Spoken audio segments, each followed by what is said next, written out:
If you win the game, represent and call your team name. Represent. If you win the game, represent and call your team name. We reunited, reignited, we're ready. Caribbean families, UWI games again. 5 campus competing, UWI games again. In 10 different disciplines, UWI games again.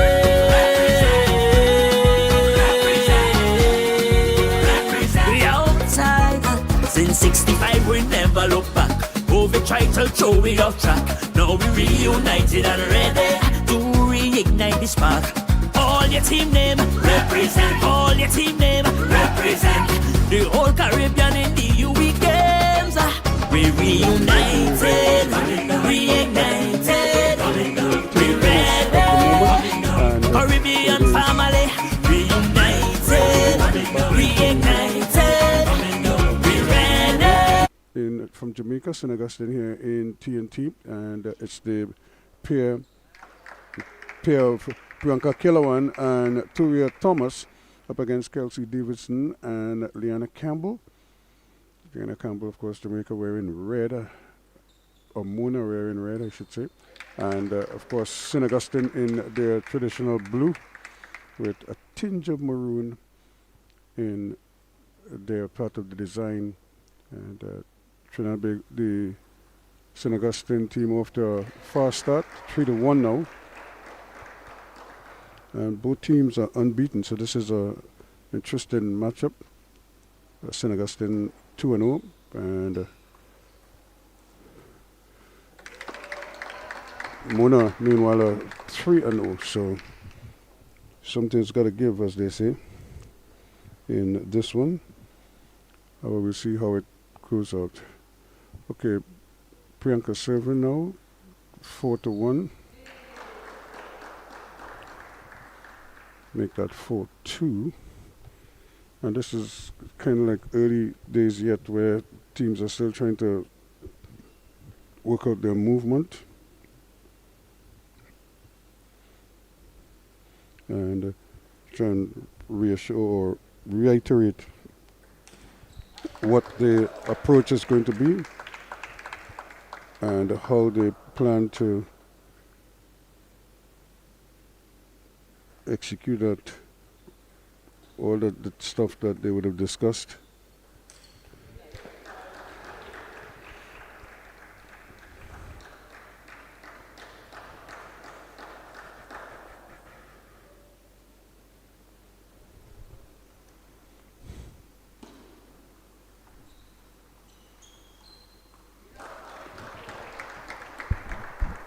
So 5-4 now.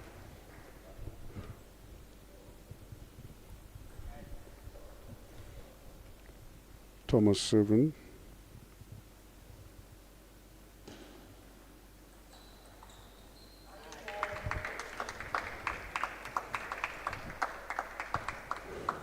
And a pretty good serve, not a difficult serve to return. There's a little bit of spin on it, but nothing exaggerated.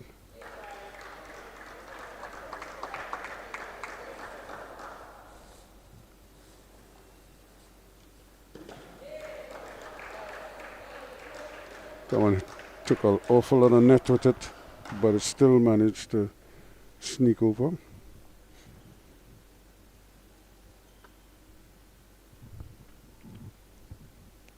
So again, tied at 6. This is the first set.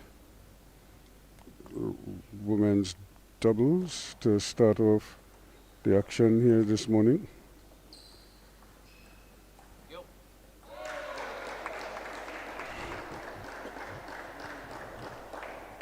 6-7, St. Augustine 7, trailing by 1. Priyanka.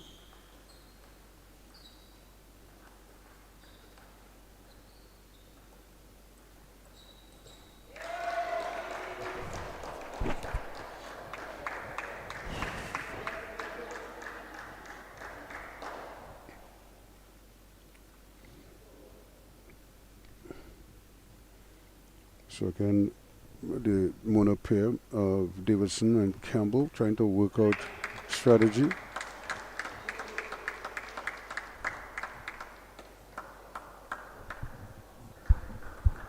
essentially they look for weaknesses in one of the players and try to capitalize on that as best they can. And because remember, every point counts here, so you want to see where you can find a weakness and then just try to hammer away at that as best as possible. And you can see in the early going here now, players are just missing what appear to be fairly easy shots. And again, the serve that has a little bit of spin on it is creating a little bit of problem.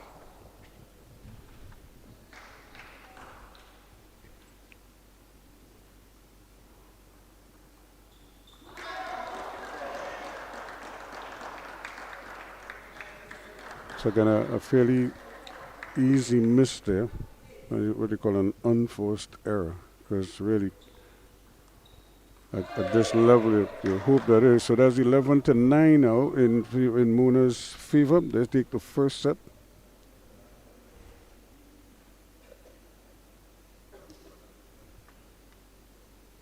To go 1-0 up in this 3-set match.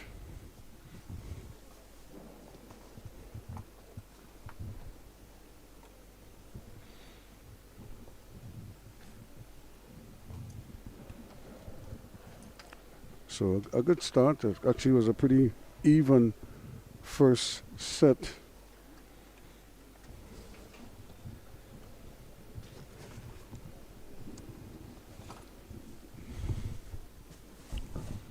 And until in the end, there just basically two unforced errors gifted Mona the 2 points needed to break the 9-9 tie and eventually go on to win it 9-11.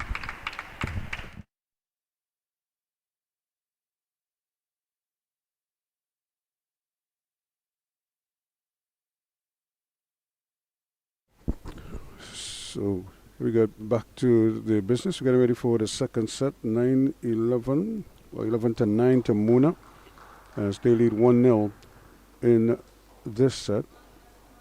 In this matchup, rather, the doubles, the ladies' doubles. And again, it's the pair of Priyanka Kilawan and Turia Thomas from St. Augustine against Kelsey Davidson and Liana Campbell out of Mona in Jamaica.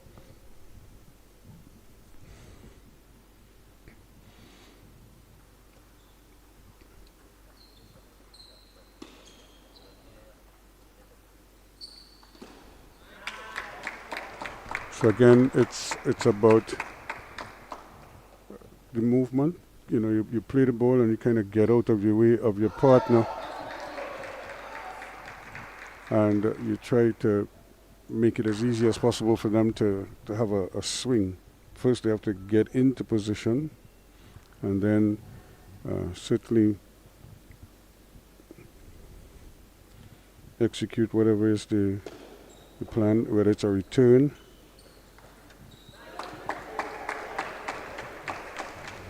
And again, that forehand slam to the forehand of her opponent is working fairly well.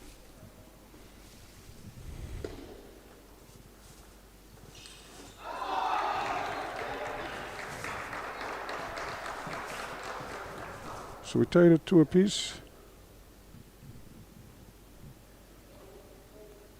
And there might just be a little moisture on the table as they get started here. So this game, just like the first one, is starting off to be very tight as the players are evenly matched.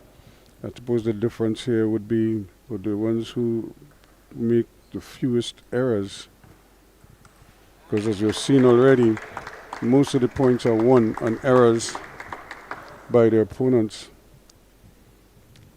And this is starting off to be more of the same.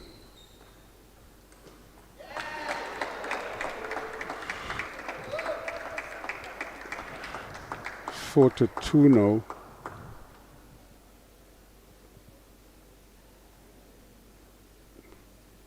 St. Augustine serving.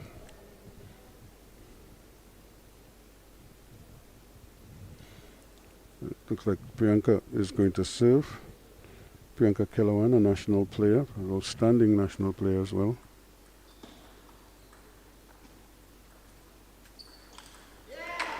And that's way too high not to be slammed. Certainly it's like a gift. No.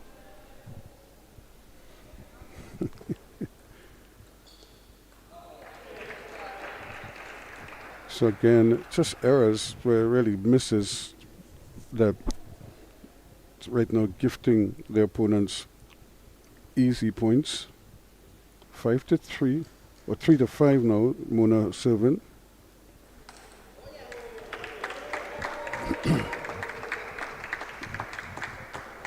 And that's a good forehand smash there from Priyanka Kilawan.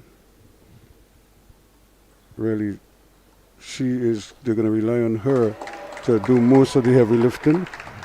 And once she starts taking over, once they could run on her racket, that's very good. And all Thomas has to do is just keep the ball in play and avoid making too many errors.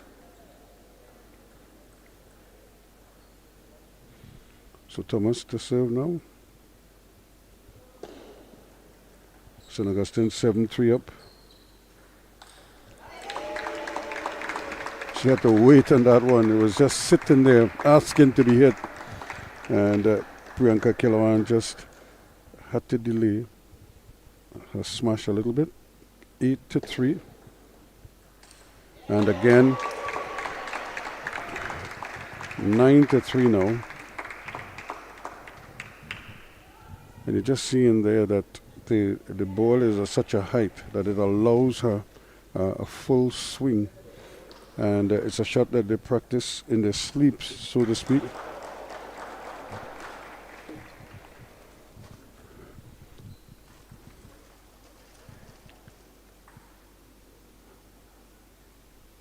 So 4-9. Make that 4-10. And so the St. Augustine girls 1 point away from leveling this match at 1 set each. And Priyanka is going to serve, so it's on her racket.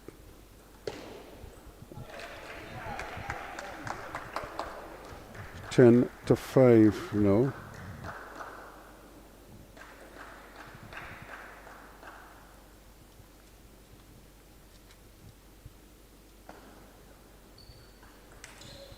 And there it is, 11-5 in the second set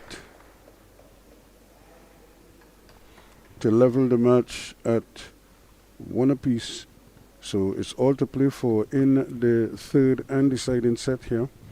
And it is an opportunity now for the players to just get some final instructions, an encouragement, do what you're doing, what is working, and then of course make whatever adjustments are deemed necessary, and or to avoid certain things. And I think what he's just trying to tell them is how to relax a little bit and not get too bogged down with too much of worry too much about the oddities that will be going.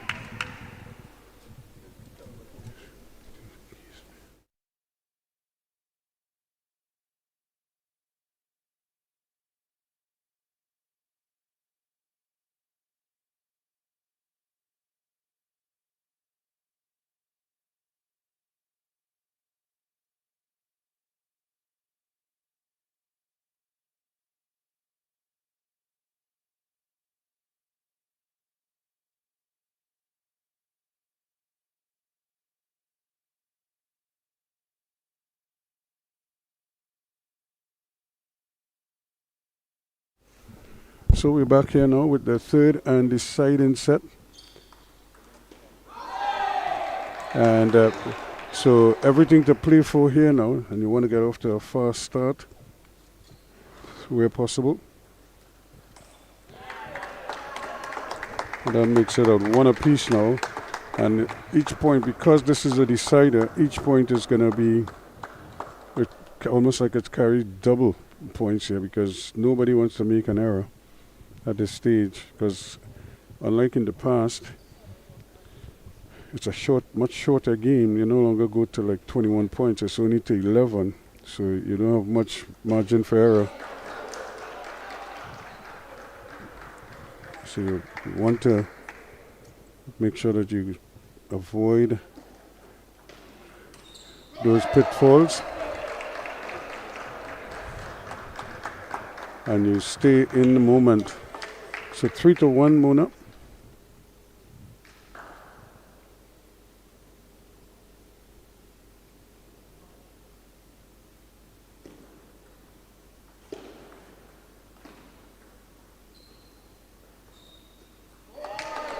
We got 3-2 now.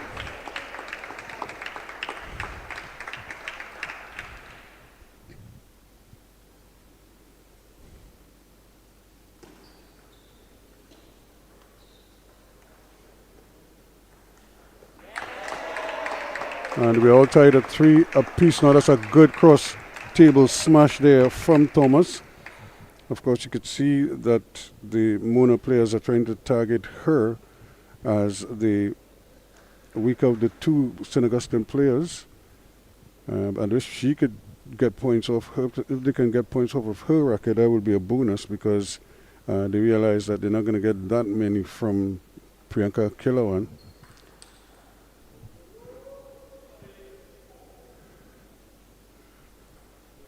So it should be a point to St. Augustine. Yep. And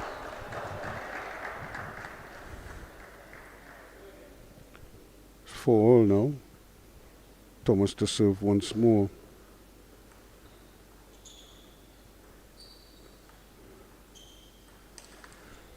It's a nice flat serve, and again Thomas coming up with a point. So once Thomas could give you points, that's like a double bonus there. And so they'll change ends.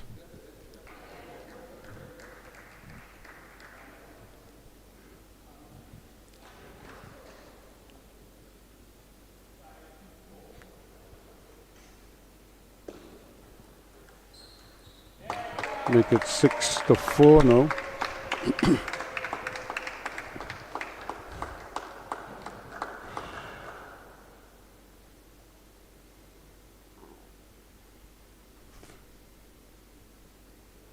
So a good opportunity here for the girls from St. Augustine to try to get the first points of this tie on the table.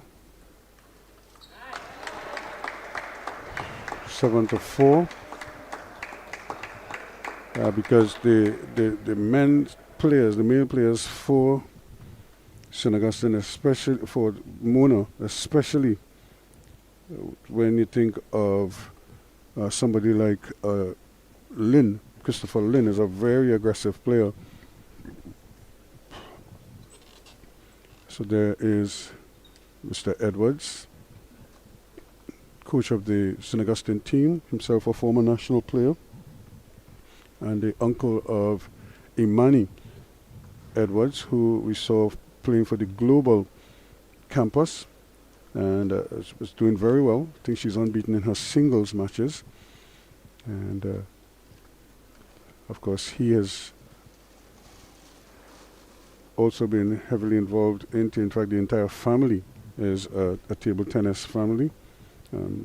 Think of Aubrey Edwards, Astra.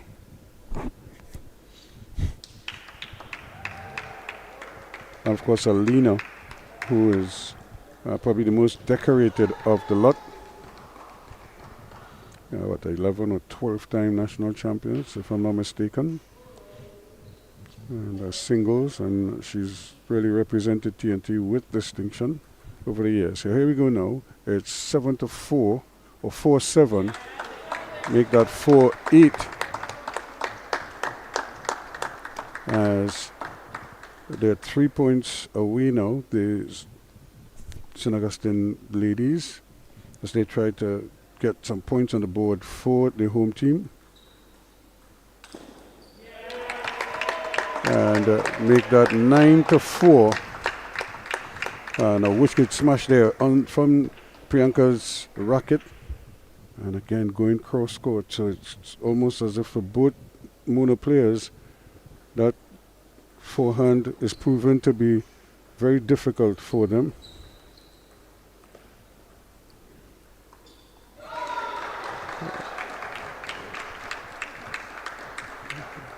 Five to 9 now. Muna serving.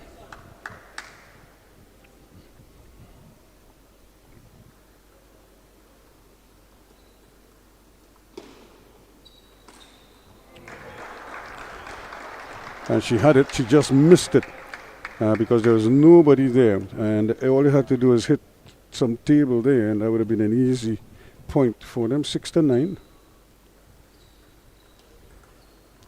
Make that 6 to 10, or 10-6 now. And 1 point away here now from winning this ladies doubles match in this rubber to give St. Augustine the first points of this matchup.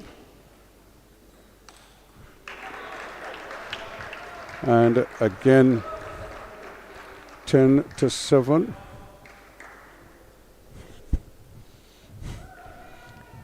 Again,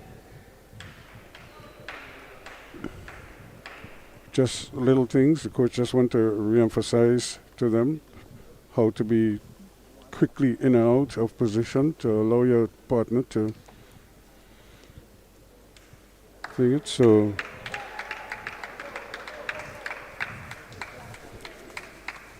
it's not leaving anything to chance. Although it's 1 point that is needed, and they have 3 set points here. This could be game, set, and match for St. Augustine.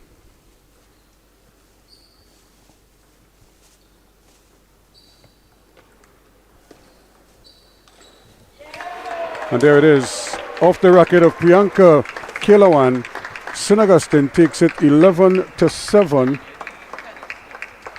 to secure the ladies doubles by 2 sets to 1, and give the St. Augustine team the first points of this tie with Muna.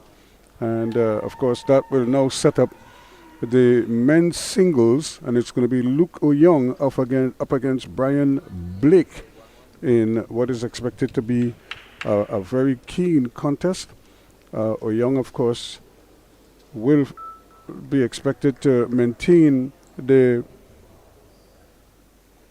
form that the ladies just showed, but he's up against a very talented young man in Brian Blake.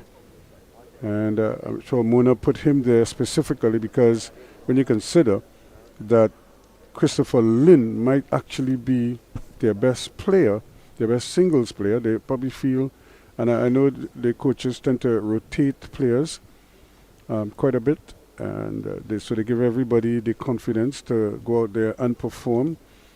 And here he is now playing singles today, and another day he would have played just the doubles, and Lynn would have played the singles. But here they are trying their best to try to get some points for their respective teams. Remember, after the men's singles, we have the women's singles. Turia Thomas, who we just saw there playing doubles with Priyanka Kelawan. Normally, Priyanka would play the singles, but Turia is getting the opportunities, and she will be up against Kelsey Davidson, who we also saw in doubles a short while ago there for Mona. And then that will be followed by the men's doubles, if necessary, and then the mixed doubles, if necessary, then.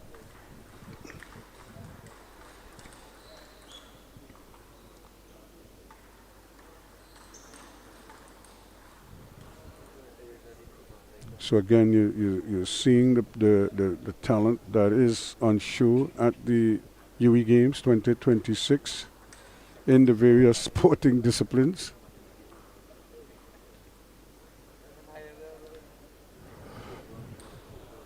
And so it's really just a question of them being given opportunities.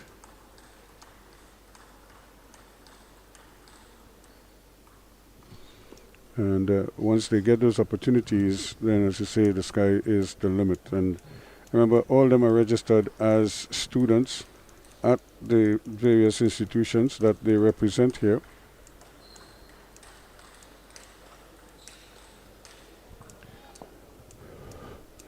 So it's really a case of how well they adapt, and that's why some teams might be stronger than others, because not everybody is of the same standard throughout. Because you might have a netball team that might have 3 or 4 really good players, and then the others are not at the same standard. So here we go. In this one, this is now the men's singles. Luca Young in the blue and maroon, and Brian Blake in the red and white. So it's St. Augustine against Muna. Muna in the red and white.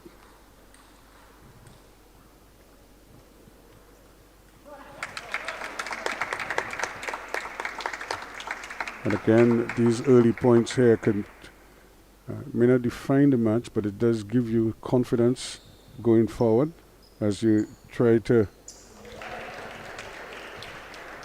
get into the groove here and try to get momentum as you go deeper into these games.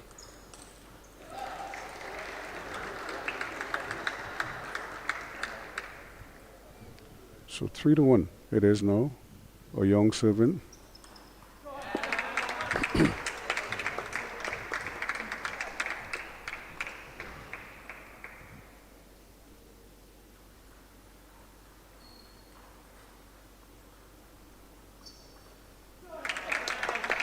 Make it 3 apiece.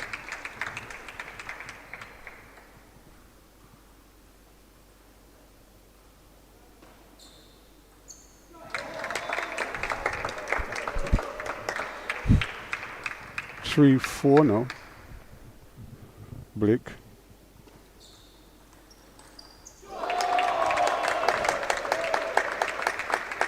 A nice passing forehand there from Oyong. And again, Oyong is a very talented player who has been around the national setup for quite a while.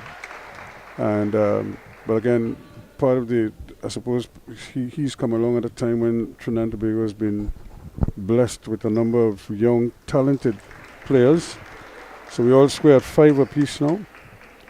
And hence the reason why he hasn't been up there with the others, but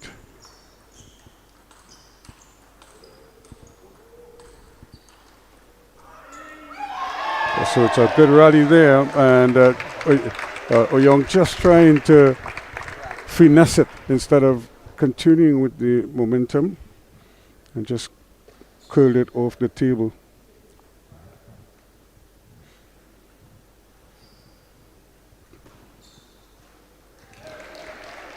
So 7-5 or 5-7 now. Oyong to serve.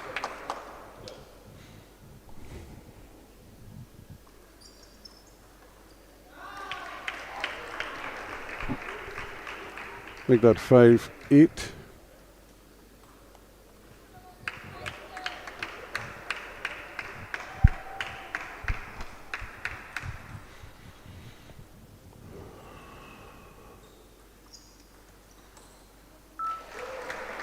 Five to 9.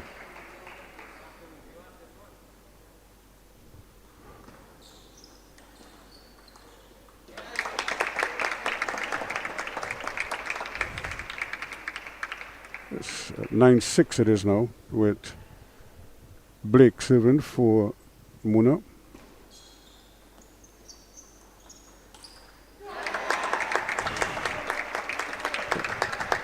Nine to 7. Young with another wicked passing shot on the forehand side. And that's because Blake is so far on one side of the table, he's more or less covering for that backhand. And make that 10-7 now.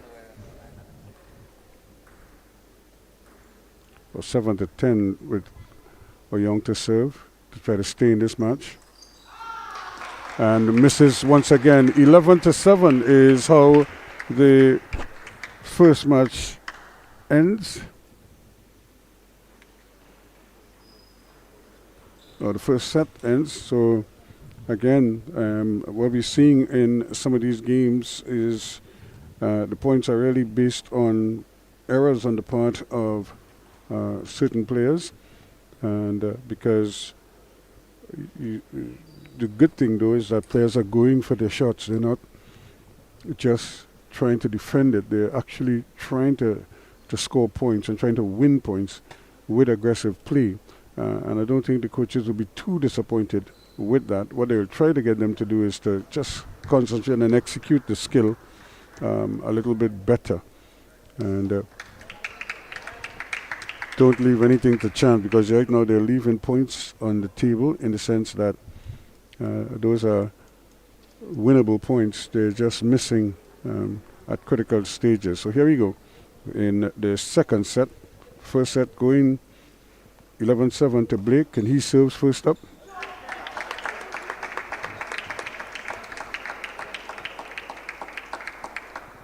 Love one.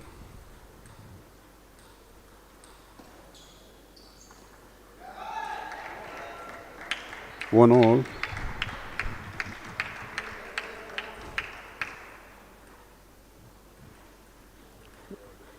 Young to serve now.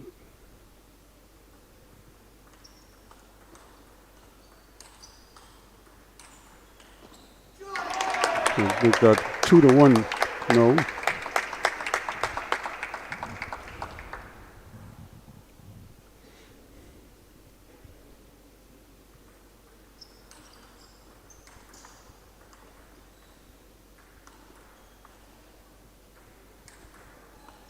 And again, Blake just mishandled it. He was in position, he had it read all the way, he just didn't execute it. And that's what we're talking about. Just a failure to execute what looks like simple skills. And we've seen him do it. Just didn't come off again. And here again.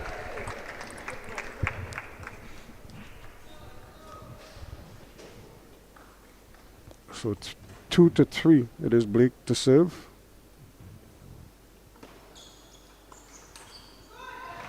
And we're all tied at 3 apiece. So Young to serve now. Trying to get back those points off his racket.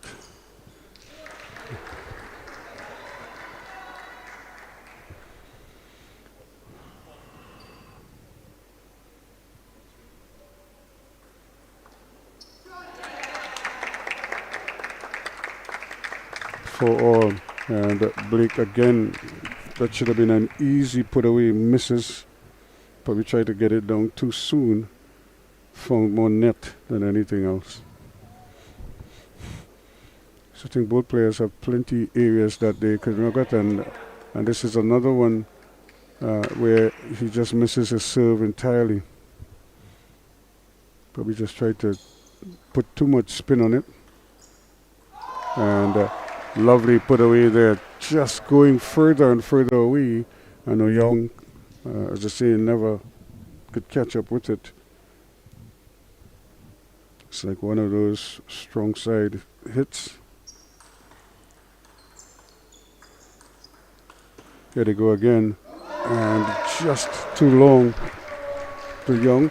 They've had some good rallies, and both men have won their fair share of those.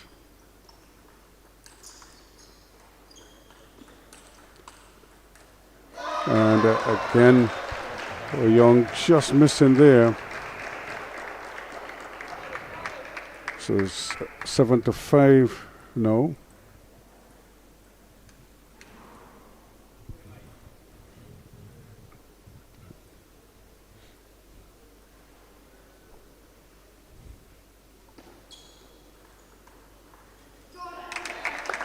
Make that 7-6. And just again another simple backhand that he just misses long. And It's just the intensity of the match.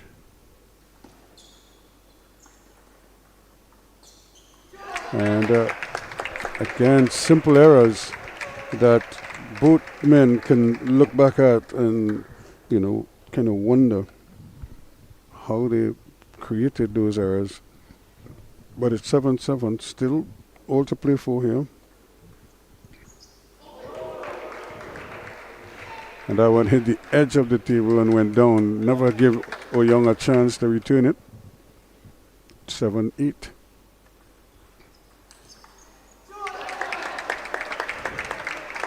Eight each, so this one is tighter now.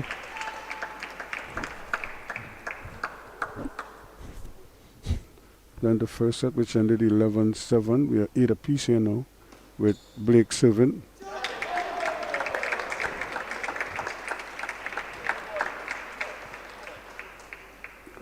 Eight, 9. Make that 8-10. So, Young finding some momentum here now. Can he close it out now? He's one away, and he has the serve. It's on his racket. And he misses at 10-9.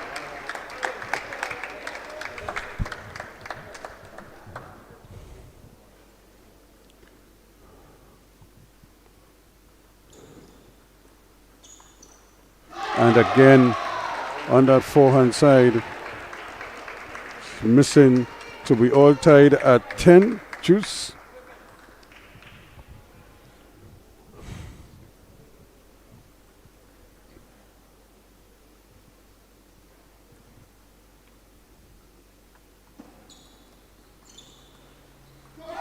And 11-10.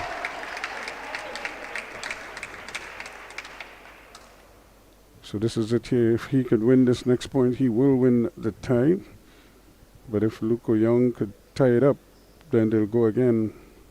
Must win by 2 clear here now.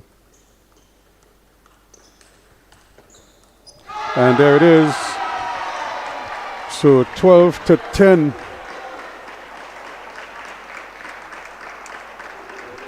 They score there, and of course that gives him an unassailable 2-0 lead. And again, when you notice the last set of points, they all came on the forehand side, and those are points that Young would normally make, but he just missed all of them. It's shocking that he would miss not 1, not 2, not 3, but 4 on that forehand side. And it just seems that Blake was just feeding him there and almost daring him to make it. But he has made a couple. It's just that on this particular, in this sequence, he's missed them all. So Jamaica will get will get the point from this tie, although the final scoreline will it be 3-0 or will it be 2-1? We wait to see.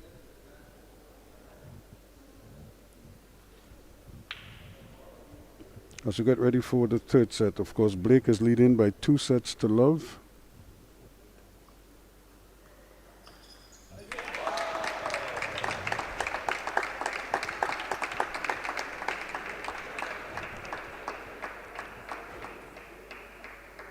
And Young probably trying to salvage something here now. Probably will play a little more relaxed. And has nothing to lose, so he probably will just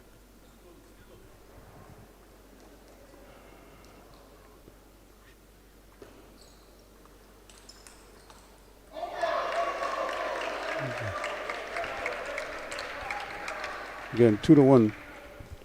Now Blake serving.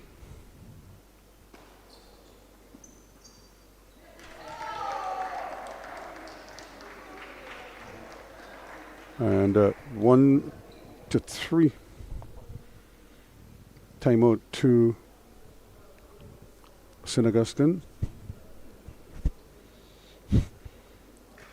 Young probably just wants to confide in his coach and just to get some kind of inspiration in terms of why it is he's missing such easy shots sometimes. And sometimes all in your mind is just to clear the mind and just do what you're accustomed doing and do what you've been practicing all this time. Don't try to do anything other than what you're capable of doing. And he is capable. We've seen him do it. Even this match, we've seen him do it. It's just for him to, in the moment, just to stay with what he knows and just try to execute as best as he possibly can. 1-3. And again, 1-4.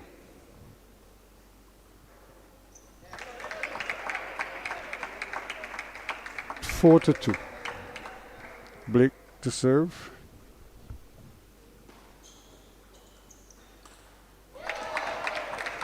Young finally gets one of those forehand smashes to go.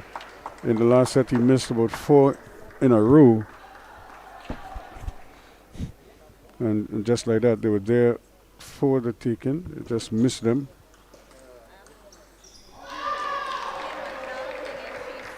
And make that 5-3 now.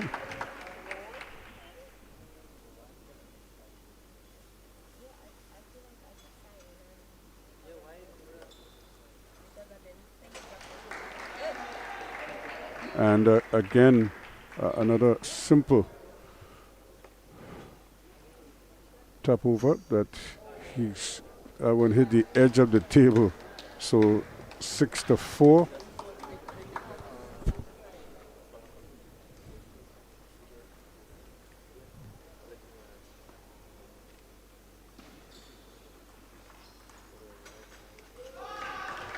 And again, just that backhand stab is not working for him.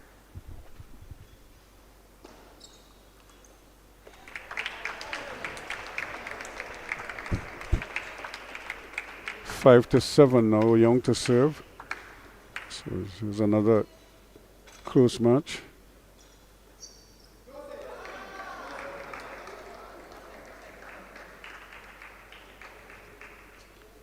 At 5-8.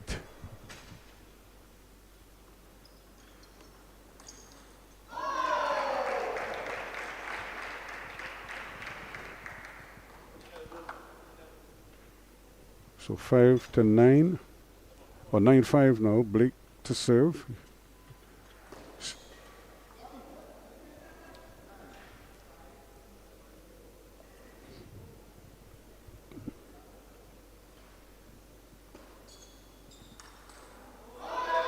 And just missing again. So he's 1 away now. This game has gone much quicker than the others. 10-5. And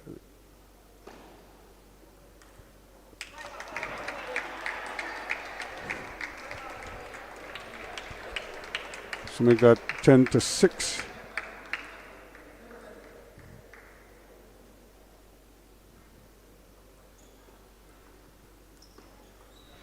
And 10-7 it is.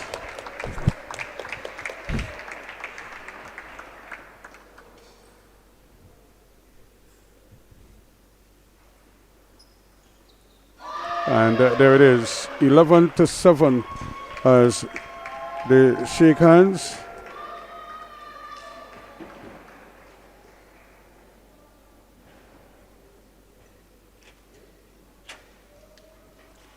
For a 3-0 win to Mona. So in terms of points, they'll be level now. The women's doubles went the way of St. Augustine. The men's singles goes the way of Mona, and now we're getting ready for the women's singles, and this should be a fairly interesting one. In fact, if Priyanka was playing the singles, you would probably have given St. Augustine the edge here, but I think it's a little bit tighter now that it's going to be Turia Thomas who will come up against Kelsey Davidson. And so this is probably a much more even contest. And so we'll see what frame of mind Kelsey Davidson is in. She's quite capable. I think Thomas is probably the unknown factor here. And can she maybe spring a surprise, if you want to call it that? We just have to wait and see. And I think that might be the worrying thing here for, I would imagine, for both teams, because Thomas might be a little bit of an unknown entity.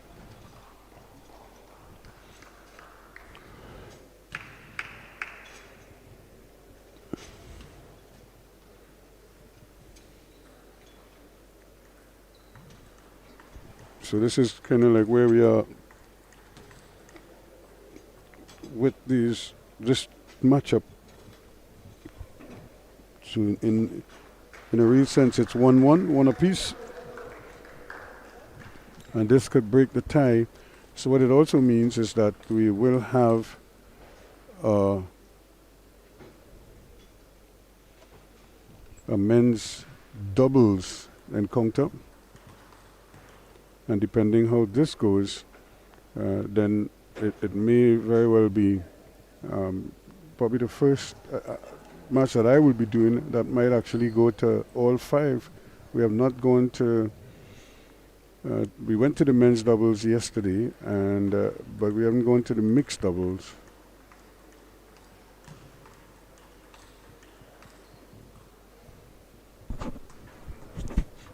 So it will be interesting to see how they match this up.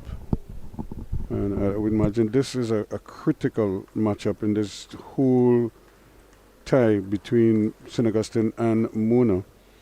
2 unbeaten teams and 2 nicely balanced teams.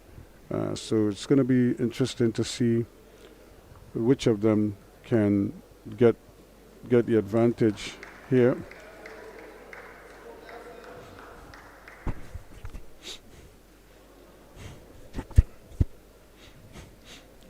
What is good about a multi-sport games like this, similar to the Olympics or the Pan Am Games or whatever, is that some of the neutral spectators,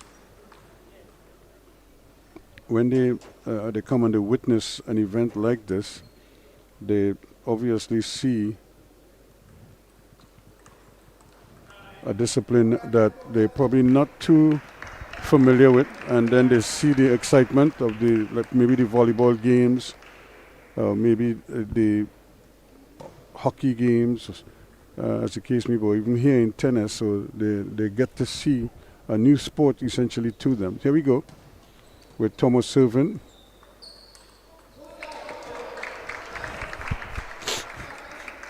And Thomas is just a little bit long with that forehand.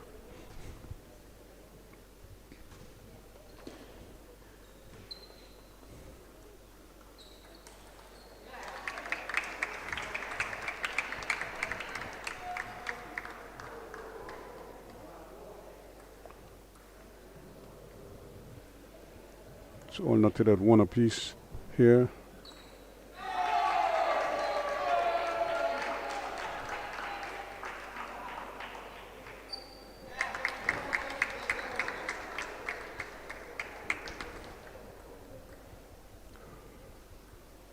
to all. Thomas with the serve.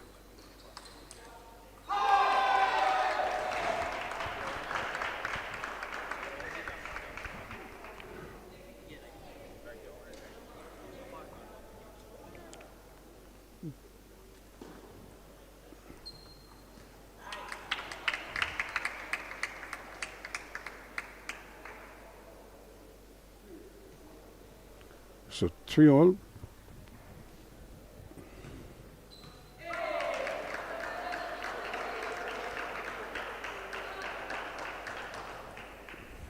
Again, another easy point lost there. Thomas Yeah, maybe just going for too much too early, and she just needs to play out the point. And because right now, you're looking at Davidson, she's not really making any attacking shots. She's just trying to keep the ball in play. And that's probably her first aggressive shot so far. Wonderful forehand on the backhand side of Thomas.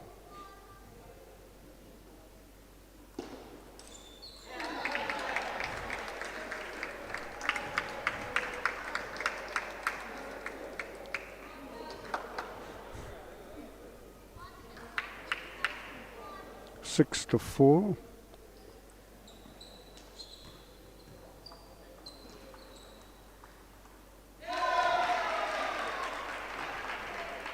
Seven 4 now.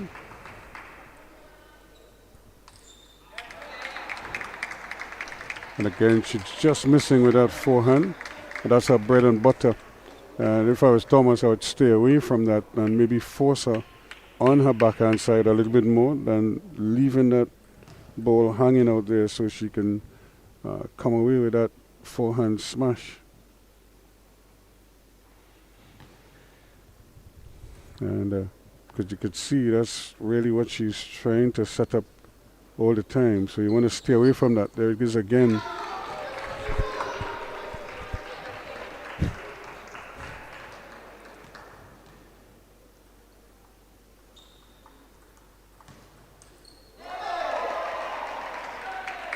And again, 9 to 5 now.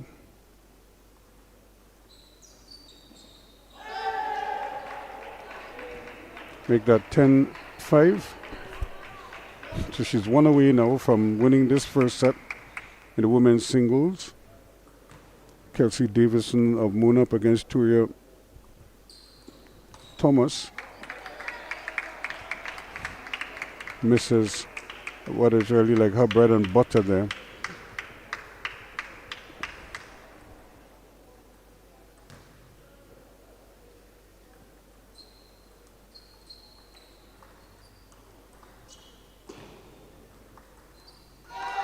And 11 to 6 it is to end the first set.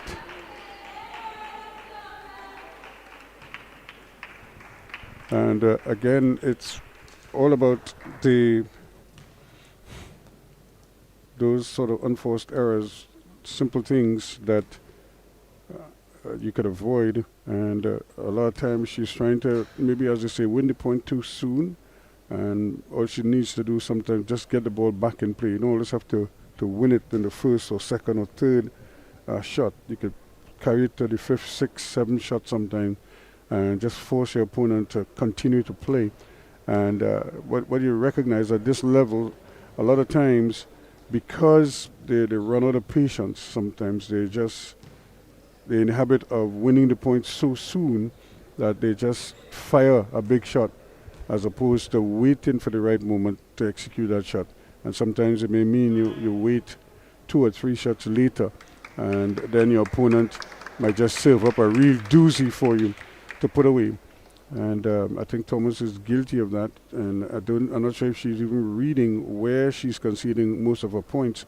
And they're coming on the forehand side of Davidson, because she's just kind of primed and waiting to smash everything with that quick forehand of hers.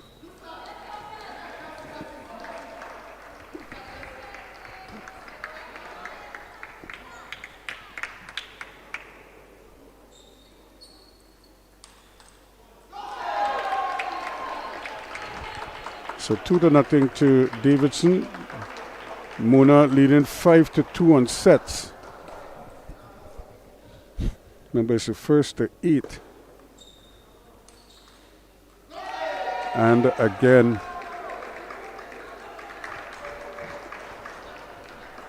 three to nothing.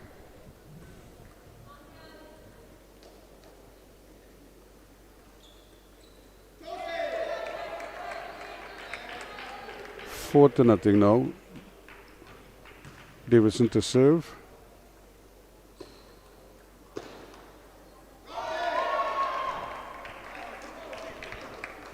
5-0.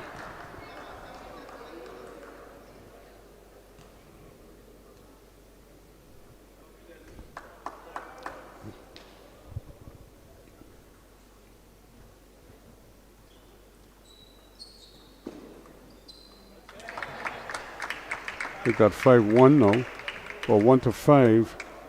Thomas to serve.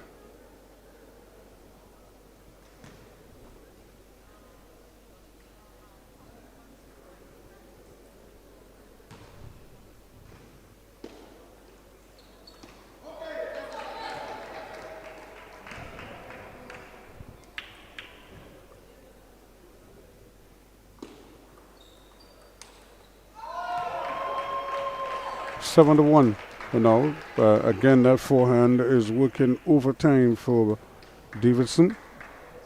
She's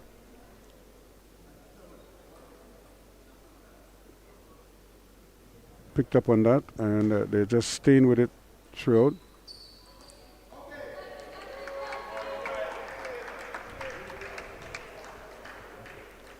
Eight one.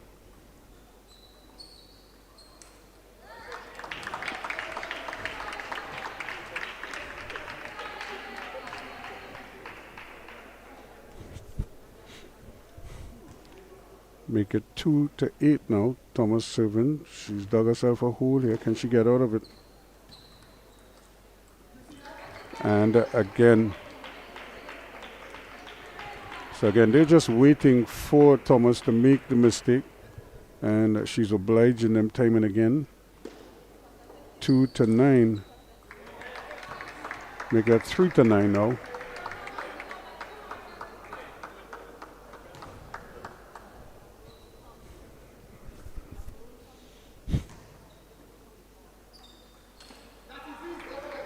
And 3-10.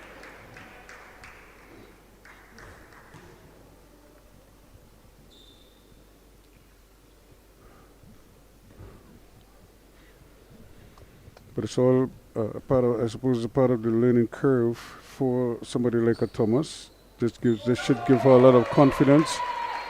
11-3 is how it ends. So she lost the first set at 6-11 and the second at 3-11. So Davidson again inching Jamaica closer to the tie here. They're up 6-2 heading into this. Now if she wins this one, that would bring them even closer. So all they need to do is win one set of the men's doubles and they would win the tie.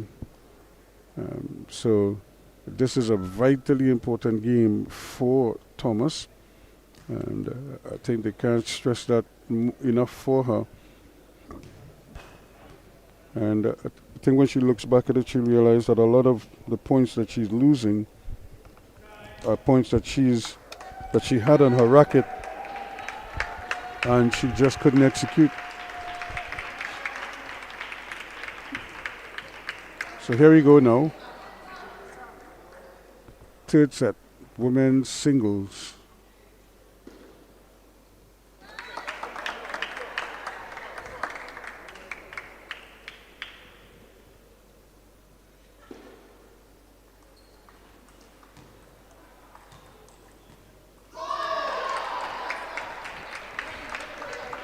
Just falling over by a, as they say. But it all tied at one apiece.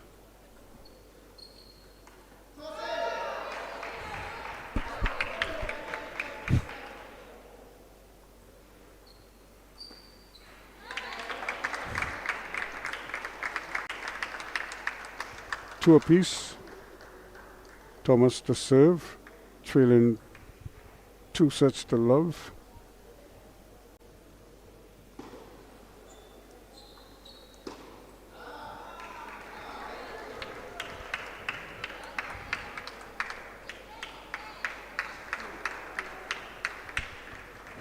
Two-three.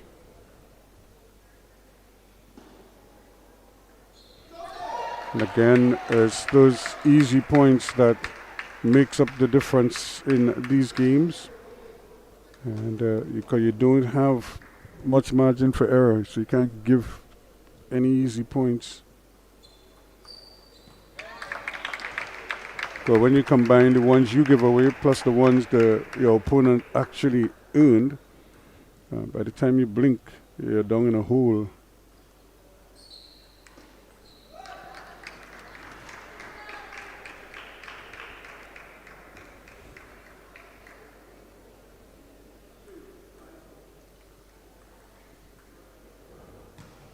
Three to five.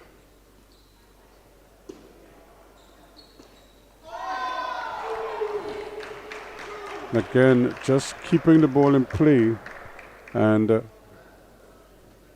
forcing that extra shot, and I think it's working to perfection for Muna. They're not overly aggressive, but they're just being patient, and probably a little more patient than the St. Augustine players, who all seem to want to win the point as opposed to easing into the point. And like I say, you could smash a 6 or you could hit 2 4s. You know, they all count as boundaries. And so it's just you choose your poison, literally. And there's Davidson being spoken to it. Kelsey Davidson already up 2 sets to love and 6-3 up in the third.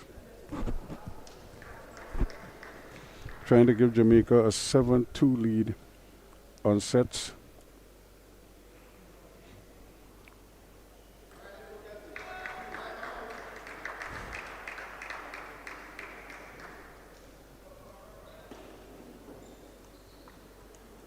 Thomas.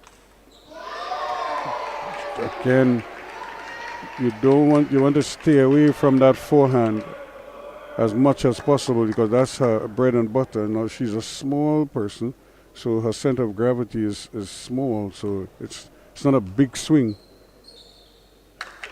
And so stay on her backhand. If I was her, that's where I would focus primarily. But once you put it up there on the forehand, on the backhand is where she's most vulnerable. And it's taken her a while to figure that out.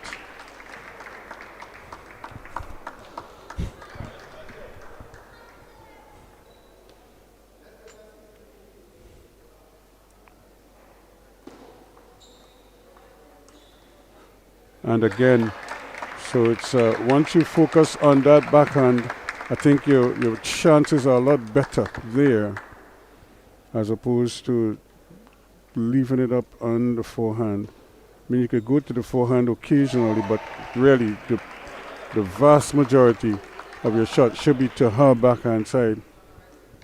So 8-6, Davidson.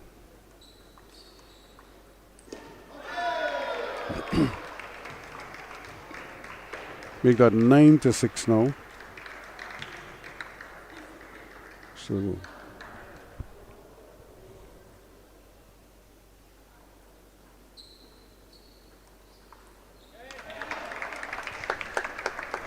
nine to 7 or 7-9. Thomas to serve.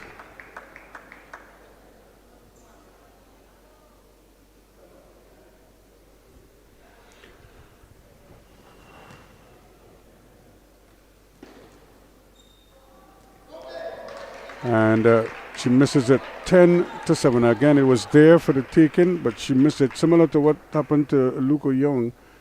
He missed several forehand smashes that normally he would make.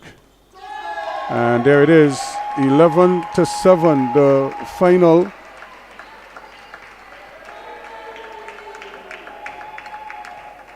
So it means that Jamaica have gone 7-2 up on sets now, and are really just one set away from winning this tie. So it will be the men's doubles, and Jamaica just needs to win one set in this in order to win this tie. As you could see, Jamaica, Muna in red and St. Augustine in blue. And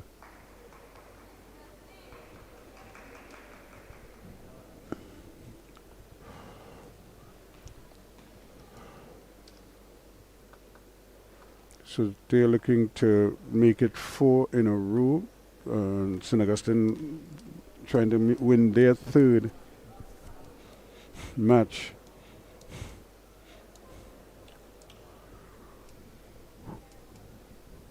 But again, they've left themselves quite a bit to do. They need to be perfect the rest of the way. In other words, they have to win the next 6 sets in order to win the tie. Jamaica just needs 1. And that's the difference here. And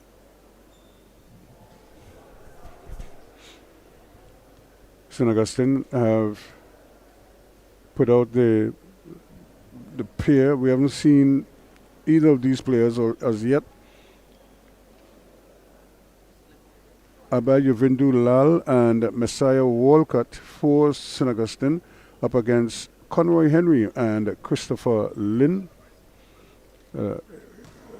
Henry with the plats for the men in red to the right, and Lynn just walking out of your picture there.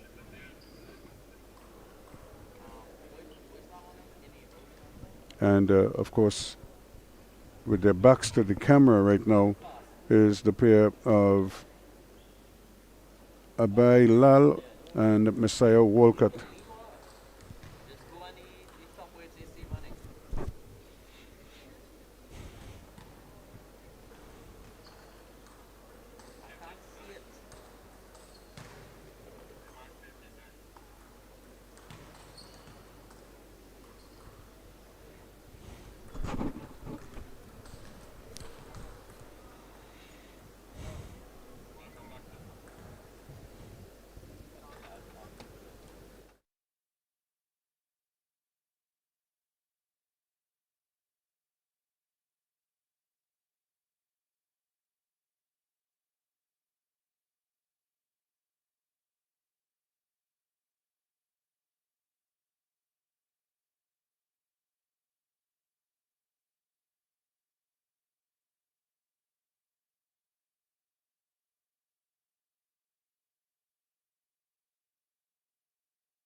So as we get ready for the start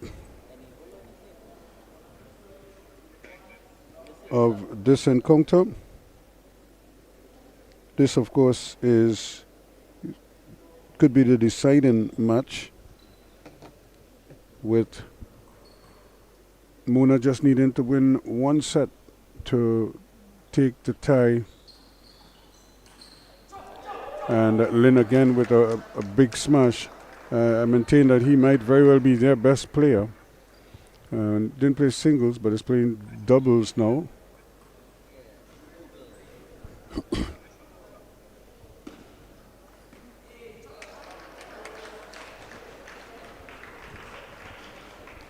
Two nothing. Walcott just a little bit lethargic with that forehand.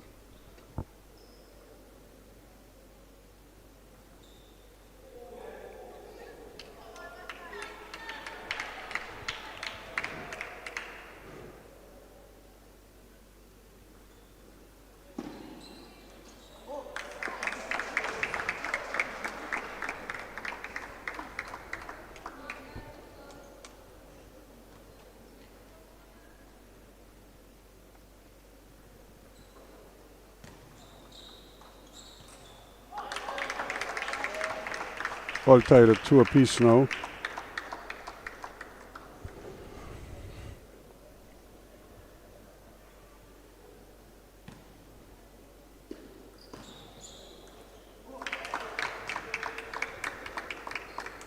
This is where Lynn can be both brilliant and then disappointing at times because he's very aggressive, he's ultra aggressive.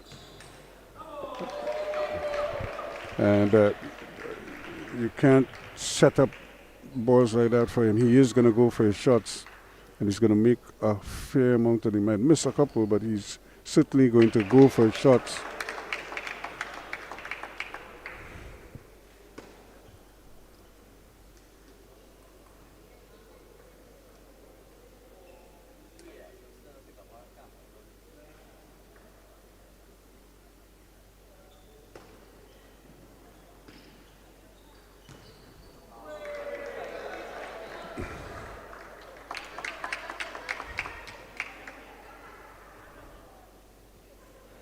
Tied at 4.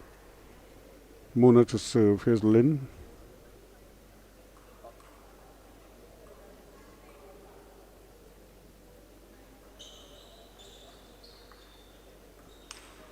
And again, once you set it up like that, he is going to go for his shots.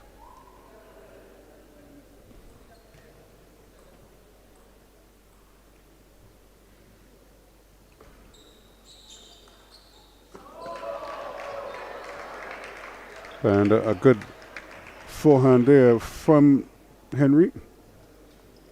Also showing his offensive capabilities. Almost as if to show that he's no passenger in this tie.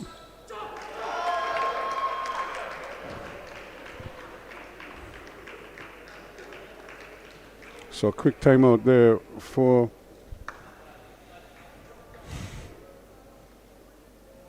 Edwards, just trying to calm his troops down. And again, it's 7-4 to Mona. Remember, they just need this one set in this tie, in this men's doubles, to clinch it for Jamaica, for Mona.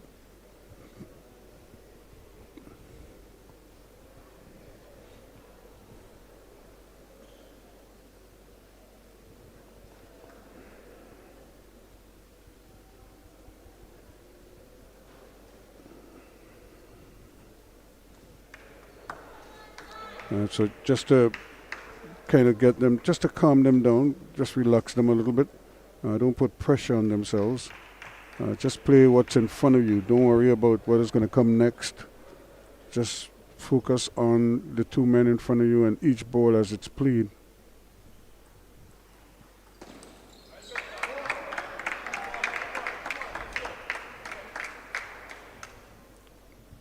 Seven, 5.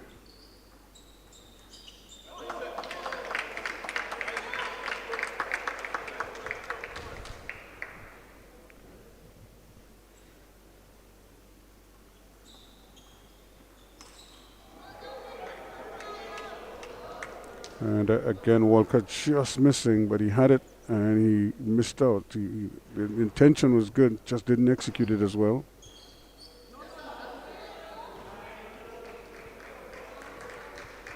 Six, 9.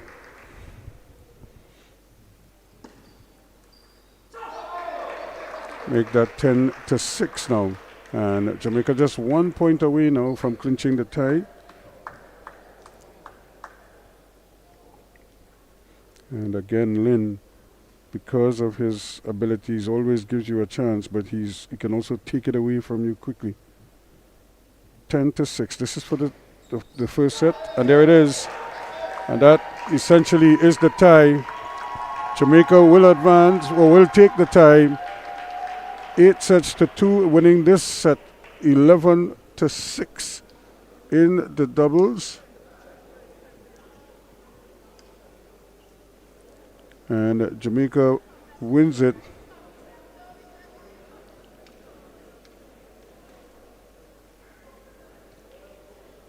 by an 8-2 margin.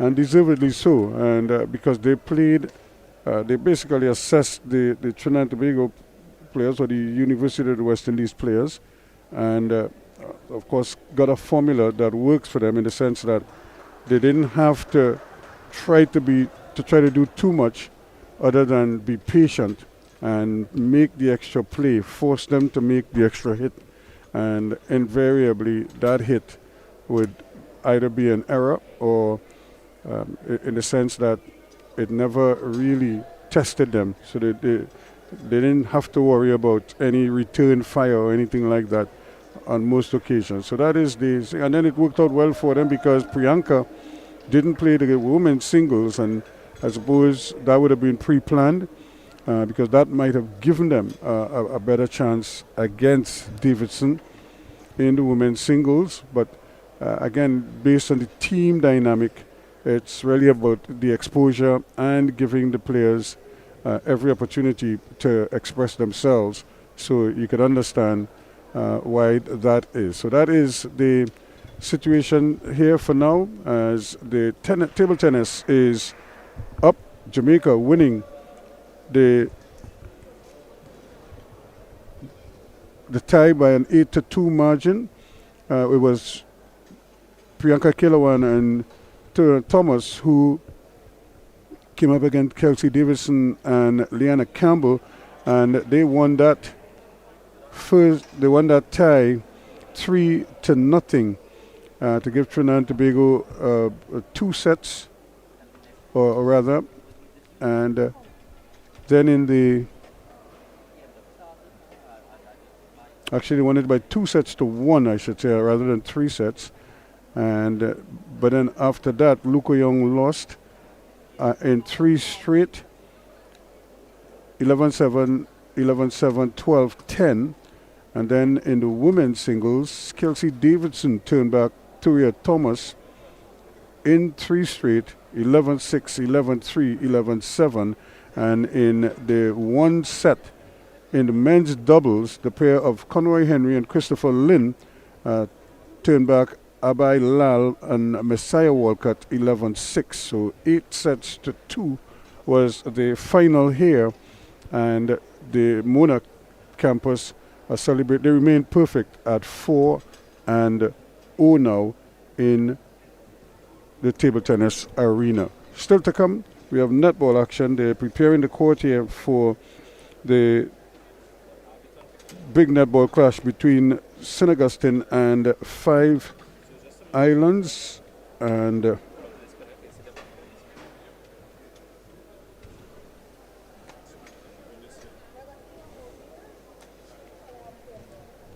we will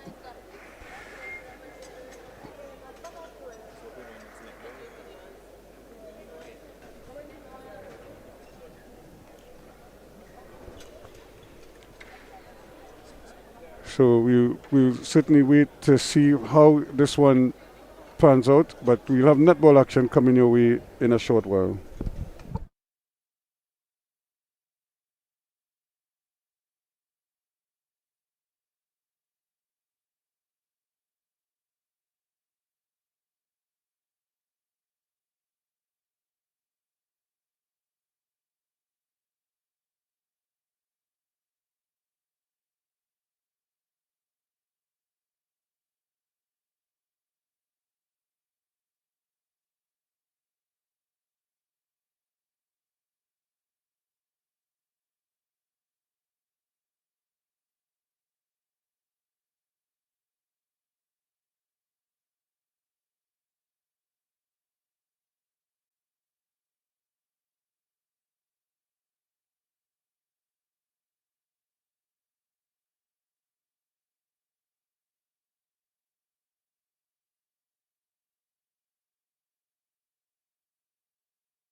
Welcome back here as we get ready for some netball action now. This is Mona up against Cave Hill, and this again is a traditional battle, a battle among traditional institutions here. The Jamaicans, of course, are a noted international powerhouse, but at the UE Games, this Cave Hill team is proven to be a real handful. They're unbeaten so far, and they're looking to stay that way.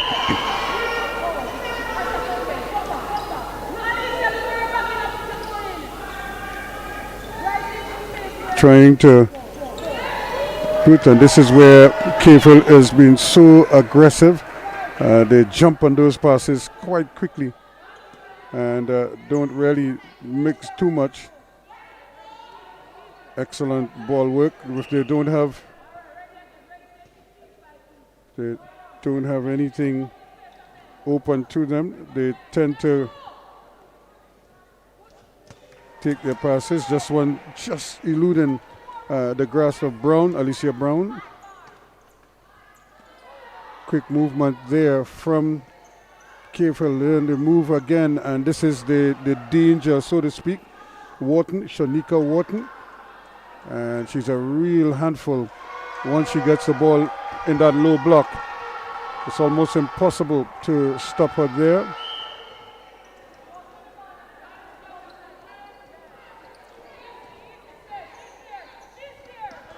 And there is a little change in alignment, and then you cannot give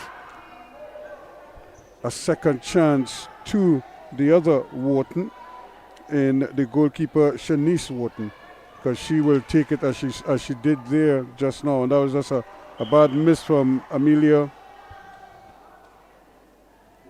Alexander. And just like that, it's 2-0, and Shanice and Shanika Wharton rather is proven to be a real handful. Now she's up against,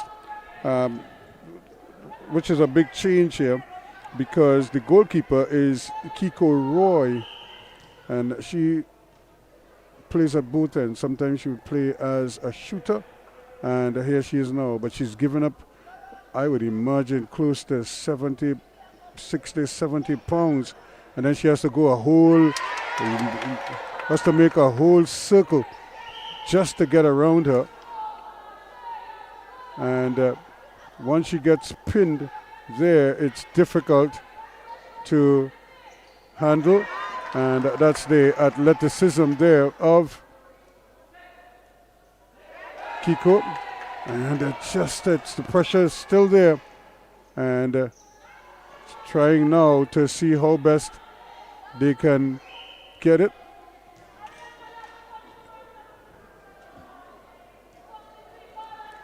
So Cave Hill in position now to make it 3-0 early. And Shanika Wharton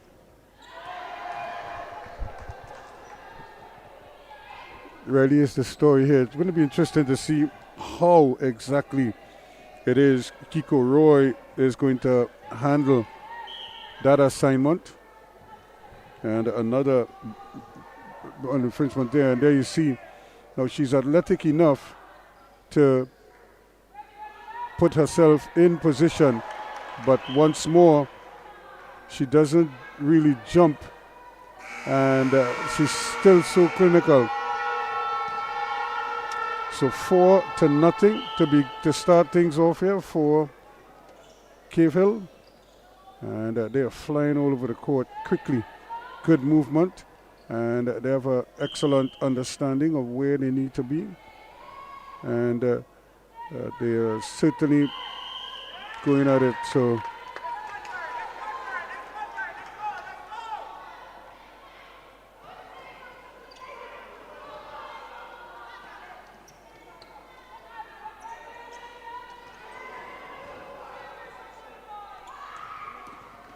So a good ball into Alexander, and then it's fumbled out of bounds. So it's been a sluggish start this for Mona. But at the other end, it's plain sailing for Cave Hill. And it's 5-0. All of them scored by Shanika Wharton. And Mona trying to get started here, but it's taken a while.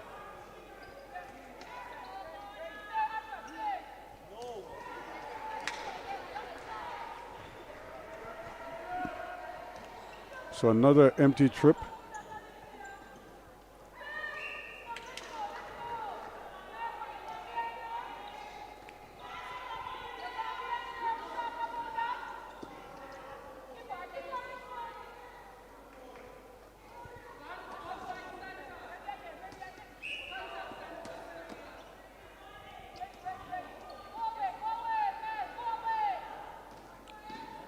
So finally a chance now for Alexander to get one, and you don't give her a second try. The rebound taken by Shanice Wharton, and here we go. It's going the other way now. It's 5-0. And Kiko with the block, but she can't keep it in there. Kiko Roy, who would play as a goal shooter at times. And Kiko again showing her versatility.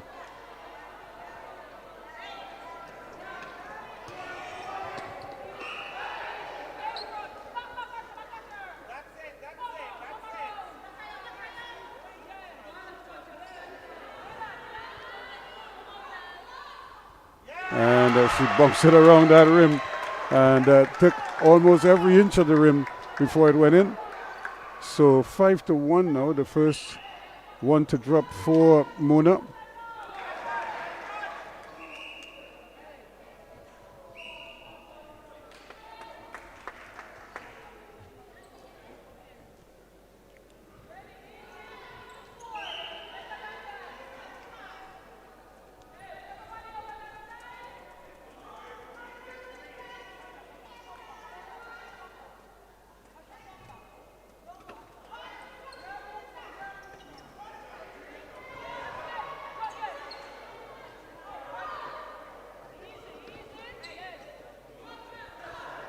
So good ball movement, and now it's up to her to make the shot, and again it's one and done. Shanice is wiping the boards clean, so to speak, with those rebounds. That's the third one already in the early stages of this game where they missed, and she was right there to capitalize.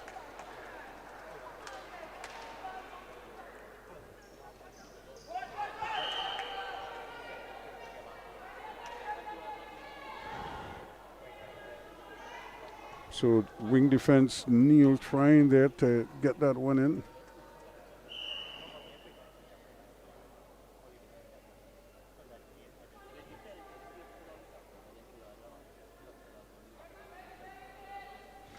And again, Shanika Wharton.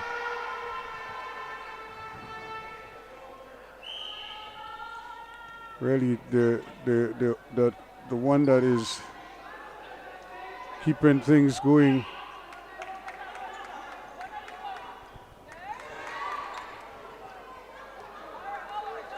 So again, very aggressive on defense there from Cave Hill.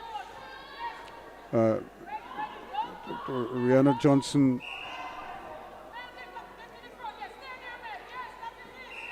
or Kijana Johnson rather, very, very aggressive. And again, it's again another rebound too, although she lost this one eventually. And so now it's 6-2. That's the second one to Amelia Alexander. Opportunity now for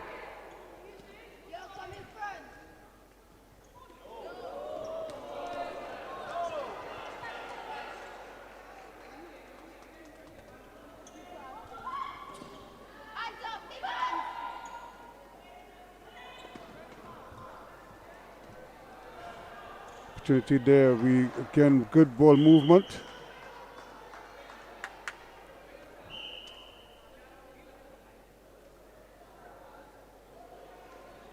And she was trying to come around, but there was nothing to be had there. And again, too aggressive there, but Kiko Roy really with her hands full.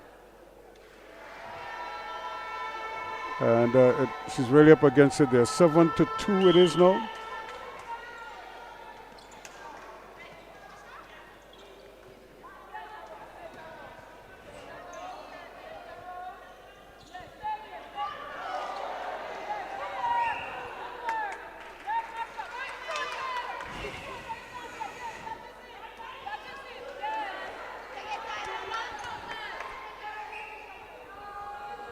Again, just a little bit short there from Alexander.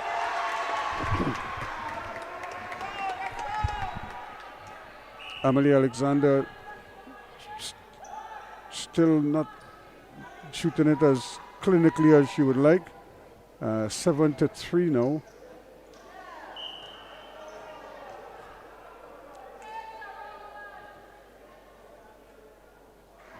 And at the other end, though, it's a clinical stuff from Shanika Wharton. The two Whartons really outstanding. One on defense, one on offense.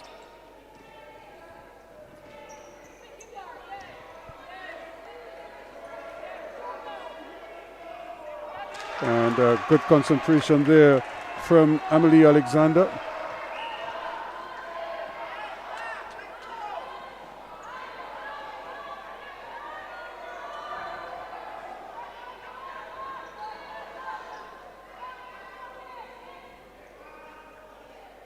And this is where it's problems for them, because anytime there are misses, there's nobody weak side to help.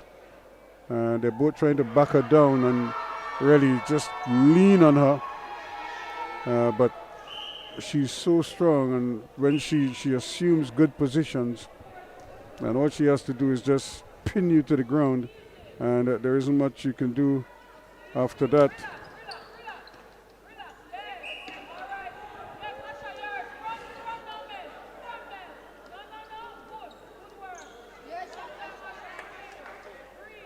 And excellent effort there from the goal attack Thomas, Ashari Thomas, the captain of the Mona team.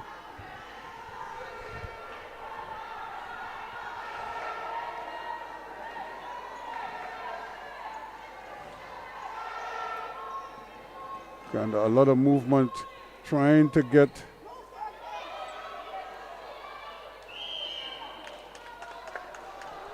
really back down Shanika Wharton, and as a result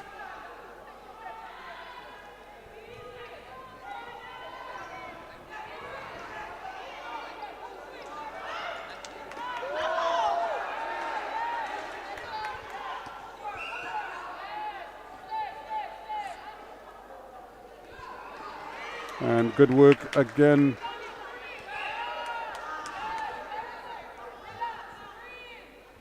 And Amelie Alexander starting to get it into groove now, 9-6. And Keville in control.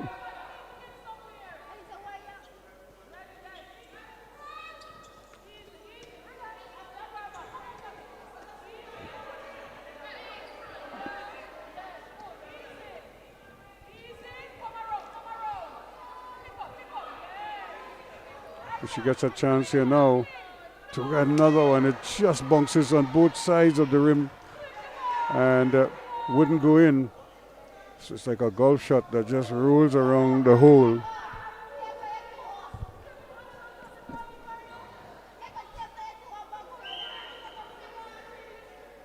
So again, Brown just grabbing, and every time the ball is thrown up there and they're contesting it, it's so difficult. It's like a mountain to climb there. 10-6. and they know the assignment. It is a difficult assignment, and anybody will go. So that's the end of the first quarter.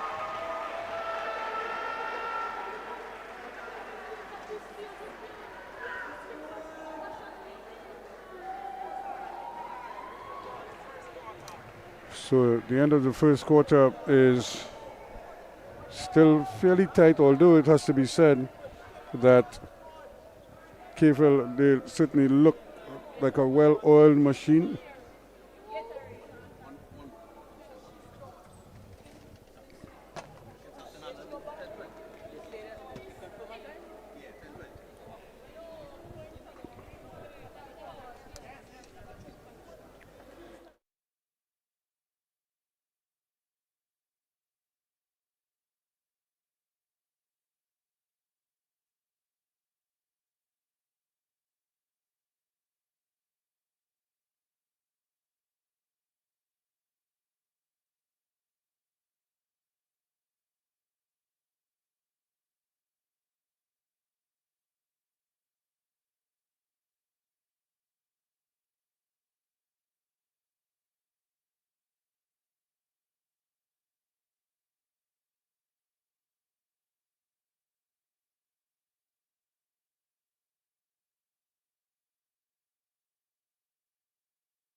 So as we get ready for the second quarter, it's 4 goals separating the two teams, 10-6 to Cave Hill. And unfortunately, Alicia Brown, who was playing center, might have picked up a bit of an ankle sprain or something. So she has been replaced by Tishanan Lawson.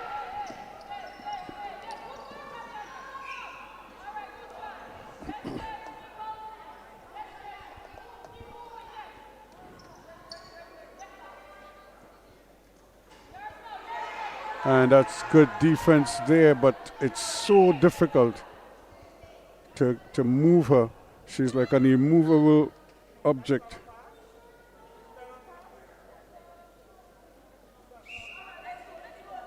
And really doesn't make much of a difference for her, Shanika Wharton. And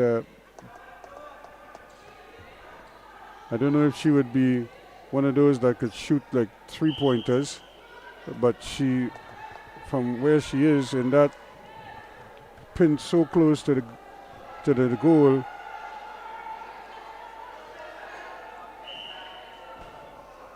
she will be a handful.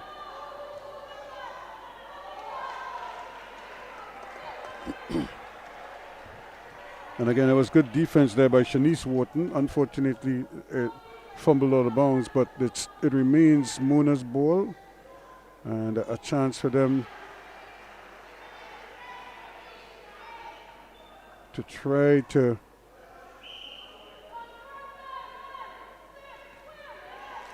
and here she is again. So much timing, and she just has instincts.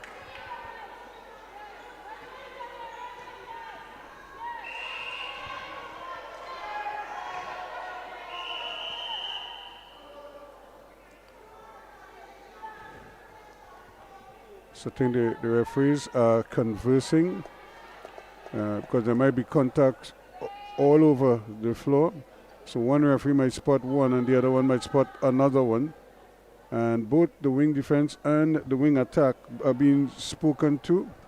And the wing defense, Nyla Brown for Cave Hill, and the wing attack, Shaquana Richardson, probably getting themselves into a little bit of a tangle there.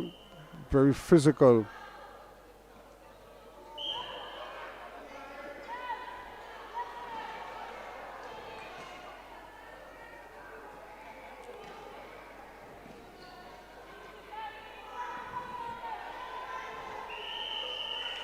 Three seconds. It took a while for her to get rid of the ball. And this is where Cave Hill are so clinical. They move the ball so quickly. There's constant movement.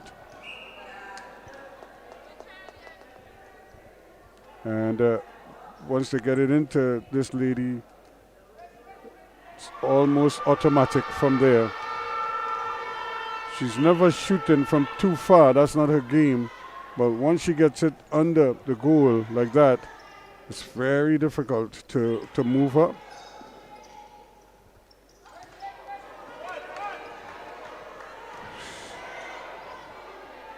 And they win it, but they give it right back. And now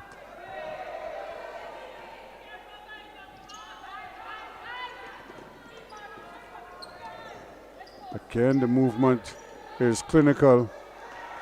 And once she's in those positions, very difficult now. 13-6. Now that's 3 unanswered to start this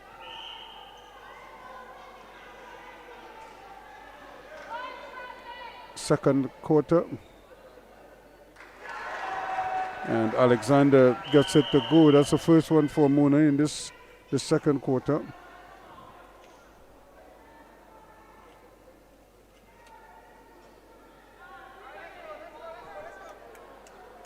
And a slight change there for playing on wing defense. As they obviously wanted to get Nyla Brown out of there because she was getting into a bit of a tangle earlier. Talk about jumping. She certainly was quick onto that. And you could see her with both hands there. Shanice Wharton really, if the first hand doesn't get you, the second hand probably will. And she's so big, she's so tough to get the ball over.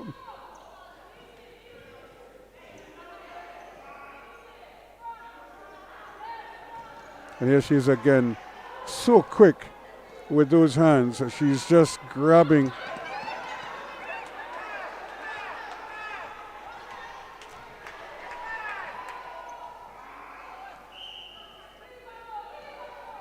And wing defense who just came in there, trying her best. Now this is where the game is getting very, very tight now. The movement of the Cave Hill campus ladies is so relentless. They're aggressive. They're always scraping and scratching and looking for something all the time. And right there now, so it's 9-13, so they're backward in 4. Can they get their defense going?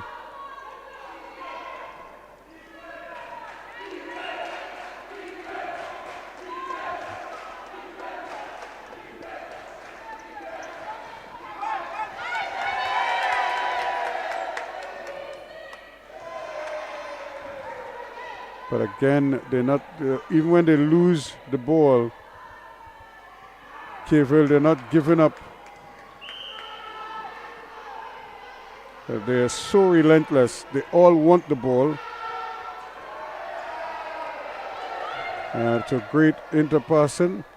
And that's one of the ways to really nullify Shanice Wharton, the goalkeeper, is to pass it around her with good movement, just like that. And again, you're seeing just how difficult it is to elude her because her hands are so long and her timing. She's a good athlete, her size, her movement in and around that goal is very, very pronounced.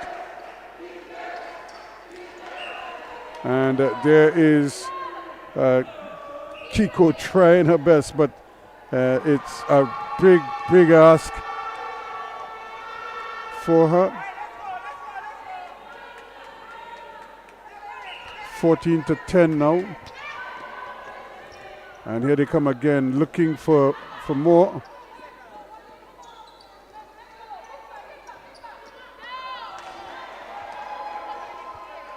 And once you leave her unmarked, if you don't get the ball, the loose ball, then you're very vulnerable.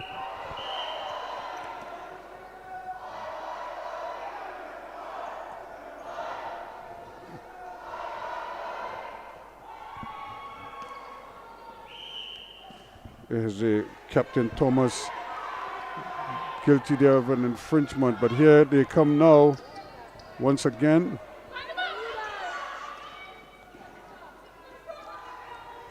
And it's almost like you have to go the long way around.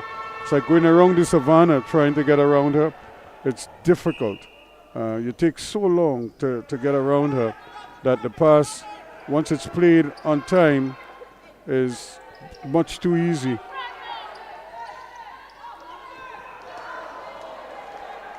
And again, Kiko Roy just missed timing her jump there. She got a hand on it, but she just couldn't keep it on. 17-10 now. Mona has to be careful here. They don't want to fall too far behind. And again, things are getting a little heated.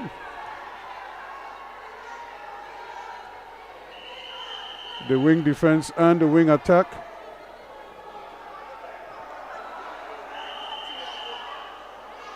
So both players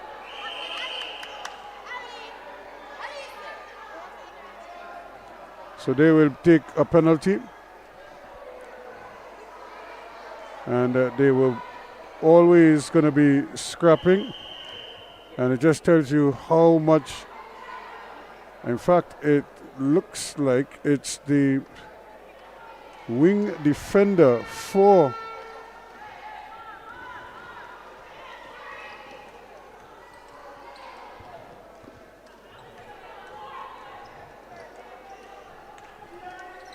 so it's 6-7 right now.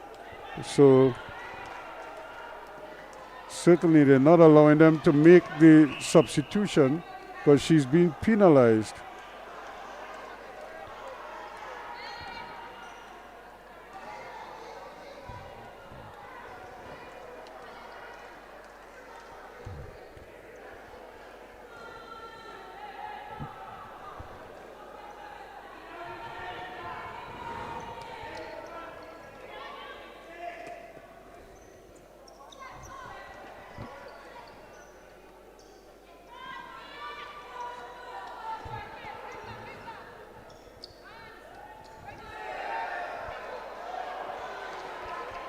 So again, she's getting all the loose balls, and even though she might miss,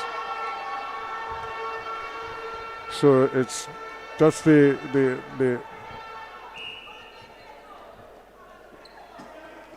is no wing attack for Mona, and so right now they're just being worn down. Now it's 18-10, make it 19-10. And Caville are starting to widen this gap now. It was 4 at the end of the first quarter. And there's a little injury timeout. And the wing attack is being allowed back on now. So Richardson, Shaquan Richardson is being allowed to re-enter the game. And still the wing defender or the goal defender for Alejandra Lewis has had to step off the court. And it's certainly it's been a rough time for the Mona campus in this one. They have had a tough time all along, and they're being outnumbered and too easy for them, and holding on to the pole, trying to get balance. Excellent movement despite being a player down, and the goal defender is trying to get back on court for Mona, and still trying her best there. Alexander trying to keep her team going, and we see after serving a penalty and getting back out there,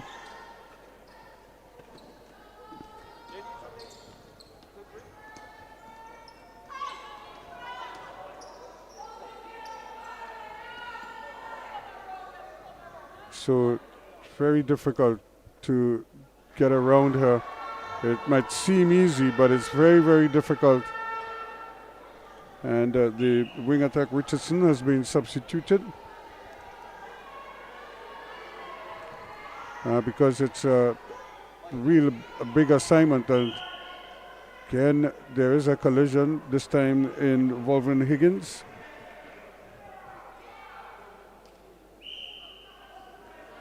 And Shanice Roy is the one guilty there, and just a little bit short.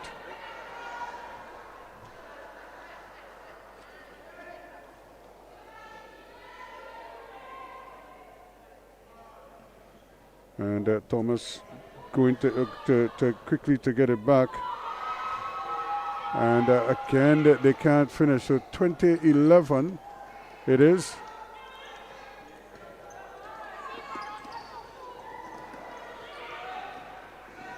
And again, a good effort. Unfortunately, just a little too short. Higgins working hard. She's not the tallest out there. And just those errant passes.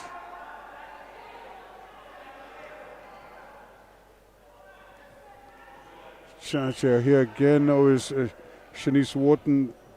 Just those long hands, just reaching in and disrupting a lot of the flow of the Mona team, and it's making it very difficult to get the ball to. And when she misses, that's it. She's just wiping all those rebounds and making life very, very difficult indeed for the shooter Alexander.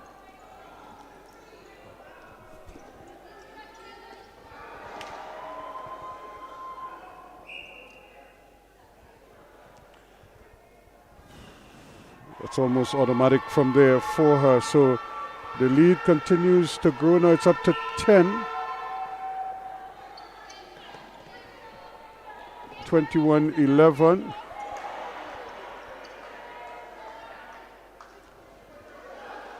And again, too easy for her. She doesn't even jump. She just uses her reach and her height to just gobble up the ball. And quite often, and right now it's you can see the Mona team just looks a little rattled, and that's because they're just being overrun here by a well-oiled machine at the moment, and they can't seem to get any kind of rhythm going. That's not her game from out of bounds to back in. And she's better off not shooting that.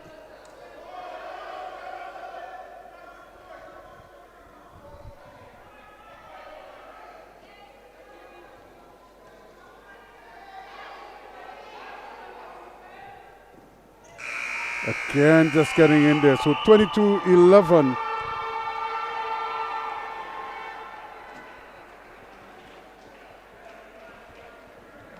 So again, Mona scored 5 goals in the second quarter. Compare that to 7, or compare that rather to 12 to Cave Hill, and that's the difference right there. It's 22-11 now at the end of, remember it was just 4 goals at the end of the first period, but at the end of the second quarter, the lead is 11 now. It's 22-11, and we'll be right back.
So we welcome you back here as we get ready for the second half of this encounter. Getting ready to start the third quarter. It's 22-11 Cave Hill.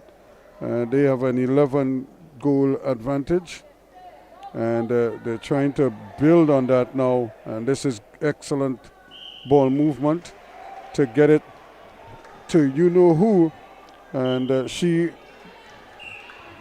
was 12 of 15 in the first half, as opposed to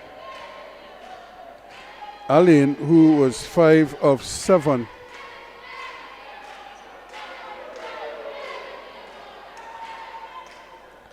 Again, the movement is so good on defense, and that's the one area that they don't want, because I think she does have a bad knee or bad knees, and you don't want her getting pinned in awkward positions throughout, and all the rebounds are going the way of Cave Hill. And I think Wharton she might be hurt. In fact, she has been hurt, but I think she's now probably just struggling a little bit. And you could see her bending over there, an indication that that knee is hurting her. It has been taped, so there is some indication that there has been movement. And again, the movement just not there for the Mona team, and as a result, players have to, and I think she may have to leave, because she is probably hurting, but she will just, as I say, suck it up there and try her best. She can't shoot from distance, that's not her game, but you're probably better off allowing her to shoot from distance, because she can't do it. But I think she may have to walk off, or she may need to get a taping or something done to that leg, because she is definitely in some discomfort. Now it's the lead has swelled 25-11. So that's 3 unanswered in the third quarter so far.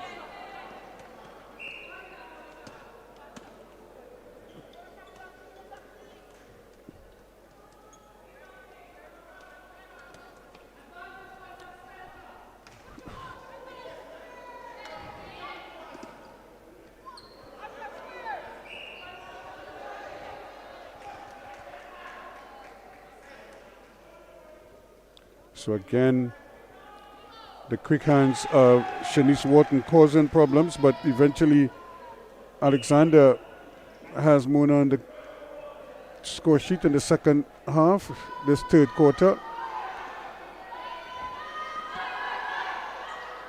Again, good hustle, and you really have to tip your hats to the effort of Destiny Brewster. She is here, there, and everywhere helping out. She does a lot of the running, a lot of the speed work, and Wharton is the one who cashes in with the shots on goal.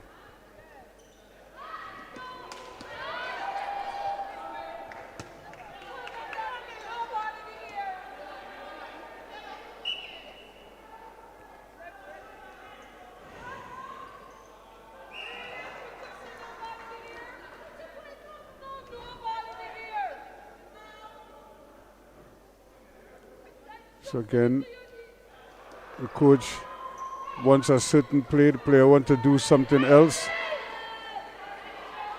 and unable to hold it in there. Of course, she missed the shot and then had to fight to try to get it back. And both players seem to be hurting.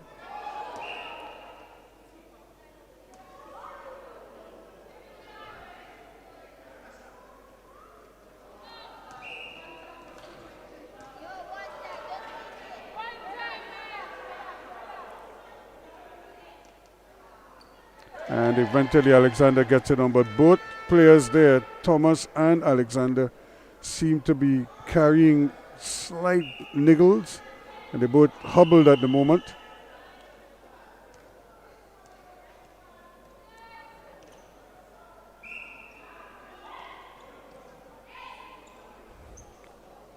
Good ball movement again, but look at how quickly they get the ball down up court and into positions quickly. Kfil have really worked out how to maneuver, how to move the chess pieces.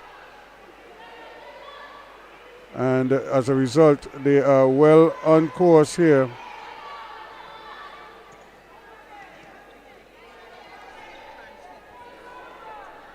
So it really is a opportunity here now for them to just to cut into this lead, but this is really a tough ask for them. 26-14. Now Kfil trying to just to keep their lead and not allow Mona to claw their way back. And just silly infringements is killing momentum. They had another chance to cut further into that lead, but it's that movement that you're getting from Kfil that is causing problems for the Mona campus players. And this is where they go to that lob play so often, because once she gets her hands on it, it's almost impossible to take it away.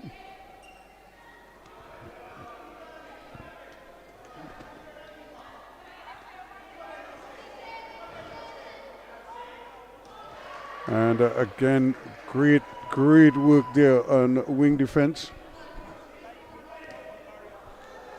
And easy takeaway there. Shanice Wharton is so skilled at making those steals, and because she has long levers, so she can reach very far, but more importantly, she reaches down. Easy does it for her.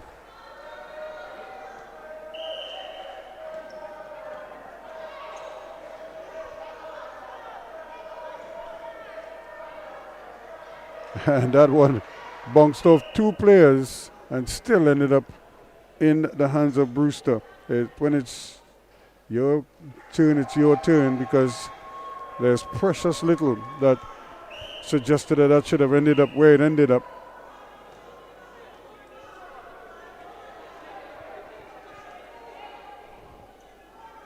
And again, another steal by Brewster.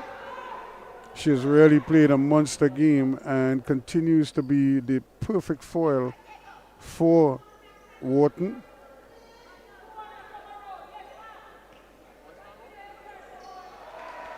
And once again, she's able to get it done. So 29 now to 14.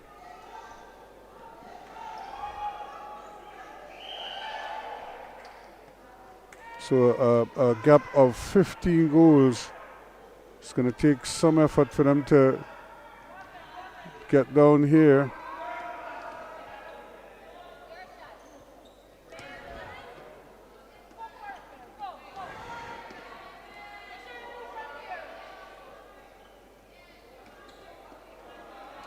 Excellent work again. A lot of hands, a lot of movement in there. And that's a good finish by Alexander. So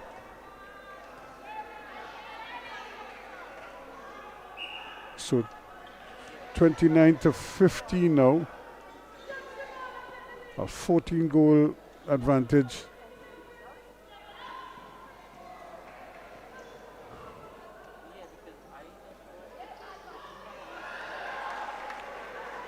She gives it up and she gets it back. And that gives her a 15 goal advantage at this stage.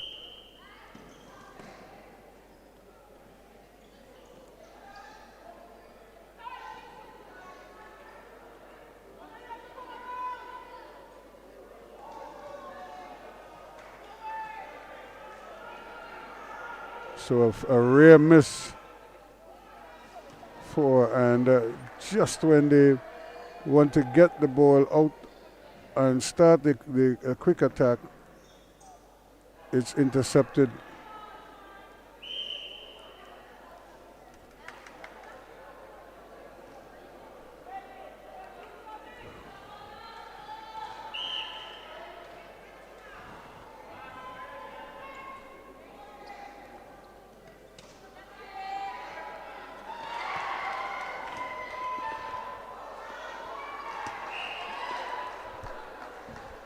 So again, excellent work once more, because on wing defense there,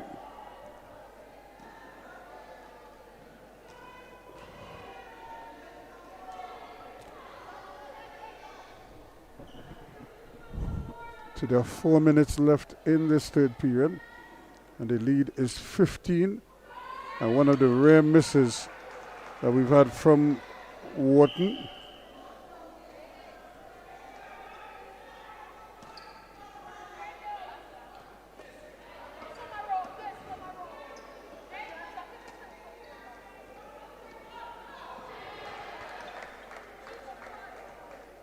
And excellent work there from the skipper, just trying to keep the team honest here, keep them in the hunt here. Shari Thomas.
So again, one of the opportunities just to try to chip away, but you cannot miss those shots.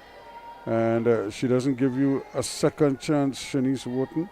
She really mops the floor clean most times with those rebounds. Again, look at the movement from Cave Hill. Brewster again.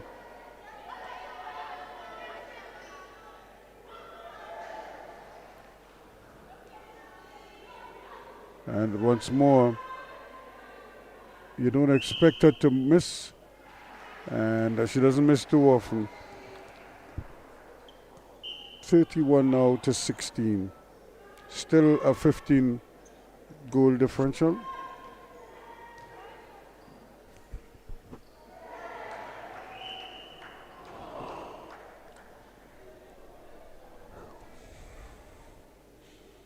And just over a minute left in this third quarter, 32 now to 16.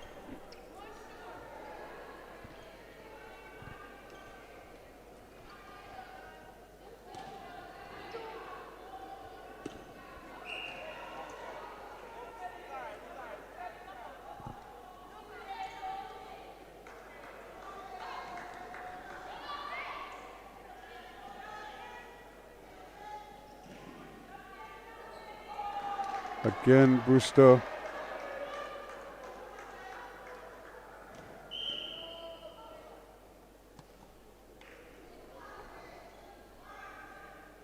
Doing well. So just under 30 seconds left and another turnover. So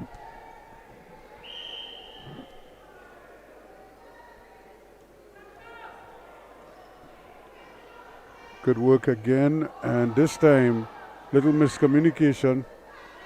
8 seconds left. Can they get the ball into the circle to give her a chance here? But they're not seeing the clock. And again, there is no urgency there. Nobody was looking at the clock to see if they just get the ball in the circle and see if they give her a chance at a shot. But that ends the third period, and a 16-goal advantage. So while Mona added 5 goals in that period, Cavehill also added twice that amount. They added 10. So they led 10-6 after 1, 22-11 after 2, and after 3 quarters, they're 32-16 in front. So they are well on course here. They have a nice 16-goal cushion, and it's going to take some effort in order to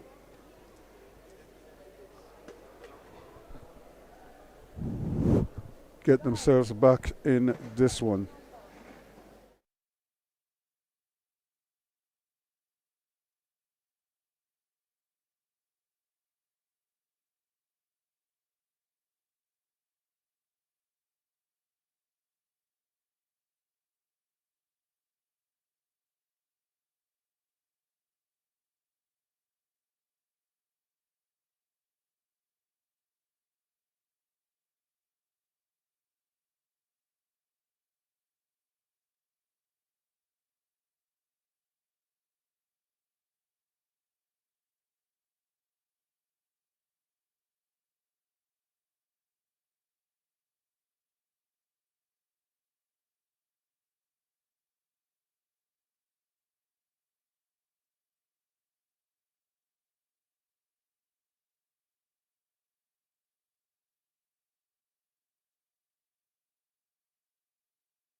So, as we welcome you back here, we're getting ready for the fourth and final quarter of this encounter.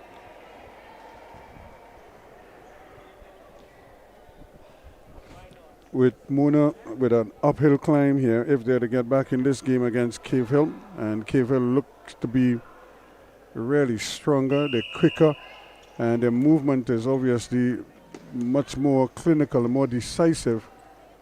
And they have been able to really just take all the momentum out of the Mona outfit. They're not able to really move the ball as well as they would like. And as a result, they've just been able to just wear them down. Good hands once again. And excellent goal defensive work in that circle there by Johnson. Kijana Johnson had a missed shot and a missed opportunity once more.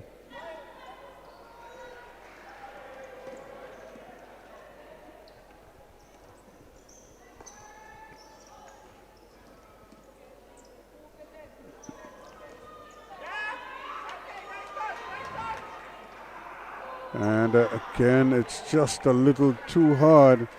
And several of these players are really banged up. You've seen it. And although this is a good surface, it's not a hard court surface, it's a floor, a sponge floor, basically. It takes a lot of the impact away, but even on this surface, you're seeing a lot of these girls really just bending over and checking their knees because they're taking a bit of a pounding. Once they jump, and then they land, because the surface beneath is firm. It's just the one on top it's solid, but it's not overly spongy. It's solid enough that you could bounce the ball on it. So it's one of those all-purpose situations that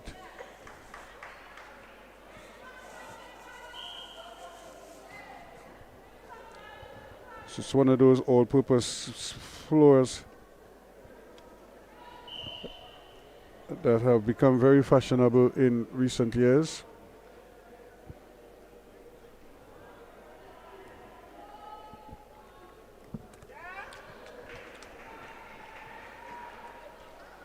So 32-17 now, just over 12 minutes left, and Johnson is in real pain. Rather, Ashari Thomas, the captain, and look at the goal defense there, doing very well again.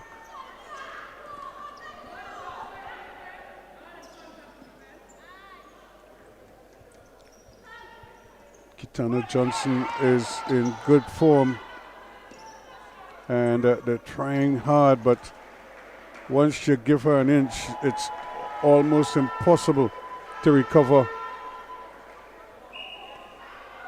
And she continues again. It's just too tough for them because of that size disparity. She's able to really put the clamps down, and they have to try to push her out of position, because anything else, you're asking for trouble.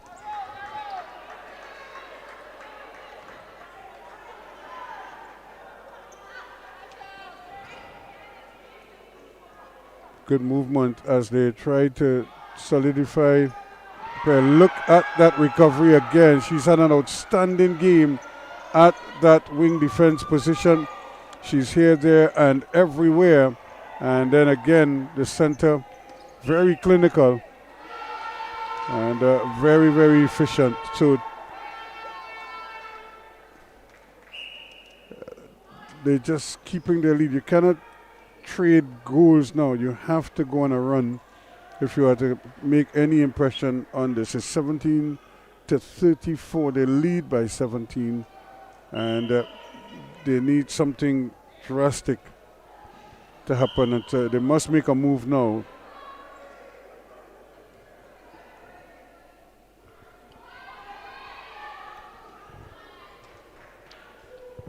If they have to try to get back in this one, it has to happen quickly. 34-18.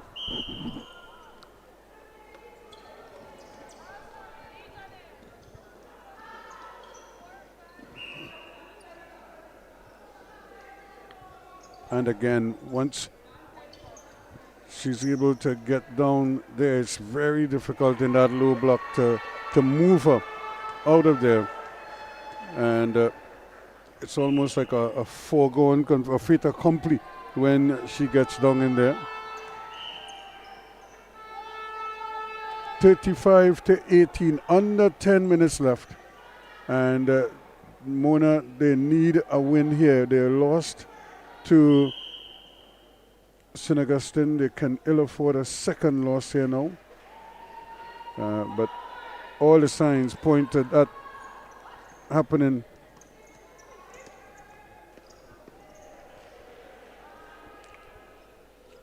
And again, that's not her game. She's not a range shooter.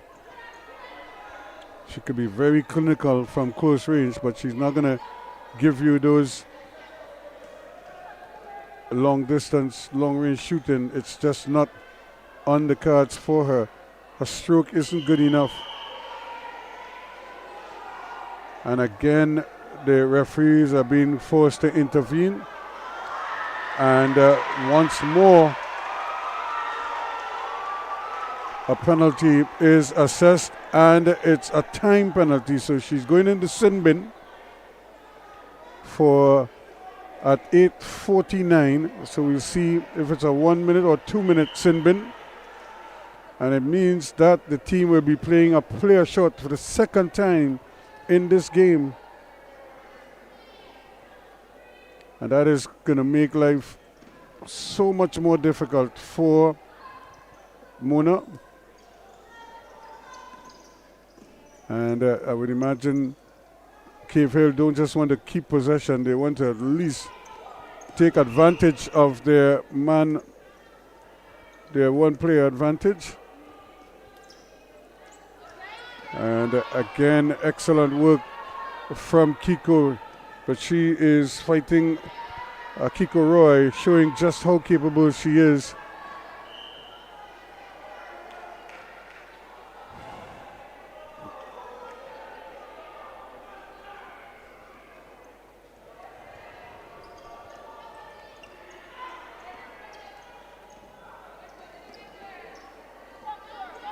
Again, look at the movement. This is not her range. And you could see she's just not comfortable shooting from distance. But because she gets into that low block so easily, that they keep feeding her all the time.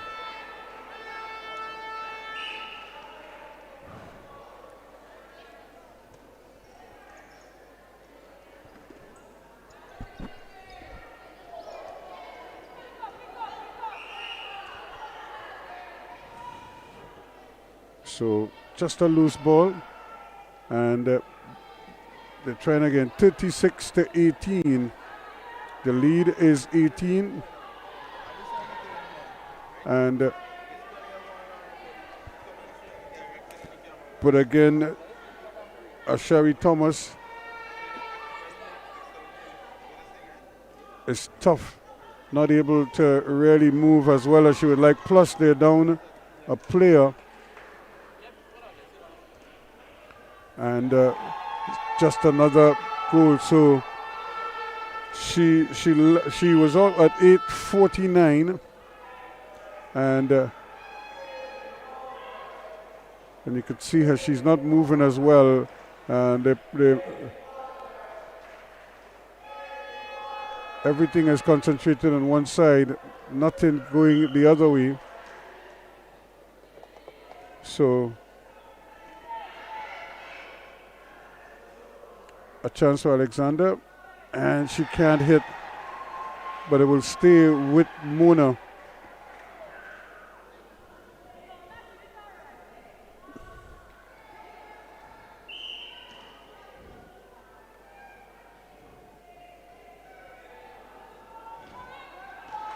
And again, excellent battling under the goal there. They're not giving anything away.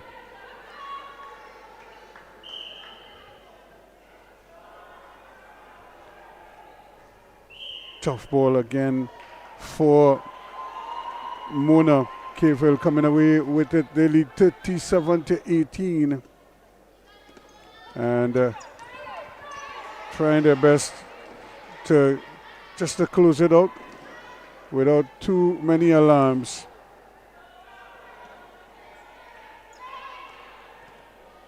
And they have a one-player advantage that is proven to be very decisive here.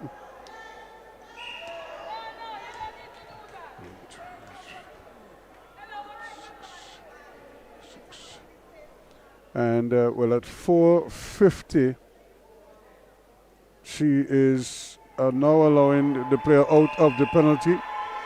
So she went in there at 8:49. So at 4, so it's like a 4-minute penalty that she would have served out there, and the team was short for the 4 minutes. And there it is again. Easy to try to go there. It's good to see that they're in good spirits. They're not bitter enemies per se, and they're fighting hard. They're battling, and but they understand it's a game. Somebody's going to win, somebody's going to lose, and you just try your best to try to be successful and to be good at what you're doing. And again, that's excellent wing defending work there. The goal defender rather excellent inside. And now it's a chance.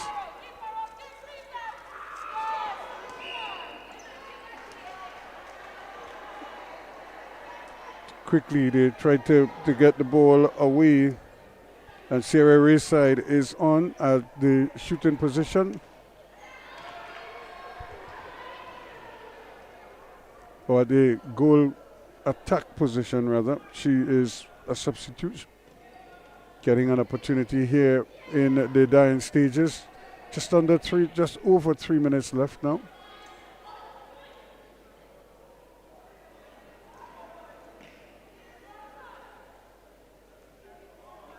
And again, Shanice Wharton there cleaning up for Cave Hill. And much too easy. But you prefer her shooting from this distance, because I don't think she has hit one from distance. But it's when she's up under the goal, it becomes almost impossible.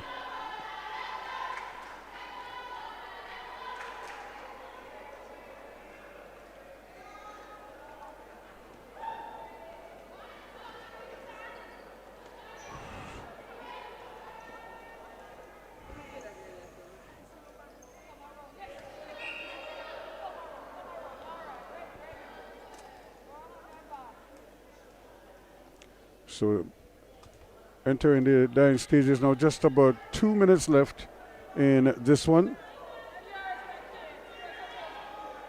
And opportunity to get her first goal.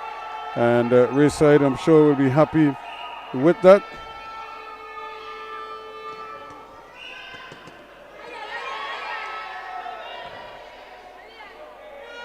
So again, the game is very competitive.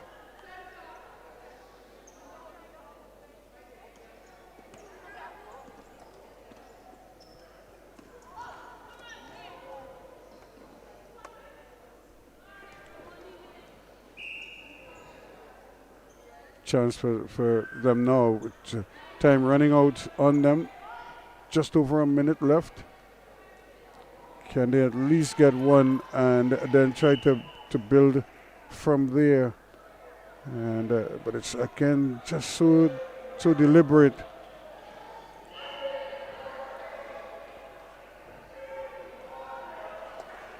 (40-18) it is right now.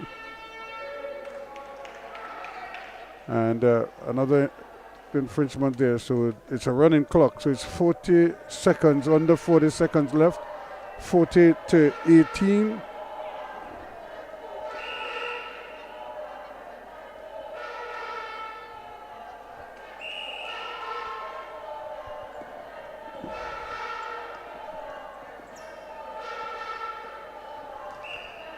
So here we go now with just about 20 seconds and counting, on almost 15 now, under 15 seconds left, and she gets another one. So that makes it 41 now, and the lead is 23, and that's how it will stay, 41-18.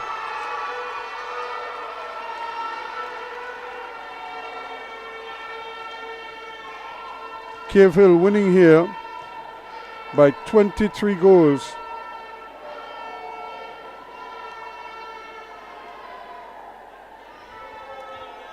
And what a performance indeed. It was pesky at times, but competitive throughout, and Cave Hill thoroughly deserved their win. So again, They remain perfect. For Mona, this is their second defeat, so this is surprising for them. Nevertheless, they competed and they competed well. Unfortunately, they just didn't have enough on their day. So, again, another comprehensive performance from Shanika Wharton in goal shooting position.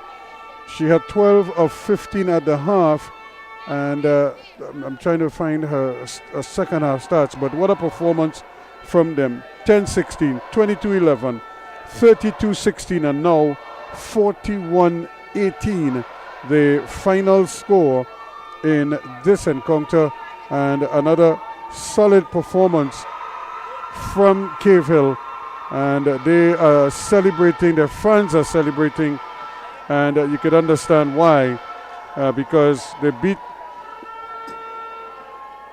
St. Augustine yesterday, and here today they took care of Mona to stay on course for a sweep of everyone before them, and it certainly is a great performance from them, and I'm sure they'll take heart that this is their year to dominate as far as the netball is concerned. So a solid result for them, and congratulations all the same to Cave Hill. Commiserations to Mona, but they certainly fought the good fight, but they were really up against it, as most other teams will find that to move Shanika Wharton is a near impossibility, especially given the fact that when she's so close to the goal, it's almost impossible to stop her. And the teammates supporting her as well as they've done, it has made their lives very, very difficult indeed. And more importantly, it has also allowed that the defense from her sister, Shanice Wharton, is spot on. So they have a goalkeeper that is phenomenal, and they have an equally phenomenal shooter at the other end, and excellent support from center court to the wings, and they're a running team, so they certainly make life very difficult indeed. So that is the situation here, with a fine result on the netball court for Cave Hill.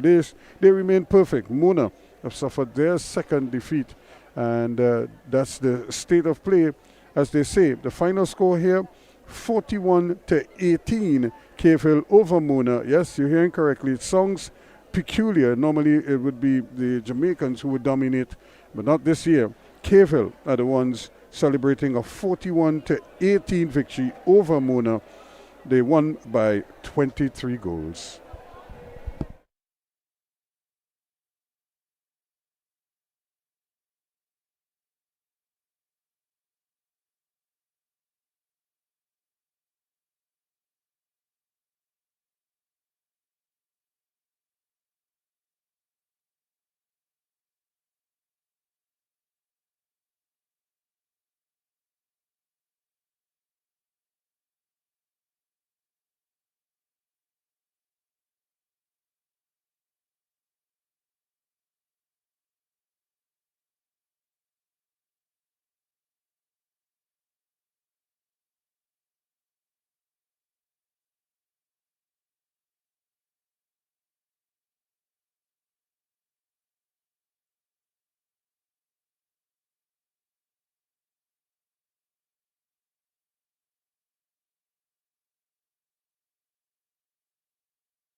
Okay, as we welcome you back here to the UWI SPEC, we're getting ready for some volleyball action, men's volleyball.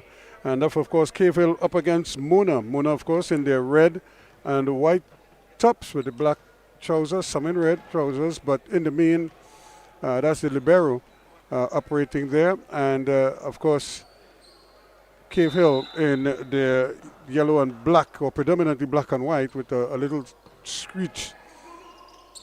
And we're off and running in this one. This is expected to be very competitive.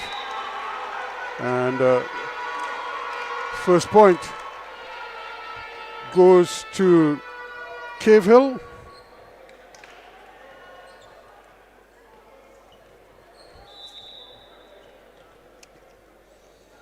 I remember we had just seen a beautiful netball game. And just trying to keep it in there, but not able to. So, again, a vicious spike to kick it on. And just to remind you that the goal shoot for Cave Hill, Shanika Wharton, ended up with 39 of her 51 attempts going in. So she was pretty impressive. Here, the men are trying to do a similar number against the volleyballers from Mona. And long that time with the spike. And they're looking for a tip, but they didn't get any. And for Mona, their goal shoot, Emily Alexander, she was good for 16 of her 30 attempts. So good results, just long again with the serve. And we have quite a few youngsters, some students in the crowd looking on at this, which is good to see. And we see another group coming in their green shirts, supporting, no doubt. And another big block deflected out there. So Cave Hill off and running here, 3-2 up.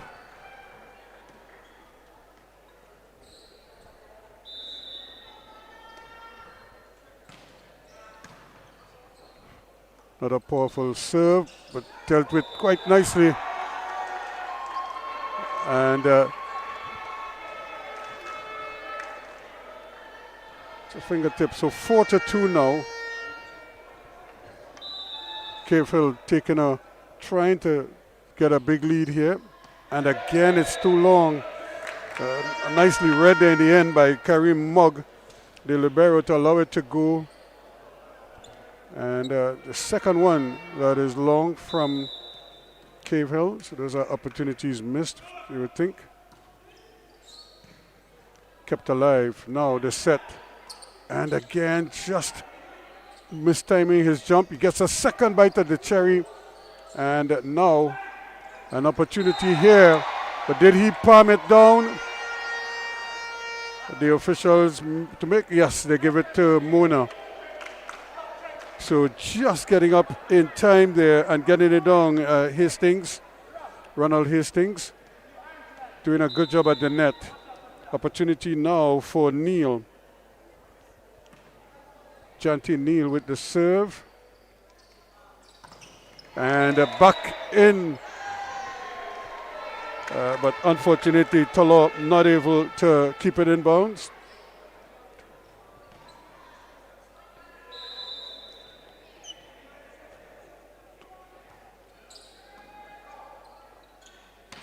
And there he is, the big man, doing the business there. From that range, it's almost impossible to stop because it's coming at an angle and it's coming very fast at you. So Tolo doing very well for his team at the net. And the block as well. That's a good block.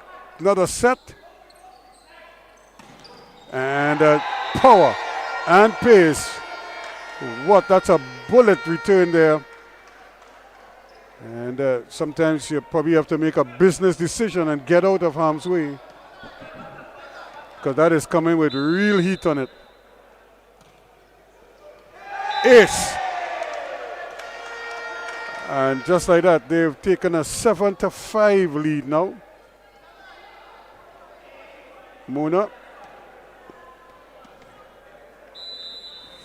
Hastings again.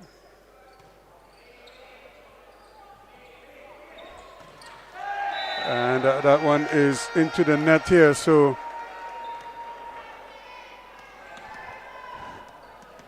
Padmore unable to get it over the net. Sure, he'd love to get that back. Get another good serve from Hastings. And the big fella doing very well there, Tolo. Again.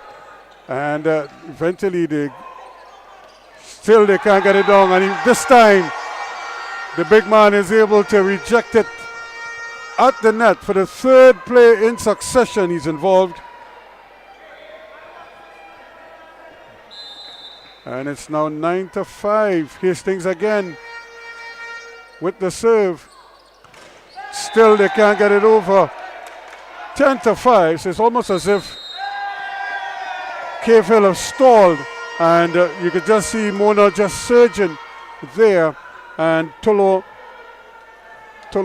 showing what he's made of and why he's so important. He's blocking up the middle and making life very difficult for them to get past him. So they can't get past the first line of defense, which is that block at the net.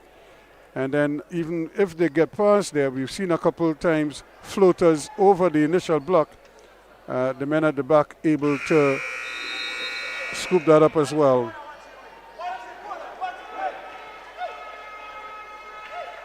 So Mona 2-0, looking for a third win on the trot here. And of course Cave Hill 1-1, so they badly need a win here to stay in contention. And that's part of the problem when you get your shot blocked so often. You tend to want to avoid the block, either at the side of it or over it. And when you put too much power, it works against you. Kept alive. Nice set again. Opportunity here. And that's another one. So 12-5 now. And really and truly, Cave Hill, even coming out of the timeout, haven't been able to stem this flow here from Mona. Nice hop and a skip. And again, Tolo is at the line, at the net, creating problems. 13-5. And when you consider they were actually trailing in this at one stage, can he keep it in? Too many touches, but what an effort. Again, really sacrificing everything there.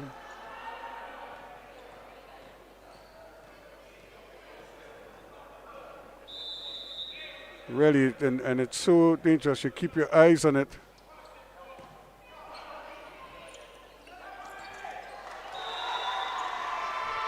Just not able to keep it out. Or because the block at the net was not as strong.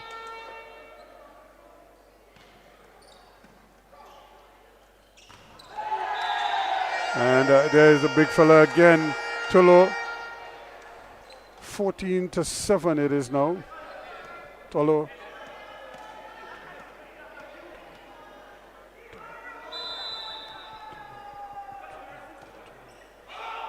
Way too strong.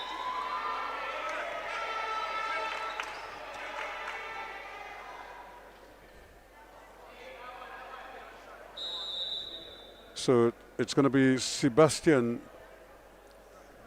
JD Sebastian with the serve. Good powerful serve. And this should be alive, kept alive nicely. And time for a good set again. And it's kept alive nicely. And out of bounds it goes. 15-8 it is now.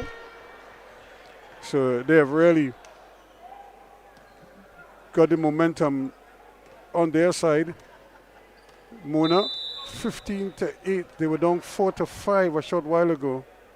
And they've just gone on this run, this amazing run. Kept alive. The big fella is back there helping out. Still a chance here. Too long. 17 now.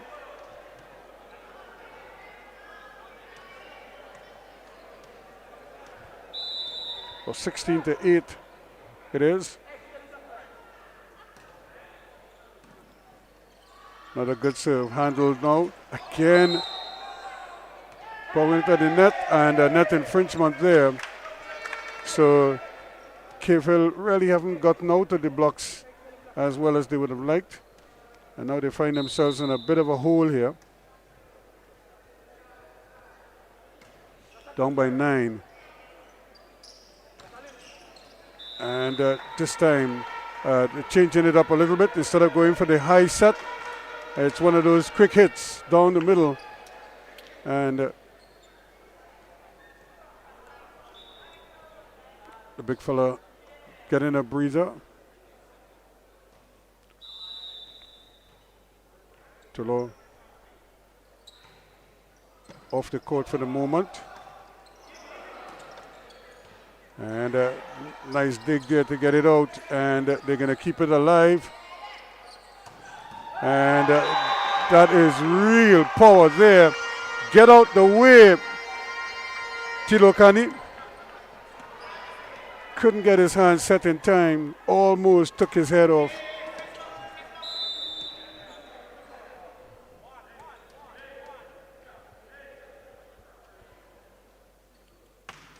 Big serve there by Rob. And again,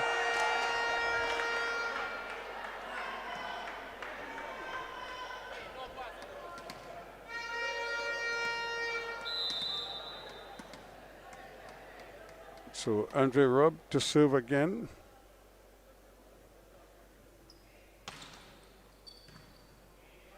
Nice serve, handled better this time. And Rob will get a second bite at the cherry. Trying to get it downfield on the near side. Still, it's in play. Can't get it out to run there, but he would have had to play it back and allow his teammate to go forward with it. 19-10 it is.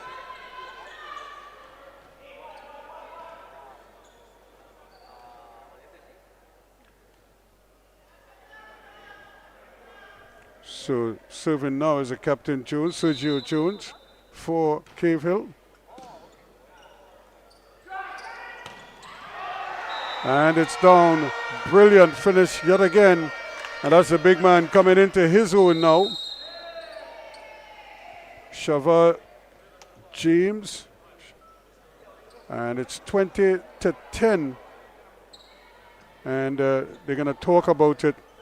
Again, Cave Hill hoping that something changes, because right now Cave Hill, who are unbeaten at 2-0, are looking good for the first set.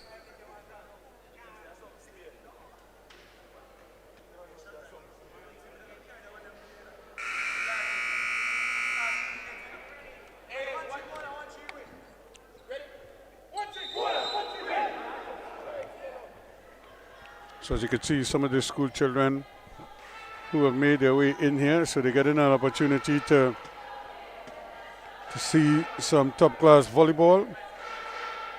And there's another group in their green outfit there, they front and center. I'm sure taking pictures, taking notes.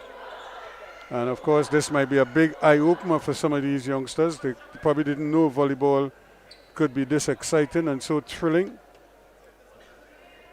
Every point could bring excitement. So here's James. He's going to serve at 20-10. They're 5 away from taking the first set.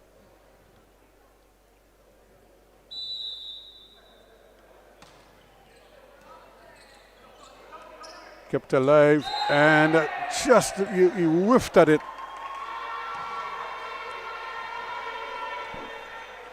But he got enough that it was mishandled by the defense of Muna.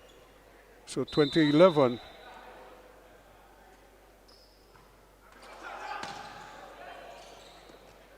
And again,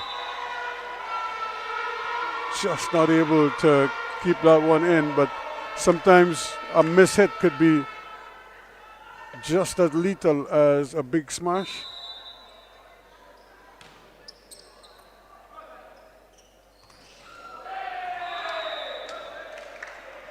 So make that 21 now to 12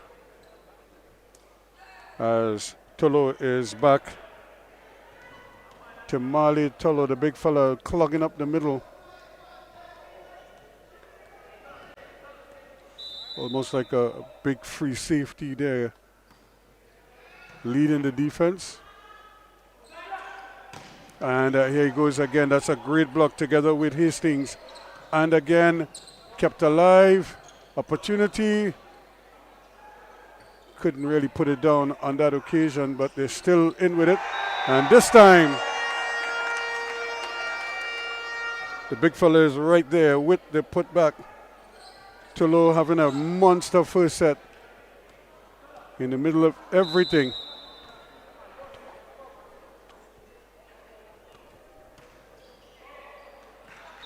And not for the first time we've had this serve that is sailing long.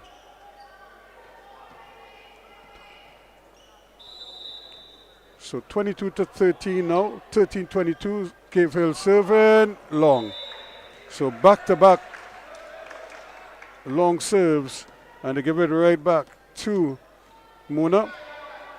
And this man, Hastings, who had had a big sequence of serves earlier when they opened their lead.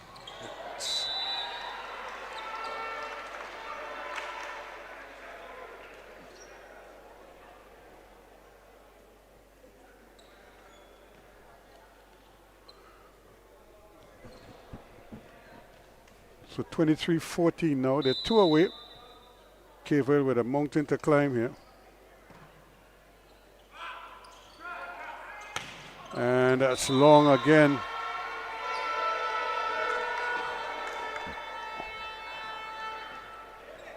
Hastings just missing there, 23 to 15.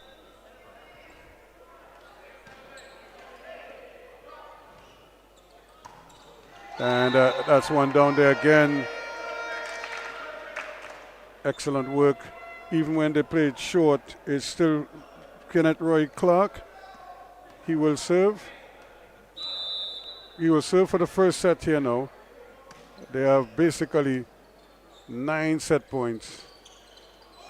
And that one is kept alive. And that was a pancake there, just to keep it. And down it goes. And that is the first set. 25 to 15 to Mona.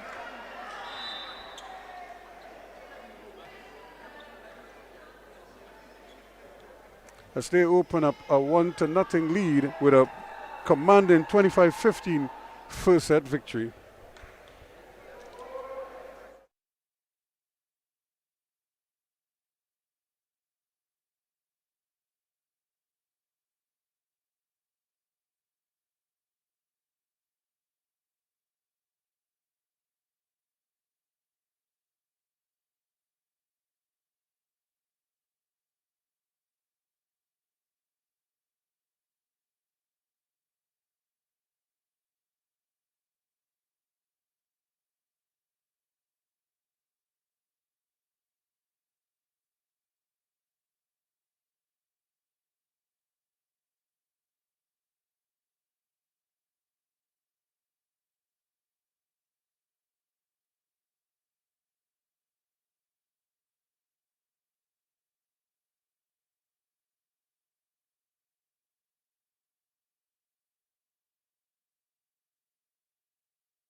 And we're getting ready for the second set in this encounter. So we're getting ready for this second set. Mona taking the first set 25-15. And trying to create some separation here. Cave Hill started a bit cautiously, a little bit slow, and then they found themselves in a bit of a hole and couldn't climb out of it. I'm sure the coach will try to encourage them to change that in this second set. Let's see if they could. Rob it is who's going to go. Andrew Robb is going to serve first up for Mona. Kept alive here, and again a net infringement. So 1-0.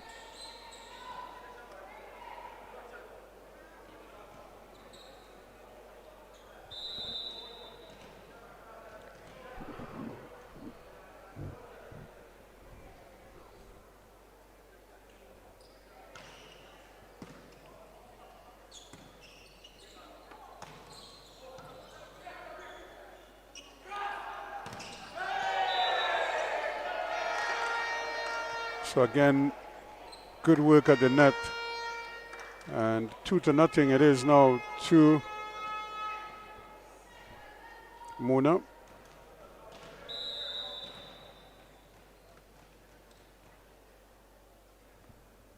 So Andre Robb it is who's going to control. He's the captain of the Mona team, and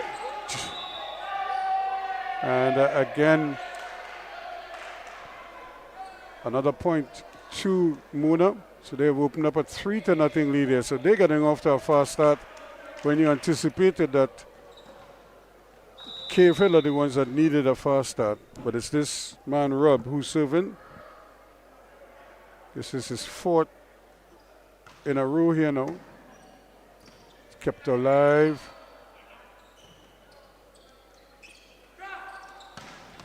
Brilliant. What a kill from that man James, right down Main Street. Brilliant work again. Nice set for the assist.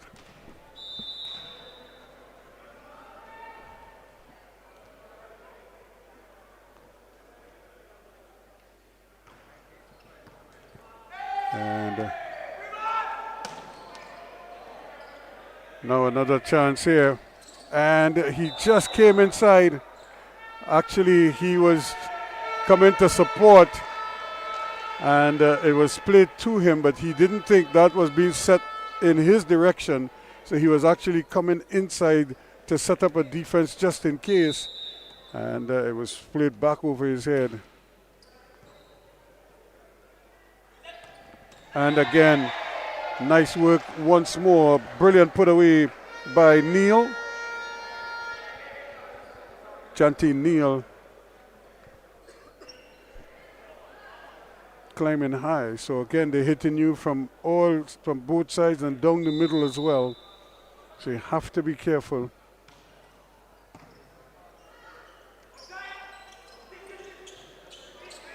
Nice work again. And maybe the hand just over the net there.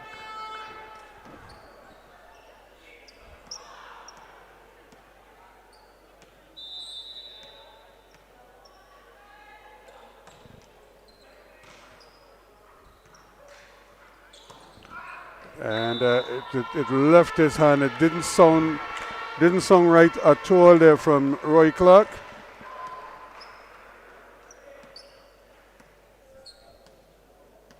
So they could see the crowd well and truly into the action here.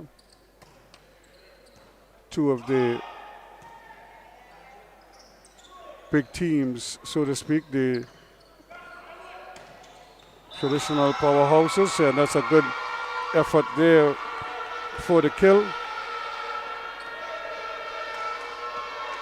Makes it 5-4 now. So they're not going away. They're slowly getting back into this one.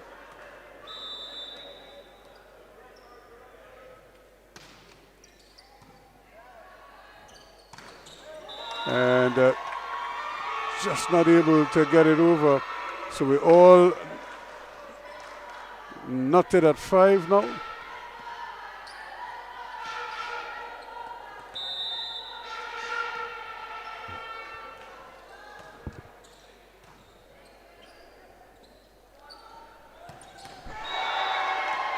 More fantastic play there again.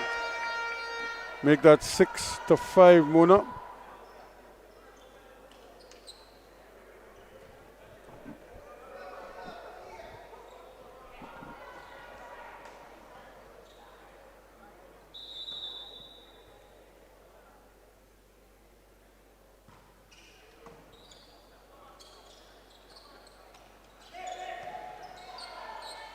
Opportunity here, down the line it is, and because he's left-handed, that's his strong side.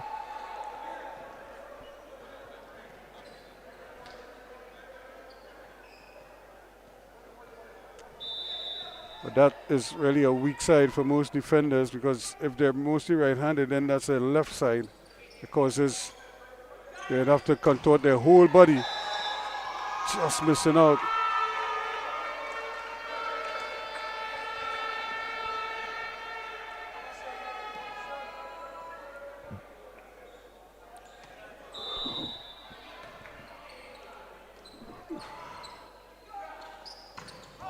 And again, just putting it down there at just before the end line.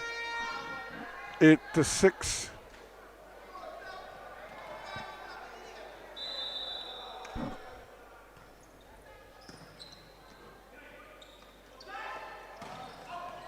And just catching the line. That's a very good spike there from Kush Tilokani.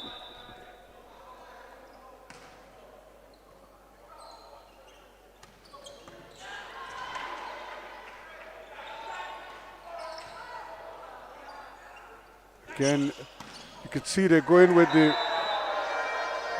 off-speed shots, because the fact that they're getting their shots blocked at the net by, of course, the big man Tola, who is clogging up the middle. So they're trying to bypass him, trying to go over his blocks.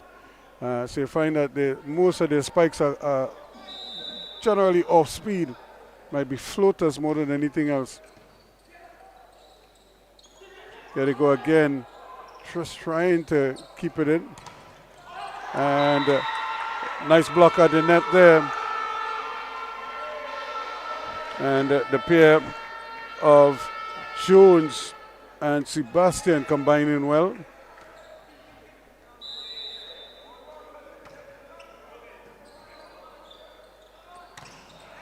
And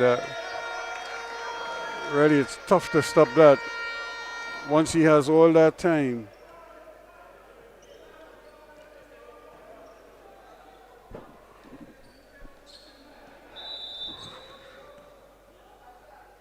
So here he is now, Tolo.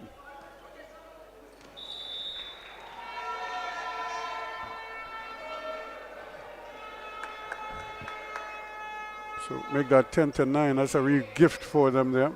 He never even touched the net.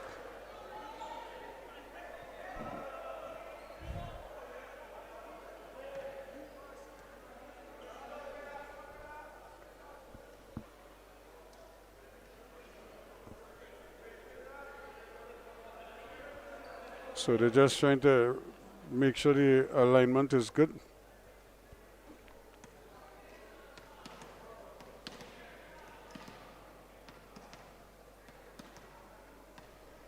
The players are where they're supposed to be. On the court, that is.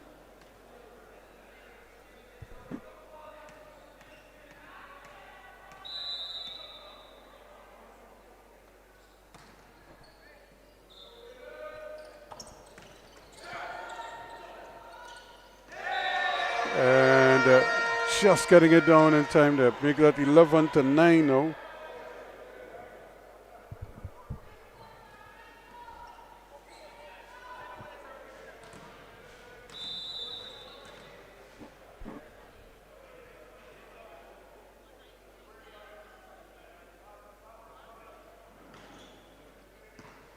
Again, you could see the ball swerving in the air. Talot does well.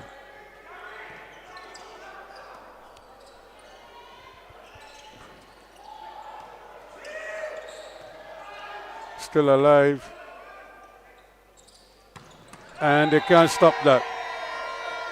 It's difficult for them to stop that. When James comes that wide and that high, you're almost like sitting ducks there, because he's coming down and he's coming fast. And he has his favorite spots. He either comes down the line or he goes straight down in the middle. 12-9. Mona trying to ease away again.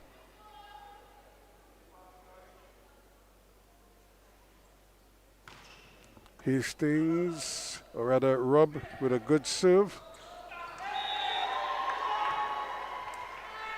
Nice put away there. So Cave Hill not going away quietly.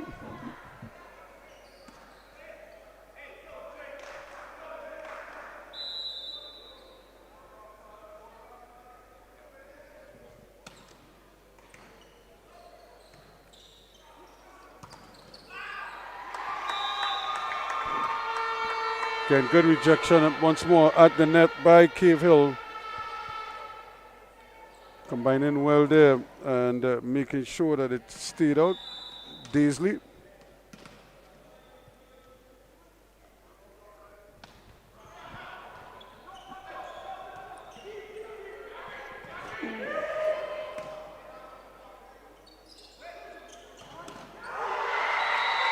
And hit him in the chest, but he couldn't get it to come back to St. Rob was in position. He just couldn't get his hands up in time. So we all tied at 12 apiece now. Game on.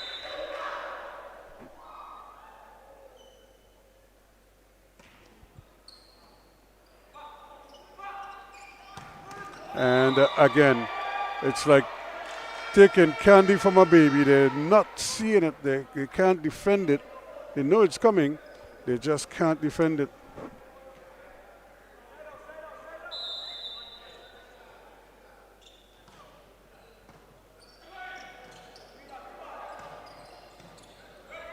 And again, and just not, the timing was well off there, but it still got down, and that's the most important thing at the end of the day, especially for Neil, Jante Neil.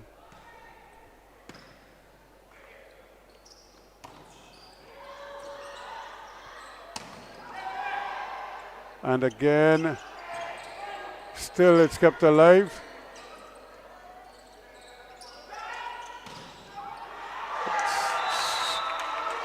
Nobody could stop that one.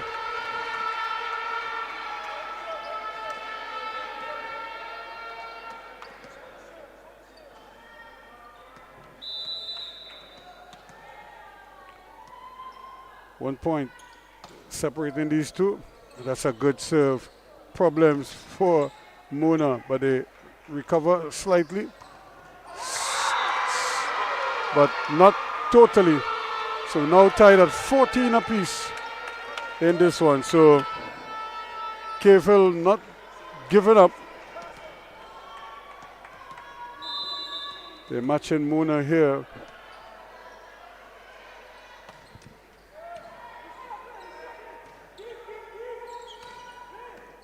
And that was, again, not convincing. And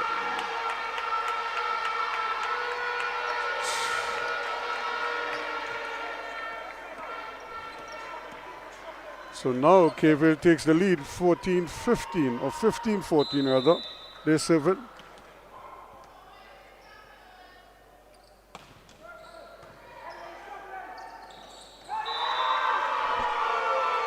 Make it 16-14 now.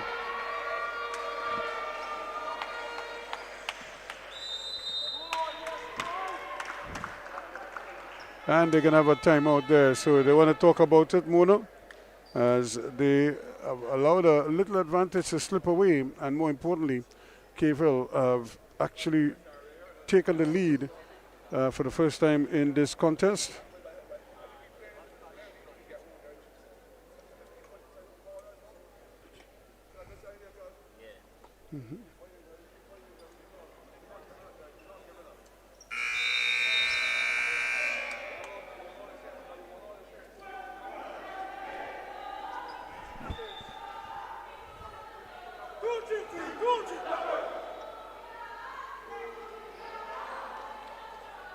So they're back out there now with a 2-point lead. Cave Hill, their supporters are full of voice right now, trying to urge them on. And again, not able to get around quickly. Instead of going with both hands, they go with one. Now the big fella is back. Tulo.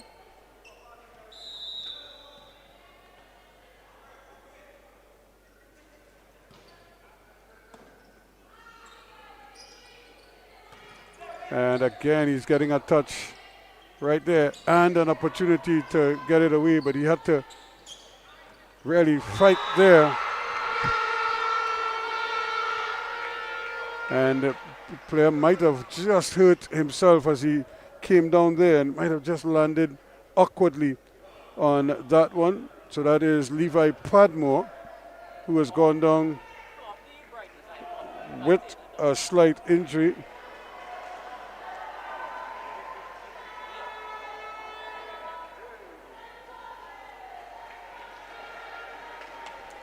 And he's trying to walk it out. He might have just turned his ankle as he's showing the physio there.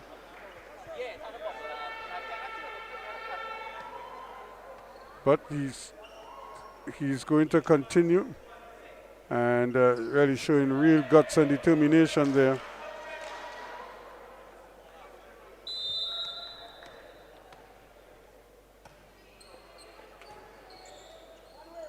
Now, can they feature the big fella again? And not able to do it. So makes that 16-17 now. Just the 1 point in it.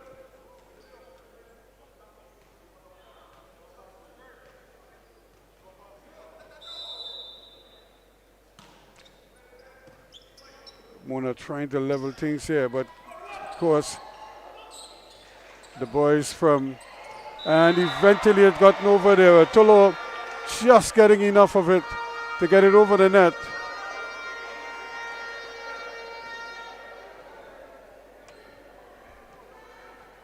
$17-all. Game on here.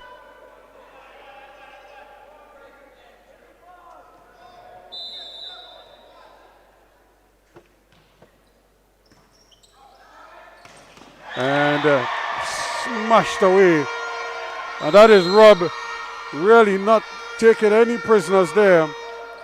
And of course, now you have the momentum swinging back to Mona now.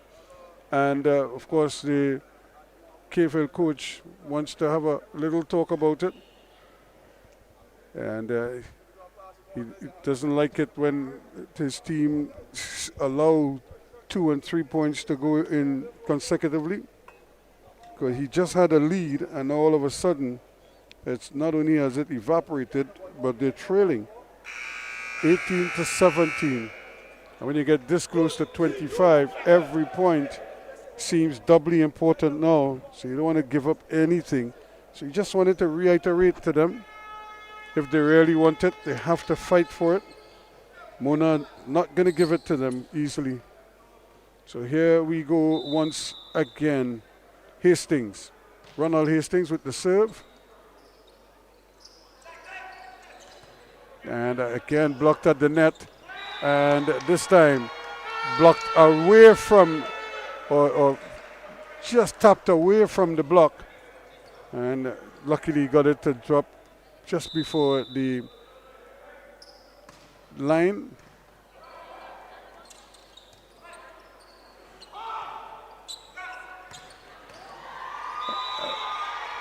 Still again.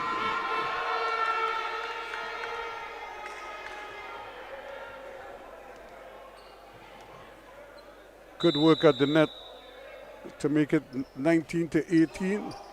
And that's too long So just like that, we all square at 19 apiece. And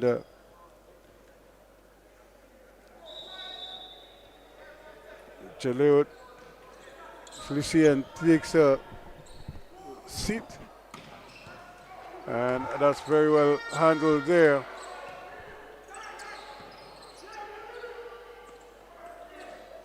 And still alive.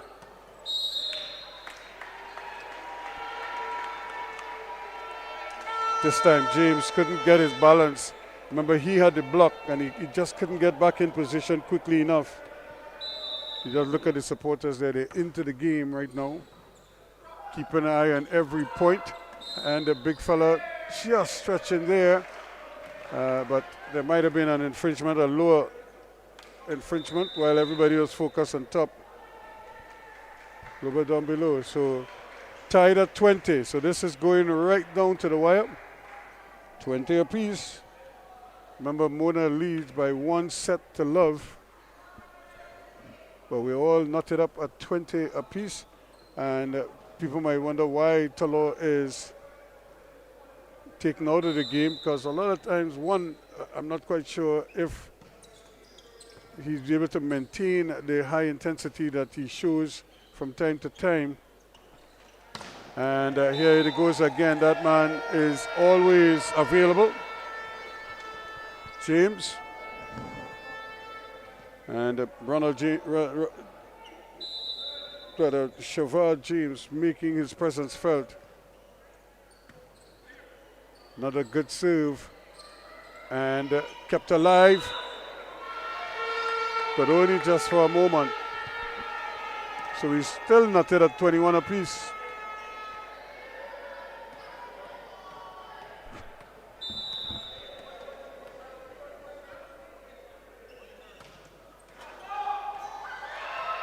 And it's kept alive, and it's pounded away. But a lovely little pancake there to get it up. And the crowd loving it. The vuvuzelas are in effect.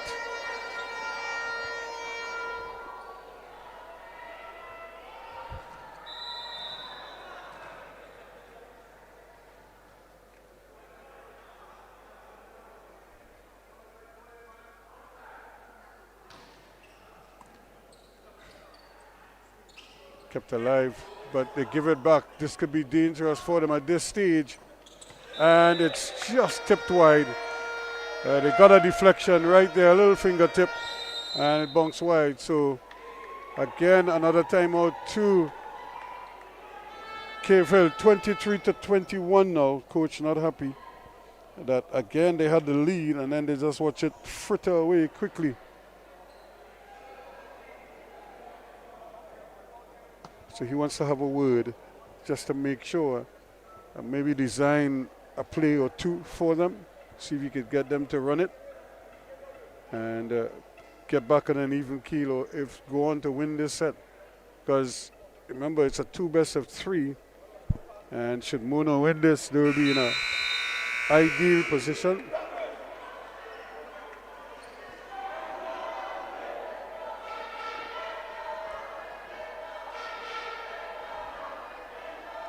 So 23-21, Mona over Cave Hill with the ball to serve. And it's the skipper, Andre Robb, who is going to do the honors. Can he produce another of his brilliant serves to cause problems for the Cave Hill defense? Again, look at the swerve and the movement on that serve. Kept alive. Now, this could be interesting here. And again, the deflection. The block is not as firm as it should be. And it bursting through the grab. So that makes it 24-21. Now they're 1 away from winning the second set. And it's Rob again.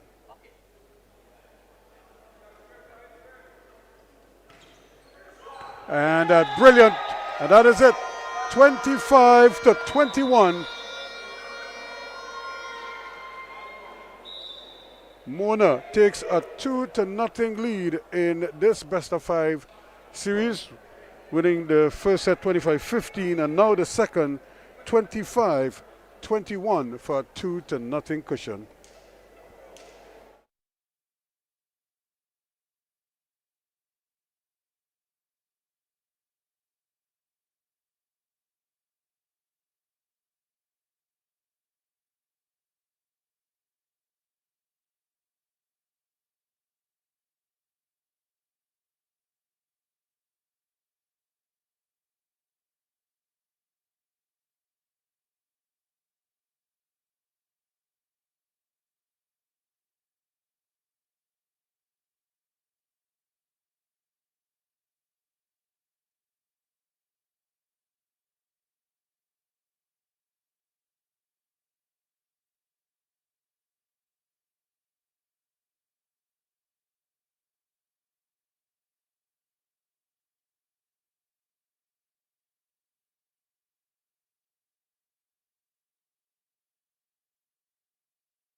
So we're getting back to action here now. This is the set for Cave Hill. This is a must-win for them to keep this series alive, else Mona will up their record to a perfect 3-0, and more importantly, they will try to register a 3-sets-to-love victory.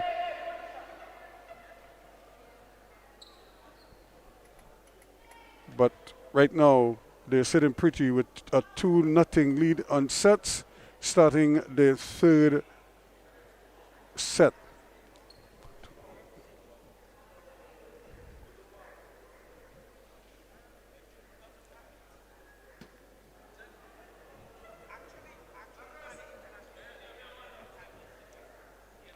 So they were just waiting on the officials to make sure everybody is ready. And here we go. So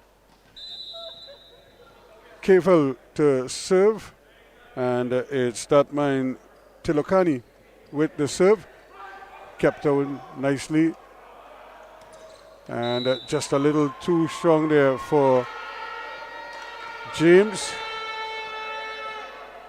Too low, hit it into the net.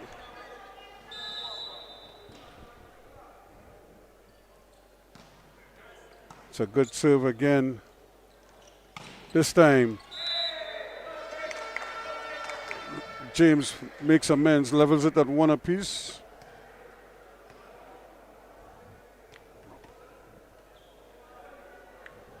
So Andre Roberts, who is leading from the front here, can he get another one of his famous serves in? Set, kept alive, and just getting it down at the edge there at the end of the line. Brilliant, absolutely brilliant from James again. He's dominating that left side. Rob looking to give his team some kind of a lead here to work with. They're up 2-1. Kept it alive nicely. And James keeps it going. And that's a little interference there because just going to hit it down was Hastings, and you could see being impeded. So 3-1 Muna after a good start. Trying to close out here in 3 straight. Still plenty of volleyball to play.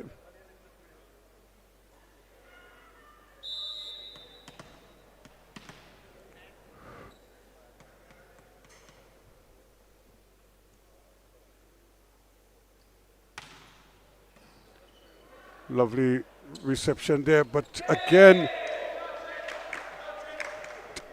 miscommunication there. They really had it set up, but he just couldn't get his teammates to follow his lead. He probably needed to push it a little bit to the left, but the aim was to take the pace off, but he took all the pace off, and it never went back towards his teammate. Another good serve from Rob. Kept alive, but just couldn't get it up. Got his hand down to it, but he got it down instead of getting it up. So a big spike there. 4-2 now. 2-4 because KFL will serve.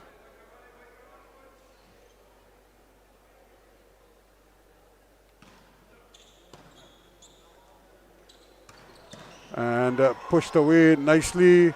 Still alive. Trying to set it up.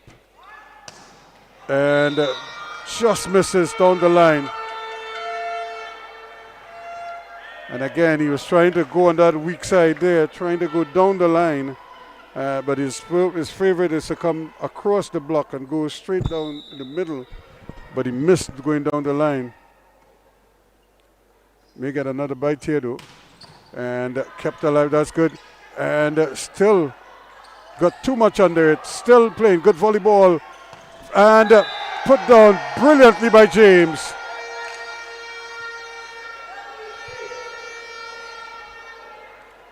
Shavard James coming up big again for his team.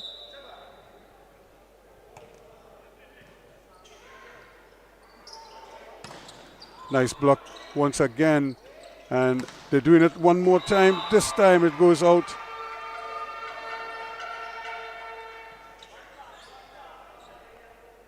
And the shift just not covering all the spaces. And so 4-5, Cave Hill sticking around. They need to. They can't afford to allow this one to go away from them too quickly. And just too fast coming back there.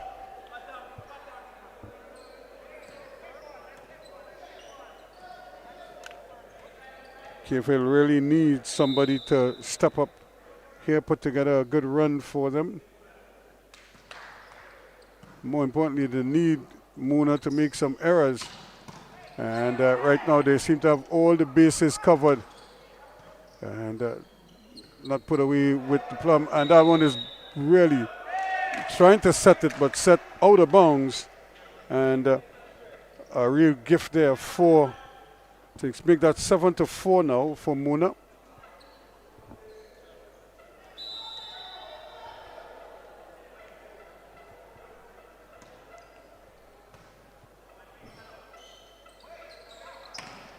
Kept alive. Nice volleyball. And he was just trying to push it. And really a double touch there. Didn't really get it right. So it's now 7-5 to Muna. Cavehill on 5 now. Trying to keep some momentum. Just a nice low serve.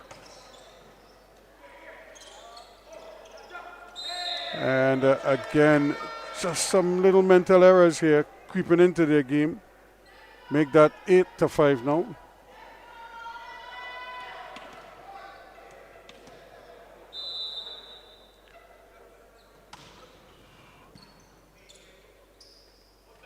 Probably need to change it up there. The block, just getting enough of it. And just that little deflection takes it up to 9-5.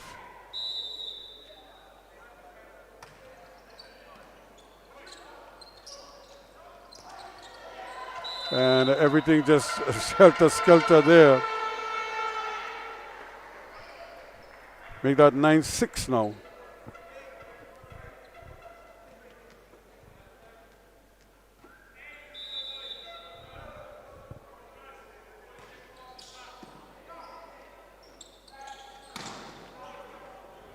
Good block, keep it alive, and nobody stopping that.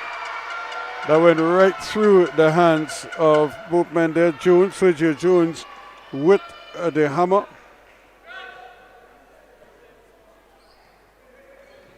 Talk about a kill. That thing like it flew through the hands of the defense. And he just gave it back to them. So that makes it 10-7 now.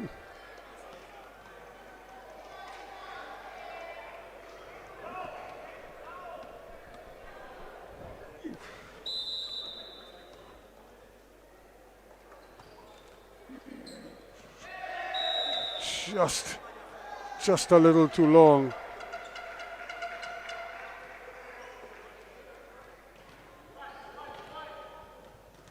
We've seen Neil do that on a couple of occasions, Jante Neil.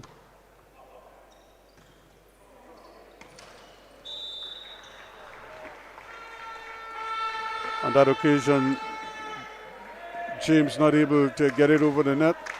So to makes it 10-9 now, or 9-10 with Cavell serving.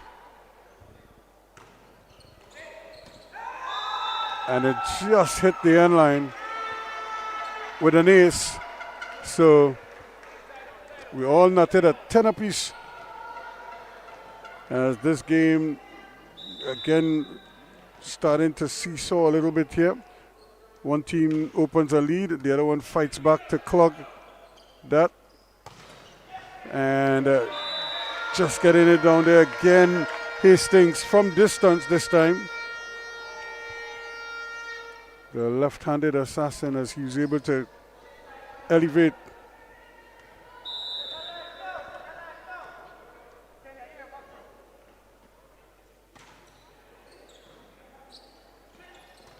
Kept alive, but out of bounds.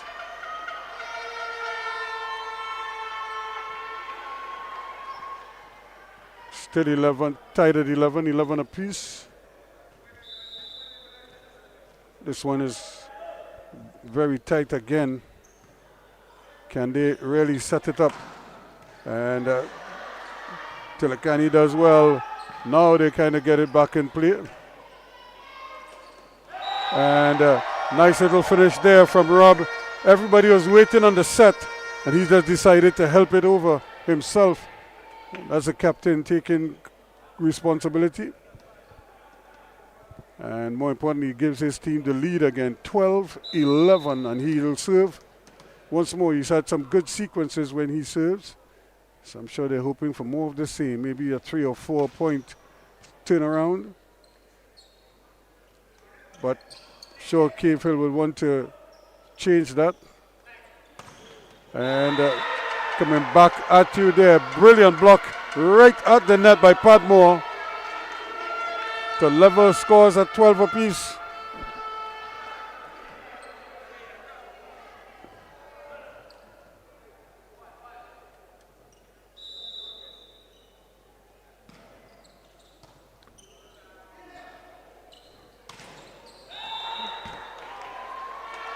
And again, off the net it goes. So now Cave Hill has the lead, 13-12.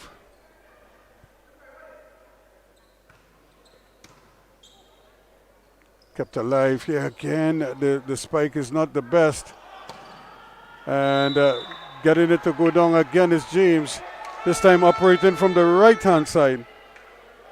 So he's not afraid to move around the court, as is the requirement based on how teams are positioned. and they just kind of rotate around. But he is operated almost exclusively down that left-hand side. Pulls another nice serve that is not handled well, and this time it's blocked again. Opportunity now for Cave Hill, blocked once more, and a nice block again. Just some interference down below. You have to be able to control your body when you're elevated. And he just caught his man in his follow through there.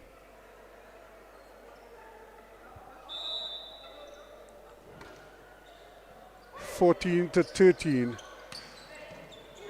Kept alive, and opportunity still alive. Still alive. Nice volleyball there. Opportunity here. Still they can't get it down. Can Mona do it? They too can't get it down.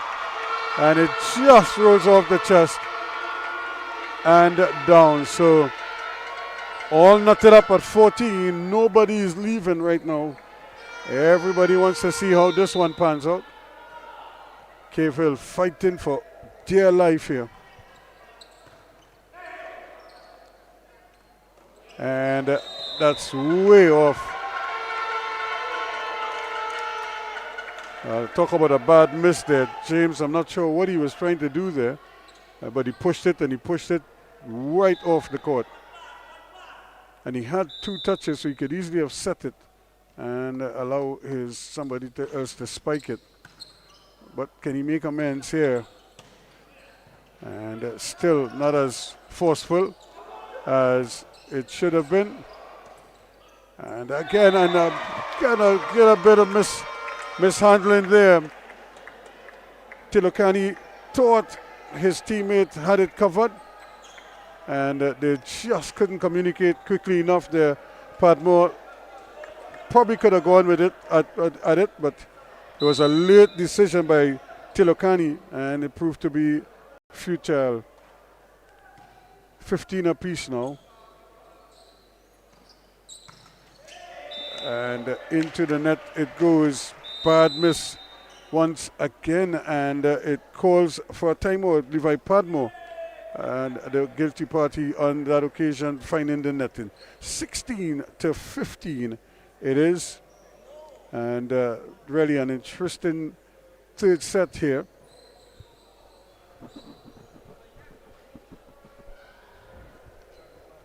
Mona not able to get away as they would have hoped.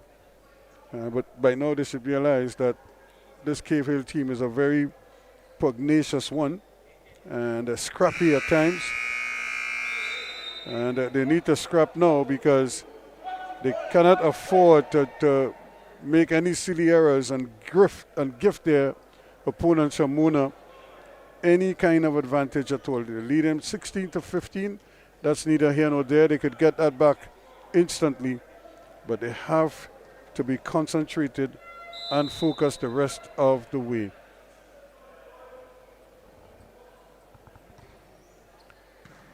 Third set action continues here, and a little bit of complaint. I think plenty of net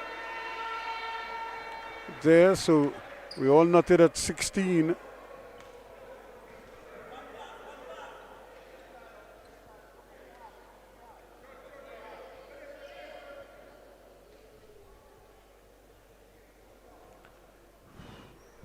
So the official just making sure that everything is everything.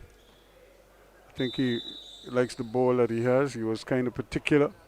Here we go now. 16 all. And just missing once again. And not for the first time we see Hastings just go cold with that smash. He's going long, and on that occasion he had room to get it down. Prior to that he was hitting into a block.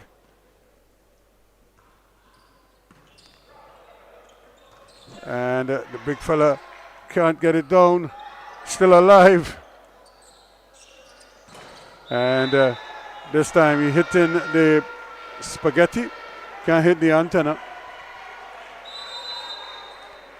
16-18 now, and Mona wants to have a word.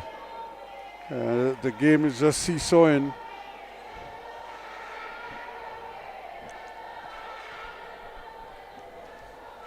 From one team to the next, but neither team has been able to get away just yet. Although I'm sure Cavell will be looking to milk this two-point cushion that they have right now. See if they can't get themselves up to win this set and force a fourth.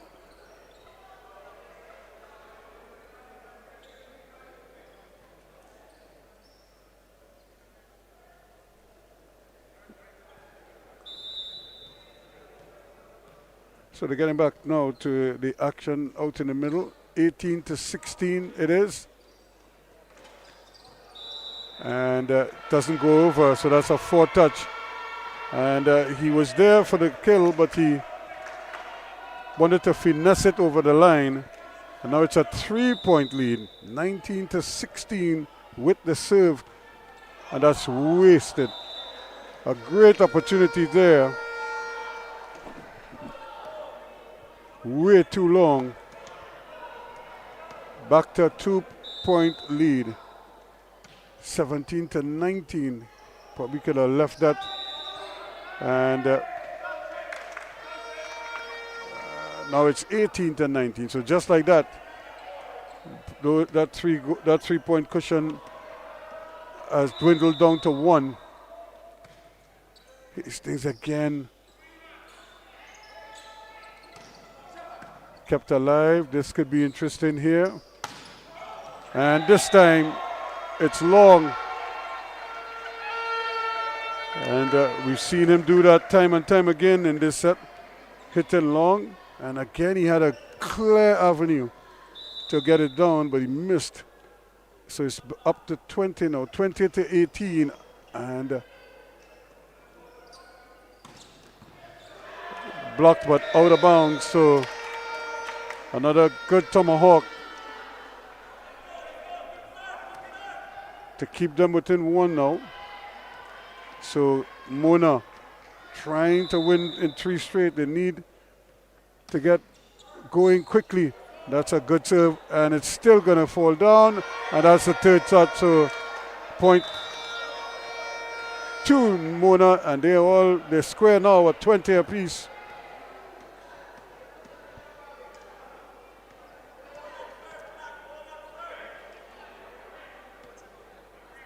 So 20-20.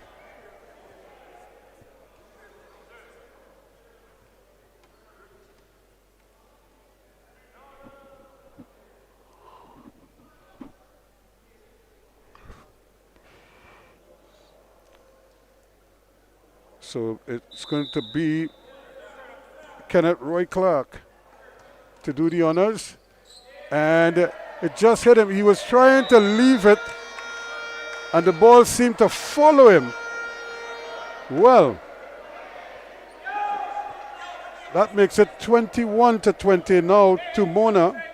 That was a real lapse in concentration there. And the coach wants to have a word.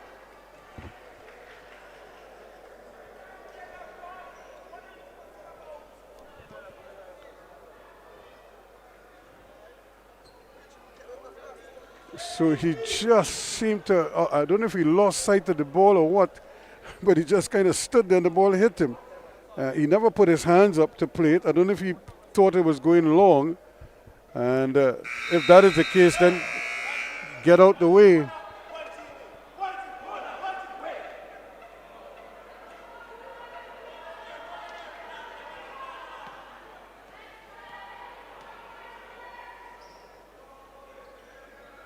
So 21-20 it is now.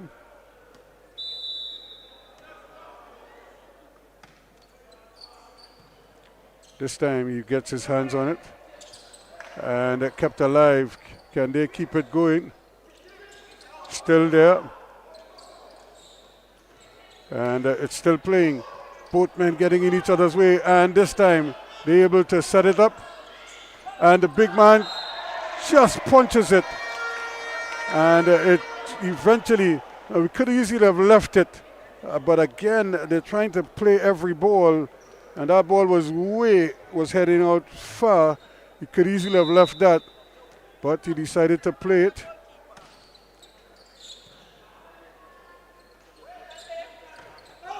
And it's out, so that makes it 23-20 now. So all of a sudden, Mona found a second wind, as they say. And they have eased to a 23-20. They're 2 away now.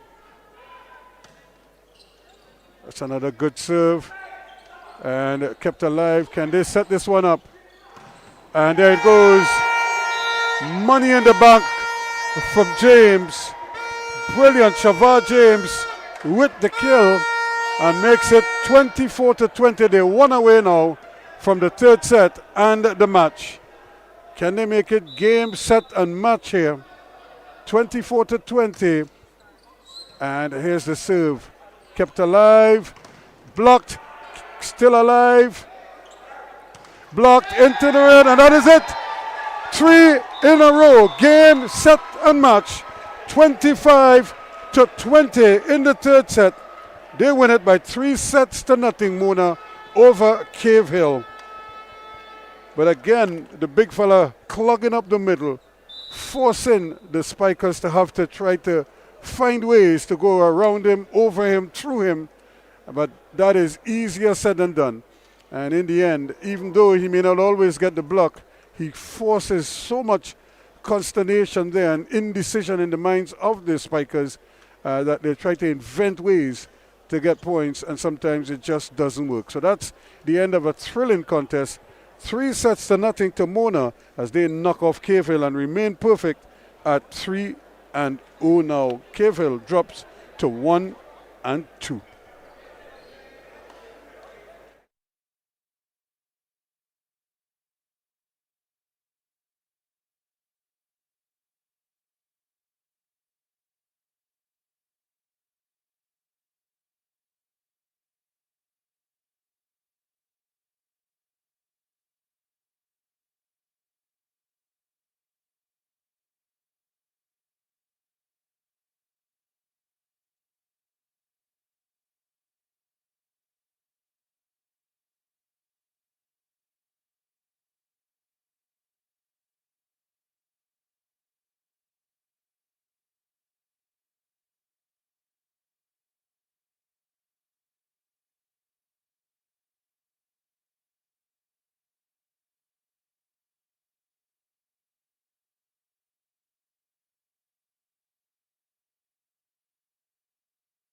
Welcome back as we get you ready for the other game.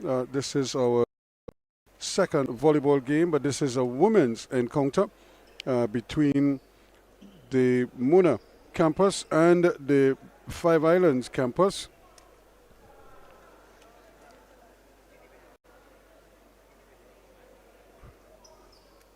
Mona really just 2-1 at the moment.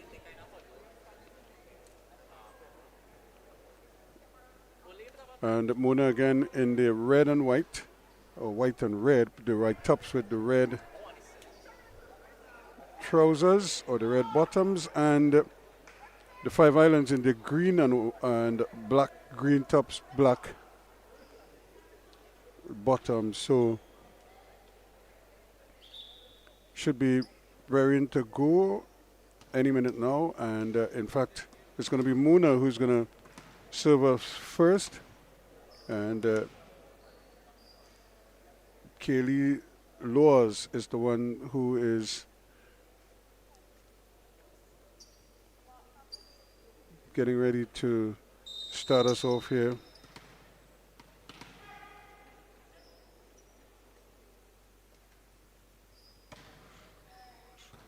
And that's a great serve, dying on her and not able to control it. There is Javier. Shumai Javier just not able to get under that one.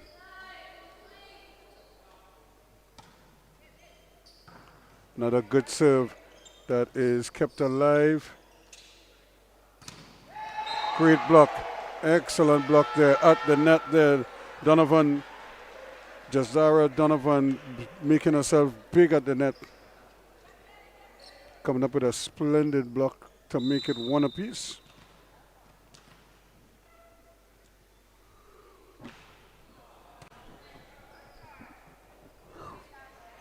Kept alive there and still alive. Chance here now, just a floater. And get out the way. And you don't see that too often. And that one is kept alive still. And just coming to get a hand onto the Gervais again, getting a hand on it, but deflecting it away from her teammate. Peters, who was under it, skating forward 2-1.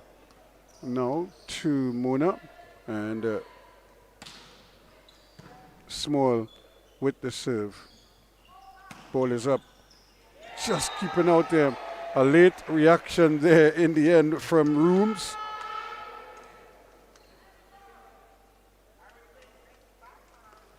And they're rotating two liberos, Rooms as the number 10, rather than number 30, and Finley, the captain, who is in now.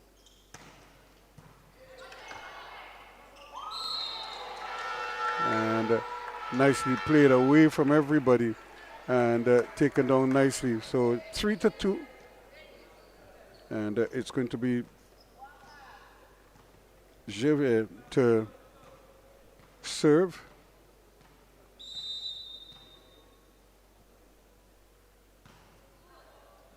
It's a good serve. It's into the corner and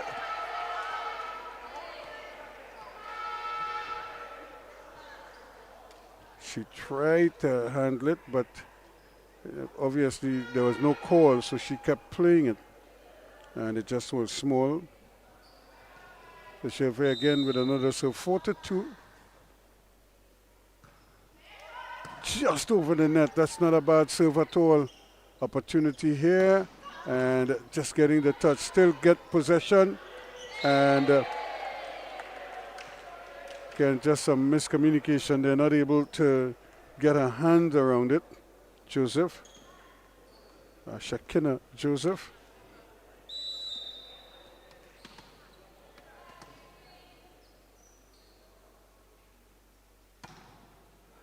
4-3.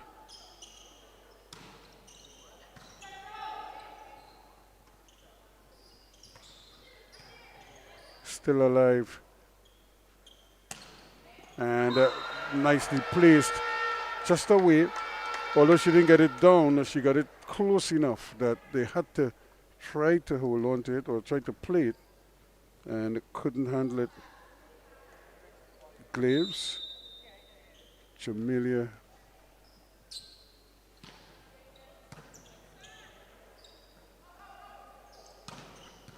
and a nice handle again. Opportunity here, good finish right at the net, and able to just put it over Burrell, Cara Burrell, with the two-handed. And now she gets to serve to try to get her team levels. 4-5, Mona serving.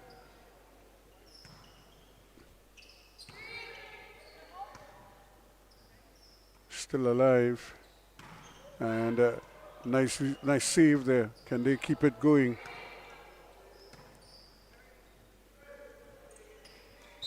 And palming it.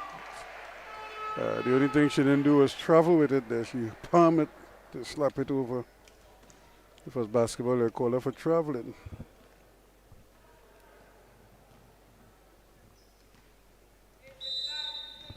Six to 4 now.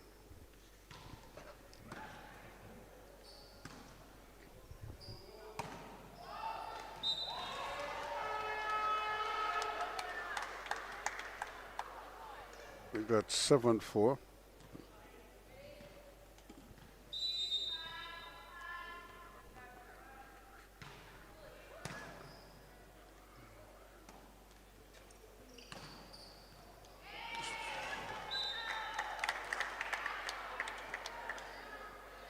Seven five, so Mona just trying to keep within striking distance.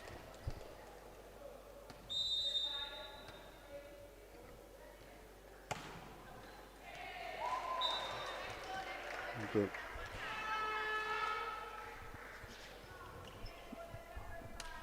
Not good enough there, but we see that happen time and again.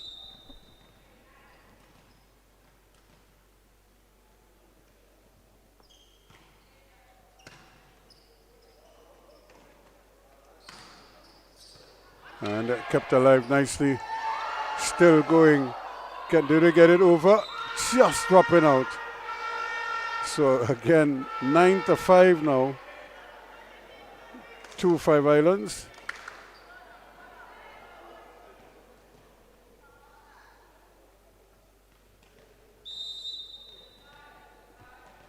As they continue to serve Lewis now, Josanne Lewis.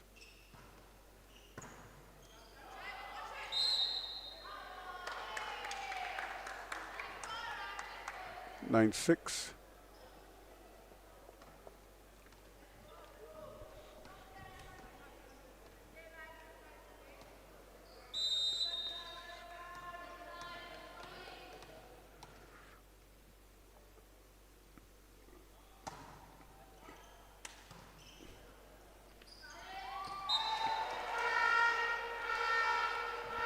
A neat little flick there from the captain Barnes.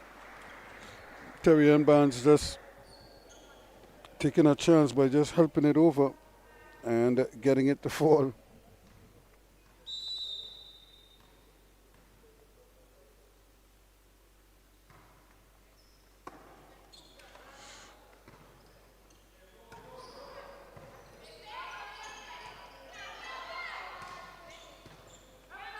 Nice save. Still alive here now. Can somebody finally get it down?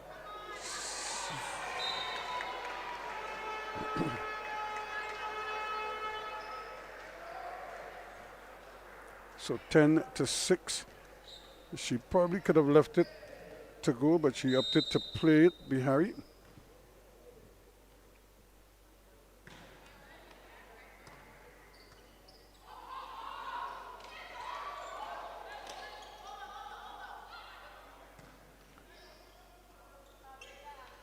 Five Islands to set it up.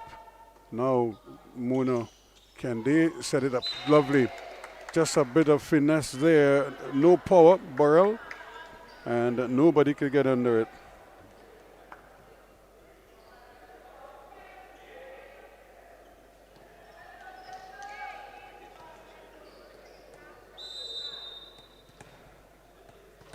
So now 7-11. It got 7-12.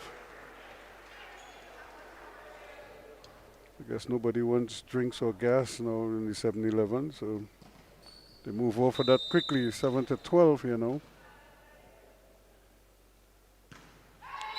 And vice versa. So make it 8-12.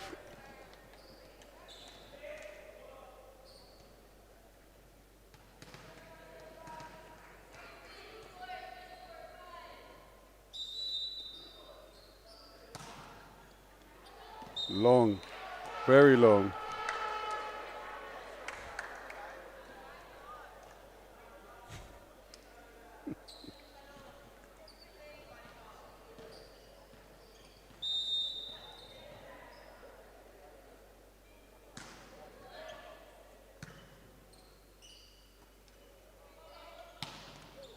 And she goes wide with it. She could have gone longer, but she took the angle. She took the tightest angle. And but had she gone like to hit the back end, she probably would have gotten that one in.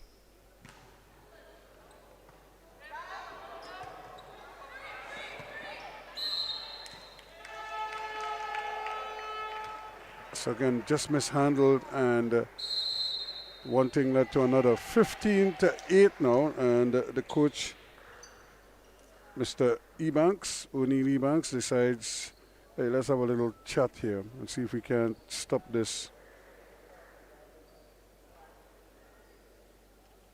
scoring from the opponents.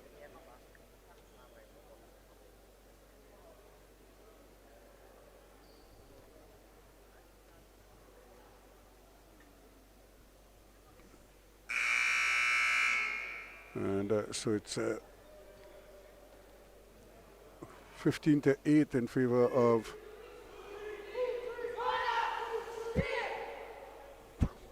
the Five Islands campus. They obviously happy with how things have gone. Now it's a question of them maintaining this level of intensity and the level of determination that they've shown in the early goings here. Can they now get something, get more rhythm? And that's brilliantly done again, just anticipating well there, Burrell. Cara Burrell very much in sync. 19-15 now. Here is Glaves.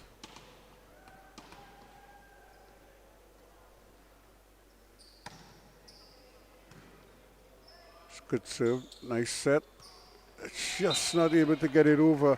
She just seemed to get under it a little bit, and then no elevation at all over there by Josanne Lewis. 10-15 now. They're down by 5. Still plenty of time. And enough points that they can certainly make a big comeback. And whenever she is around, things happen. Jazara Donovan.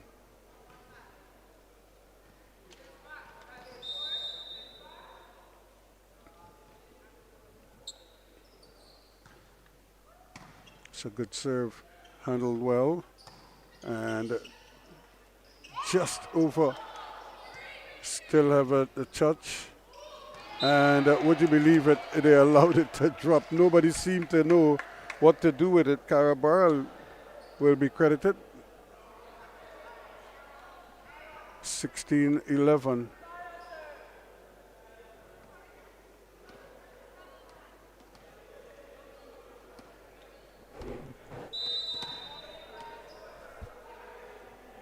So Cara Burrell with the serve. Nice powerful serve. Problems. And nobody to set it.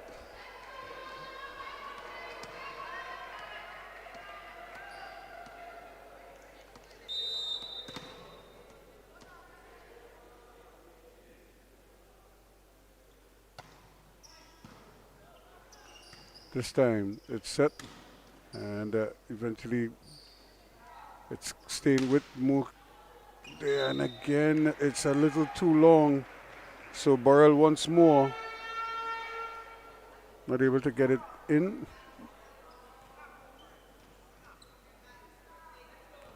17-12 it is.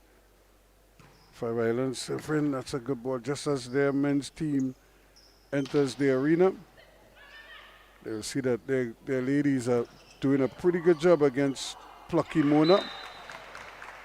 That's excellent work again at the net.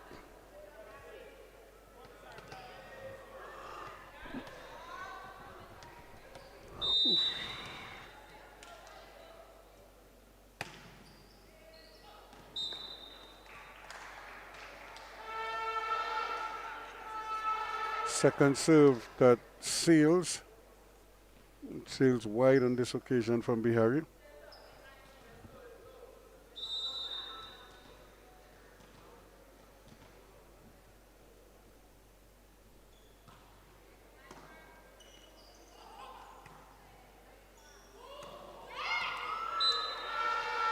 And the big left hand coming through there from Martin.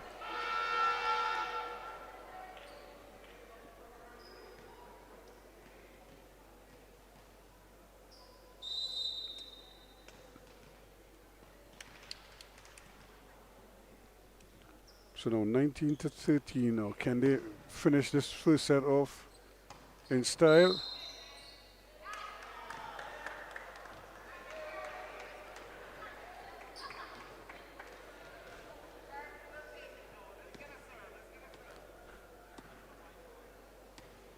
Make that 19-14.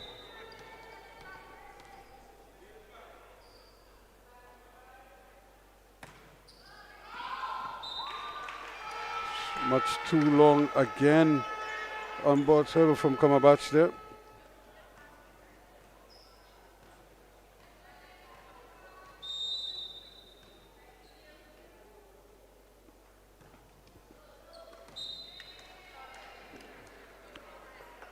So tit for tat. You make an error, I'll make an error too.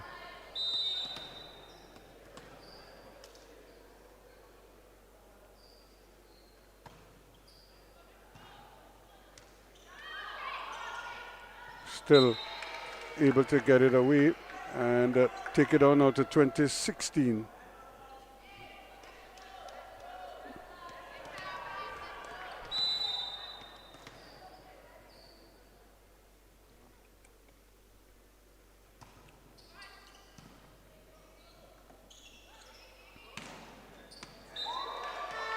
And can't catch up with that one. 21-16 now.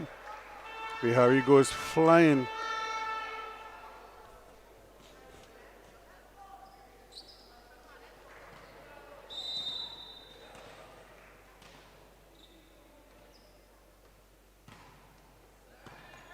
That's a tough one to handle, but Bihari did well and helped on by her teammates there, bailing her out. But they're not out of the woods yet. Again, bodies all over the floor, and that one is kept in.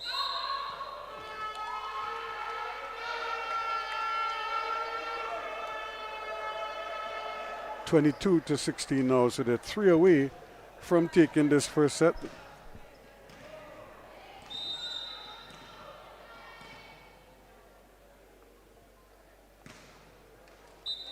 And they give it right back to them. So can Mona take advantage now? They've been given a bit of a lifeline here.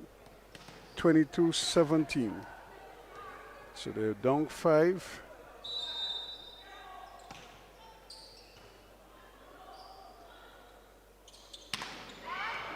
And that big hit. And unfortunately, it's not going to get over the net.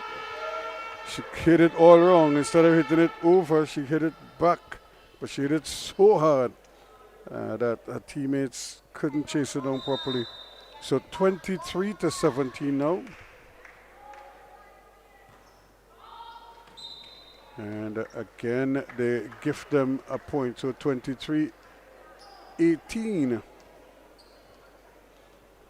2 5 islands, but Mona is right there.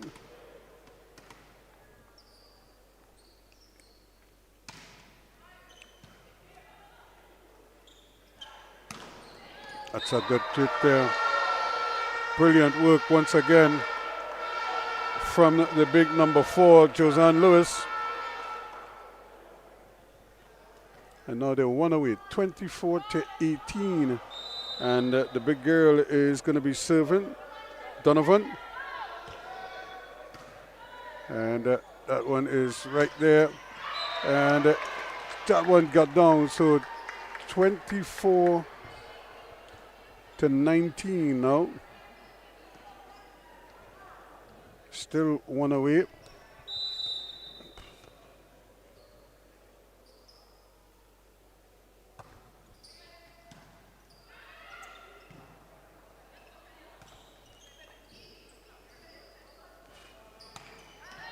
And that lovely put away again by Cumberbatch. 20-24.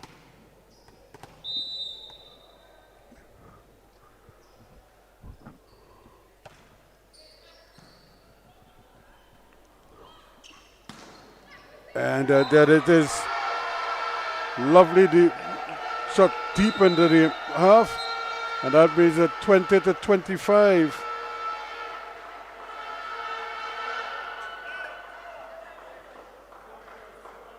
So the first set ended, so they won it by 5, 20-25, to take a 1-0 lead after the first set. 5 islands over Mona.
So as welcome you back here, we're getting ready for the second set.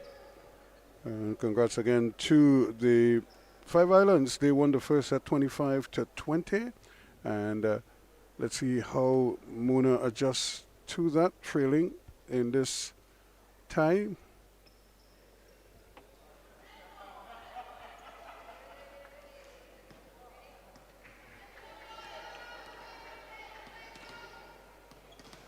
So let's go as they get ready to serve it off.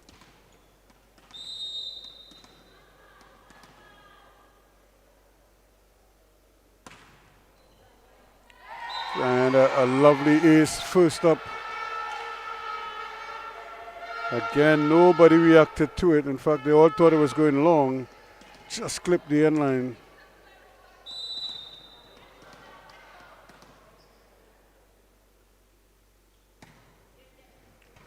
Again, another deep serve.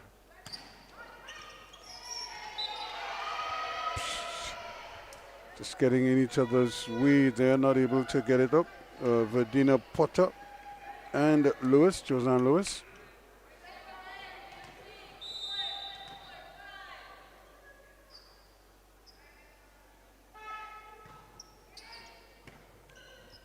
Another lovely serve. And just stretching a little bit, not able to get close enough to the net to have a real impact there, Donovan.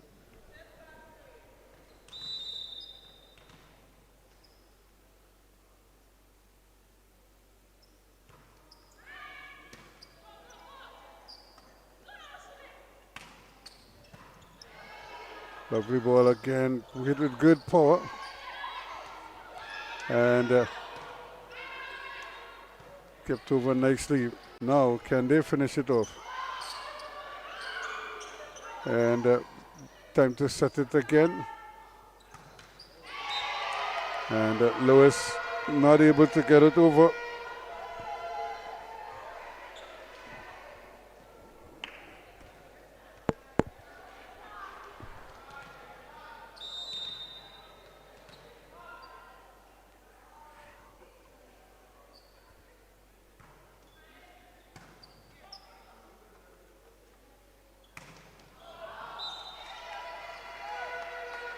And again, just a little too strong. So 4-1 in favor of the Muna.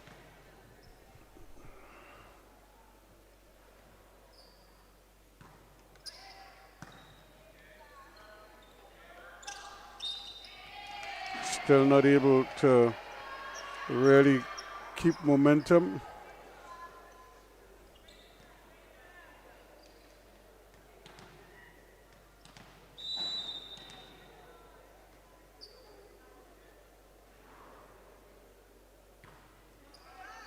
It's a great serve, just dying under the net. Excellent serve.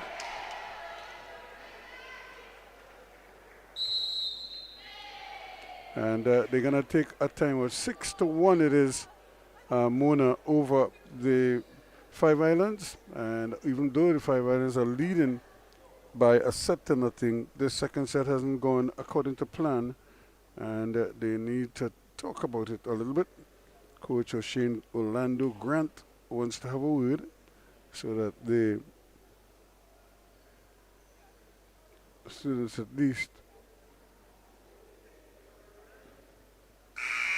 that is kind of like the trick right now, is who can concentrate the hardest and the longest.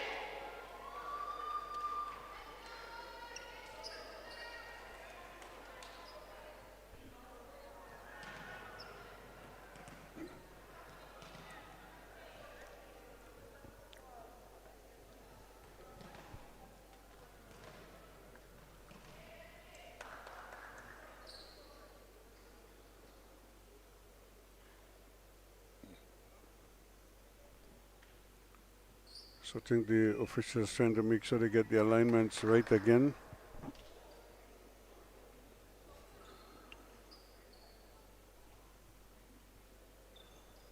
But you could see that the player is ready to serve the ball, but the officials just double checking, making sure that everything is okay.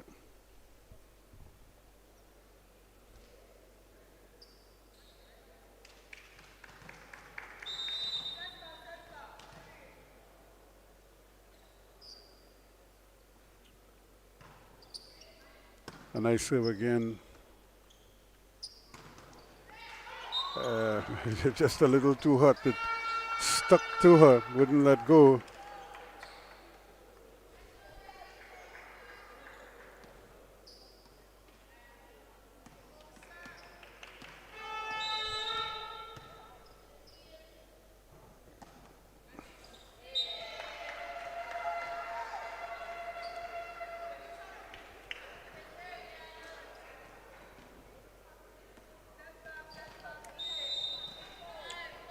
She literally gave her back the point. They're 7-2 now.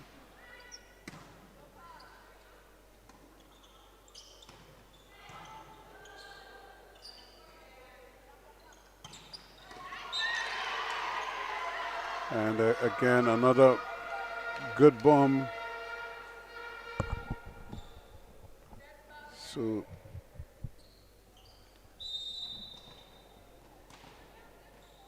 Mona trying to push through this period here, maybe capitalize as much as they can.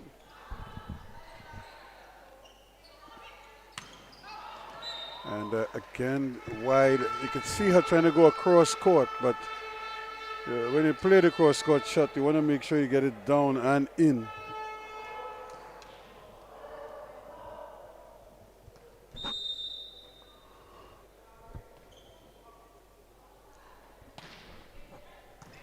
That's another fine save. Ball still alive. Controlled nicely. And again, they get in each other's way. And no communication. Or a lack of communication, I should say.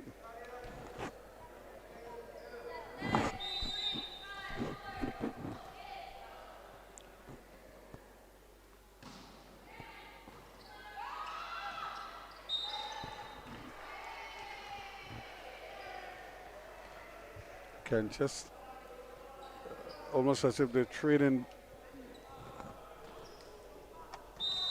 punches here. You score, I score, you score, I score.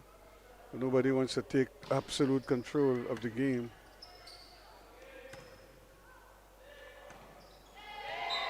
And that's what I'm talking about. You get a point, I get a point, you get a point. It's like when Oprah Winfrey was giving away cars at a show some years ago. So you get a car, and you get a car, and you get a car. So this is how they're dealing with the points here now. You take one, I'll take one. And again,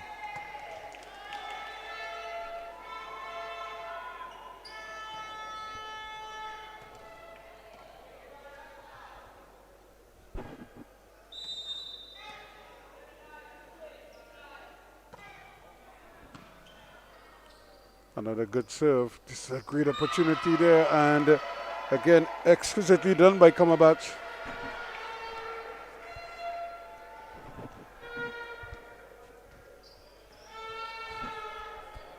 Sometimes a little finesse is all you need.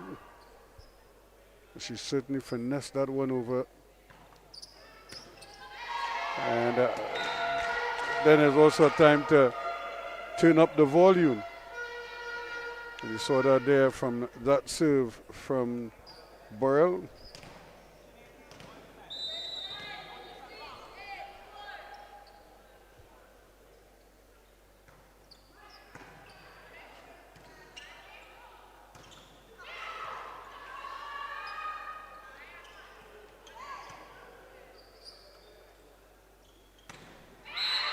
And again, not the best shot, but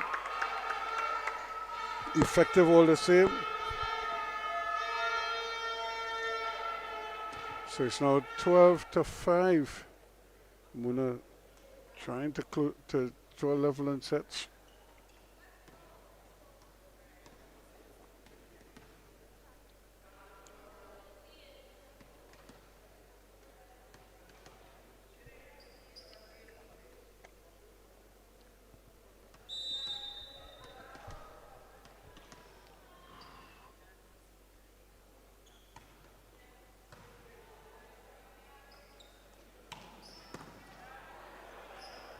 Again, good defensive work.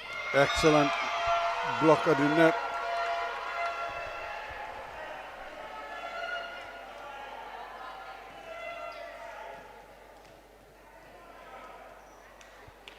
Still, they have to fight to battle it out here.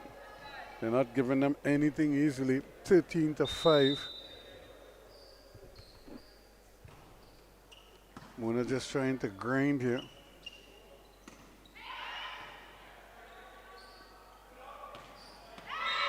And again, another beauty. So they really pumped up the volume here. Mona, as they try to level this tie at one set all. They lead 15-5.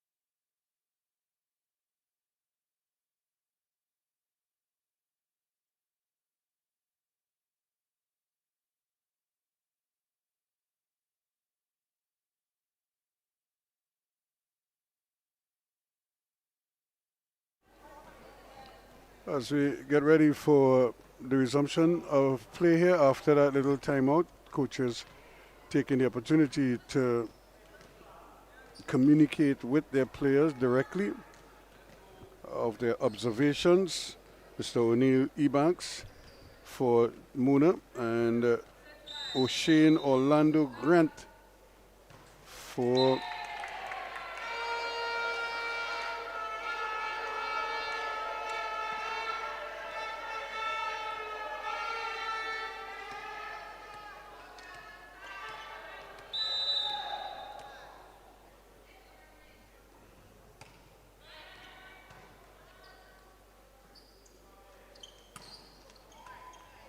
again, kept alive nicely. And the touch there is still good. And she just punches it over.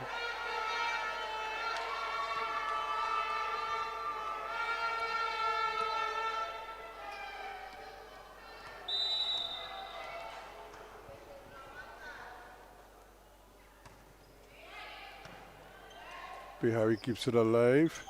And coming with the shot there, but not able to get it up and to keep it up as Joseph.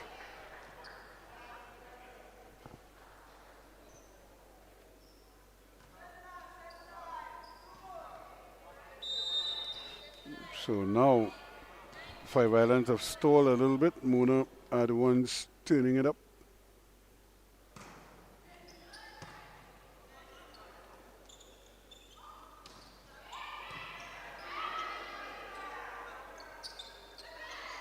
Still alive. Coming straight down Main Street with a big put away there is Lewis. Joes and Lewis to the rescue.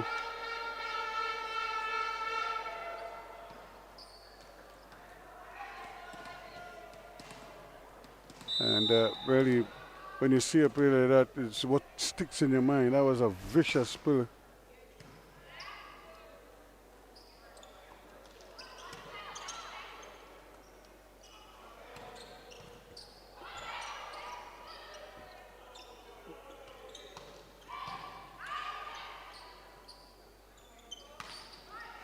Again, a lovely setup here. 16-8 it is. Too long.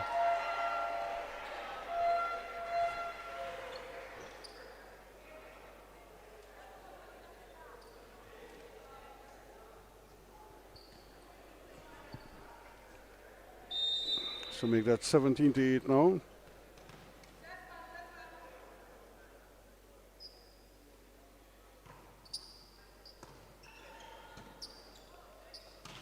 That's good, and just wrong foot in the defender.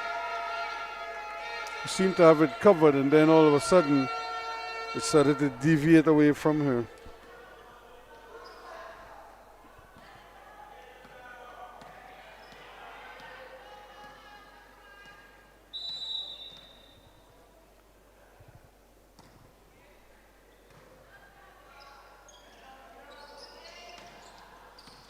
Okay, and another brilliant put away by Muna. So they go up 18-9.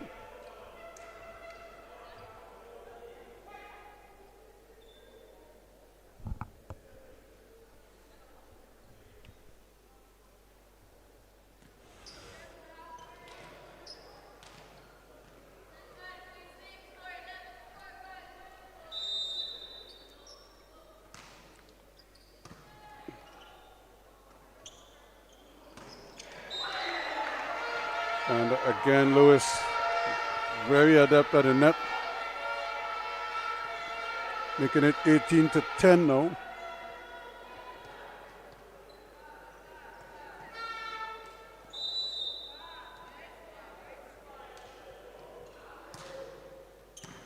And good defense, kept back in play, and again, she's punching it the wrong way. And just a bit long, but it touches somebody, and it's 19-20 rather, or it should be 19-10 at this point.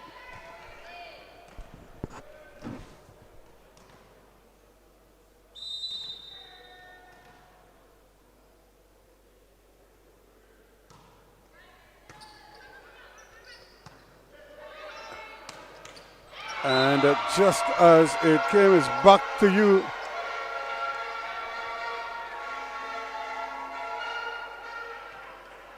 And going all the way over there was Javier, but the ball was back where she should have been.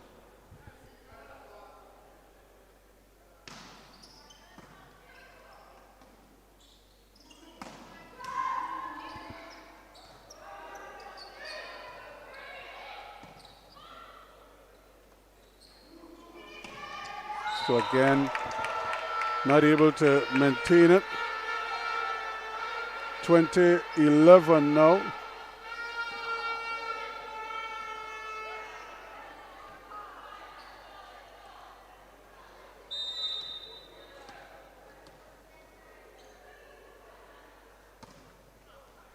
That's another nice deep serve.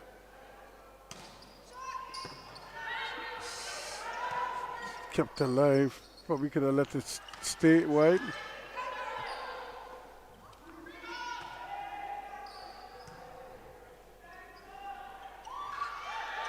And eventually it drops over. So a missed opportunity there for Mona. But Five Islands will take it. It's 20-12 now.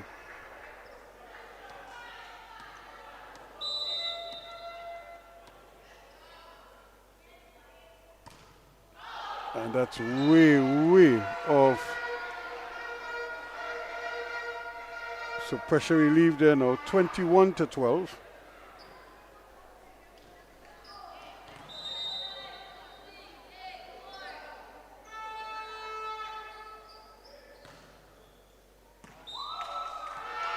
Nice shoot done again.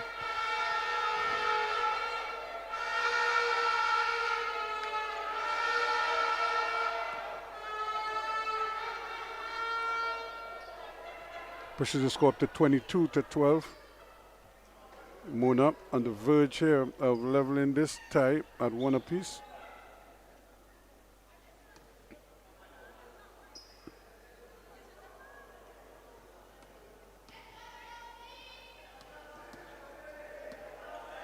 And again, now they have a chance here.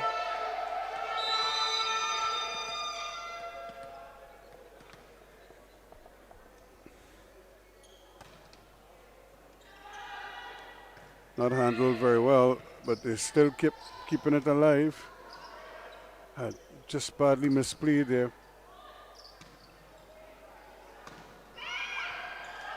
Two players getting under it.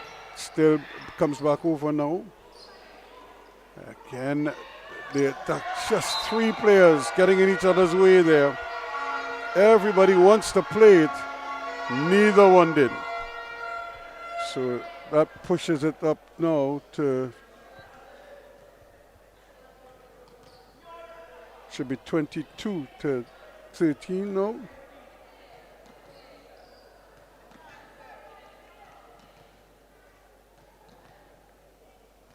So Mona trying to level things here. They're on their way. They're 22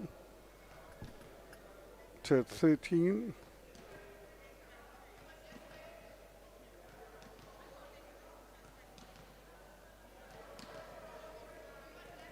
So let's see if they'll be able to finish off this set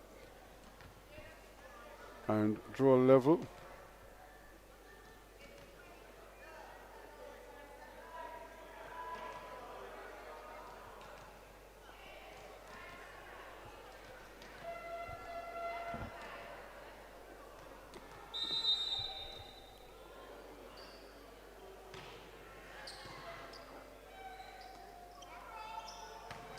And again, probably just set a little too far back.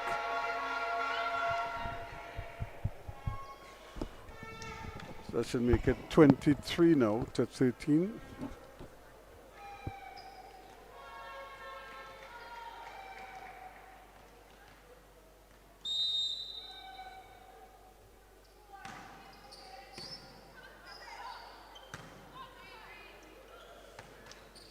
Back at you. And again, bodies flying all over the place. Still alive. Now, just a touch, but Randani just cannot keep it down.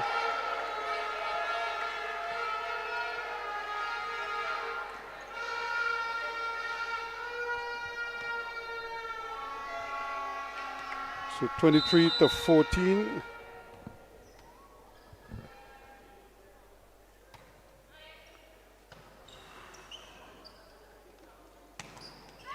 Excellent work at the net there. The big girl coming back in, Donovan, and immediately having an impact at the net. 23-15 now.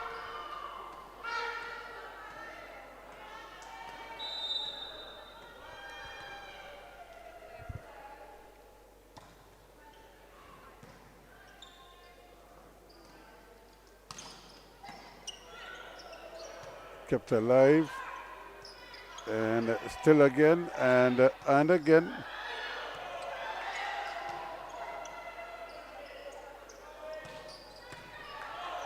Now, this is playable. And nicely done. Again, that little floater. And again, right up on top, Kamabach to put it down there. That gives them one away now, 24 to 25 in favor of Mona. They're trying to level this series, this tie at 1 set all.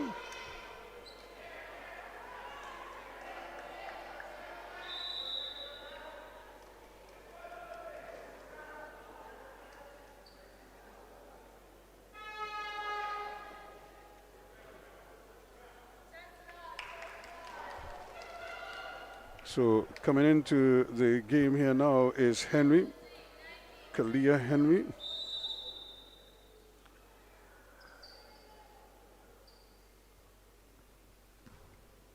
And she's serving immediately. But again, not getting the elevation that she wants from it.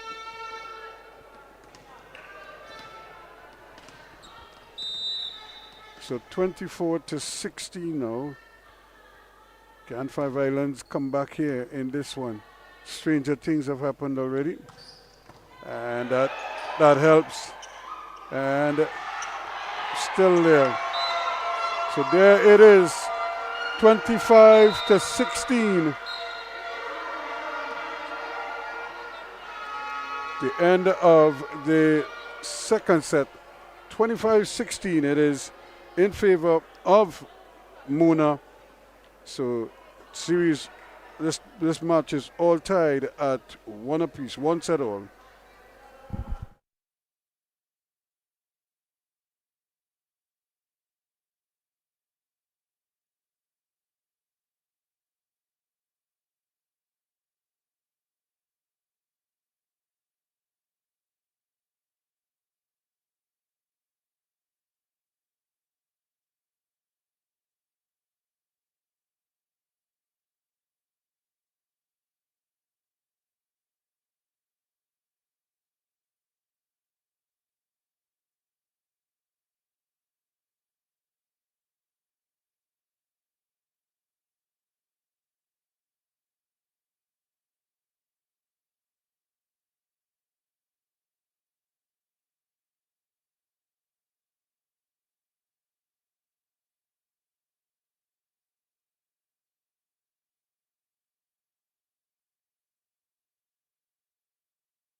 at the first point.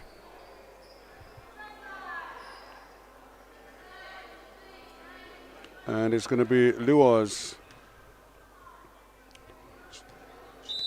who is getting ready to serve.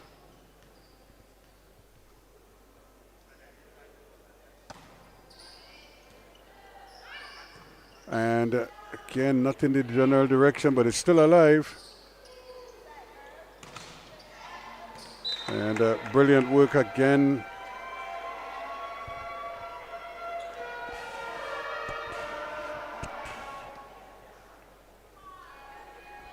Mm-hmm.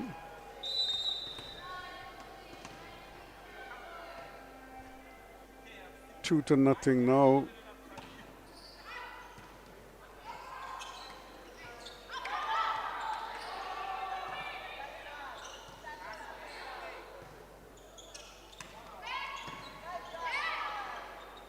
Opportunity here to finish down long. Good block. Again, Donovan was there, but she blocked it too well, as they say, because it just kind of shot from her hands and all the way behind the court.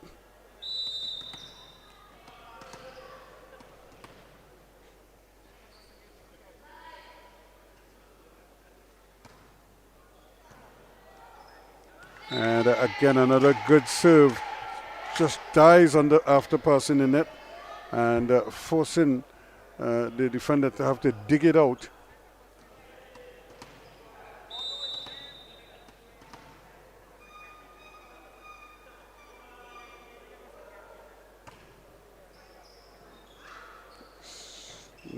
Not sort of mishandled, but kept alive nicely. Teammates had her back, and there was again Burrell. Again, but Bora got a touch once more. Can she set it?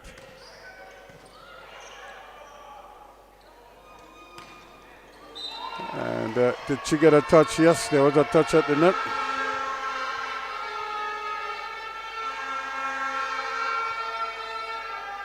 So that makes it 4-1 now.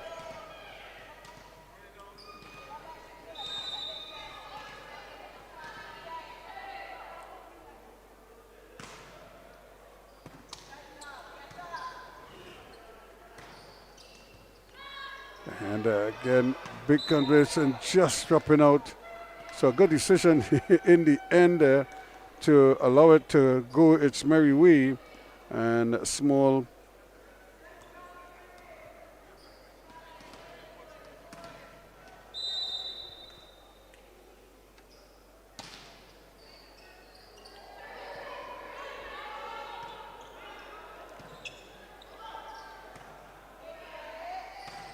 and good work again at the net there once again, and Bihari coming up big. She's not the tallest, but she certainly plays bigger than her height suggests. 6-1 now. Muna. That's a good serve, good piece on it, a little bit of movement, and still kept alive, and just not able to get it over.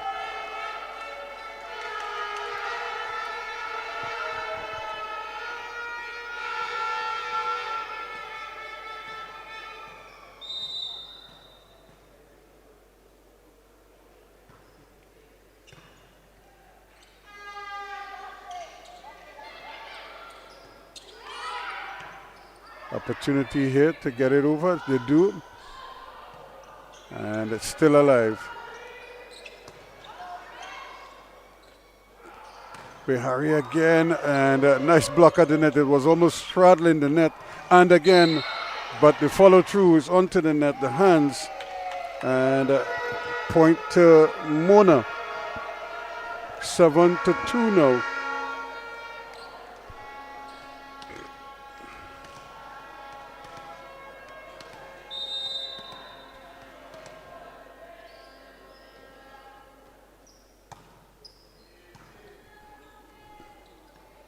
Good set, but actually they seem to get confused whose ball it was. And that's another neat one there, but put away too far. No deflection. So 8-2 now.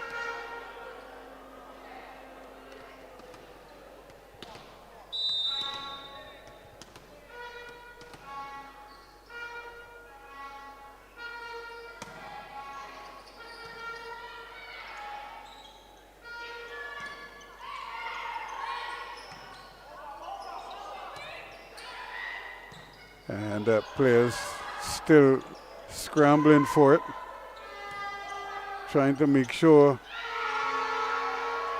Just couldn't get that to drop. Probably need a little more pace on it. Now they get a chance. Bihari again, blocked, nicely set. And there it was Lewis coming to the rescue there.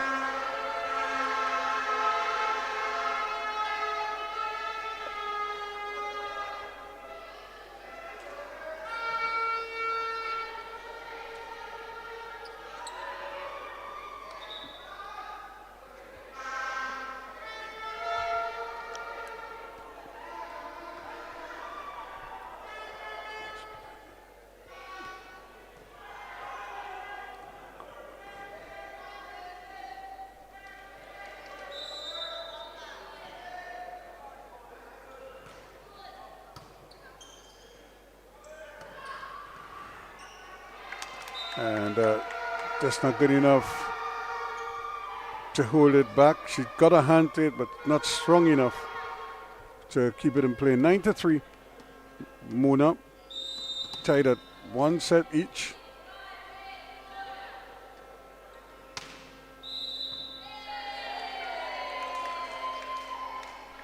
And again, the rotation is bad.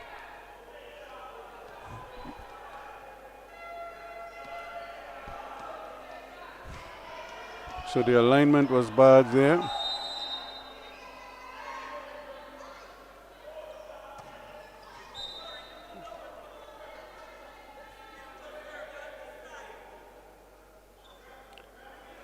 So 10-3.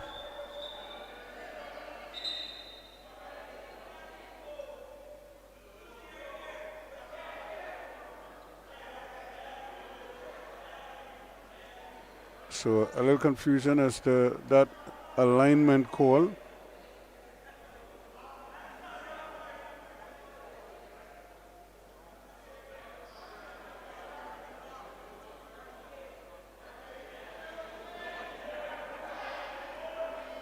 So now the captain would have had a word.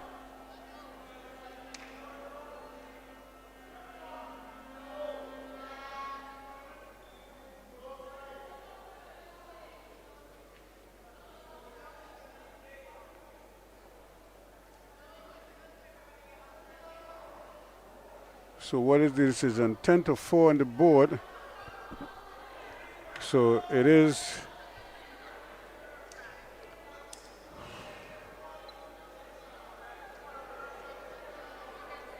Five Islands ball, that's for sure, because it was a net ball into the net and served into the net.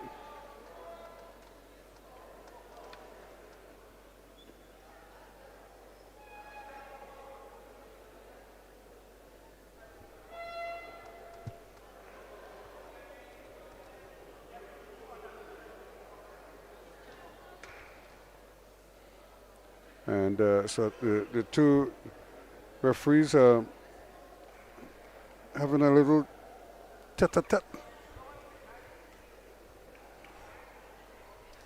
to make up. There was an alignment call suggesting that one of the players was in the wrong position. The coach insisted that she was in the right position, but the point was scored, and then another point was actually played to give the ball back to Grenada, or rather to Five Islands. However, the score remains the same at 10-4, and so I don't know if they're going to replay that point, but then they'll also have to take off the second point. So it will remain at 10-4, and the ball is out with Five Islands. So they will serve.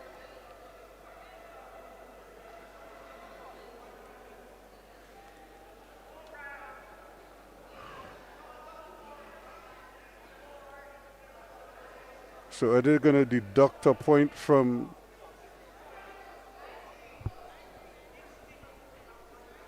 So each team will have to give back a point, so it should be 9-3. So there it is. And they will replay the point. So I think... So now it will be...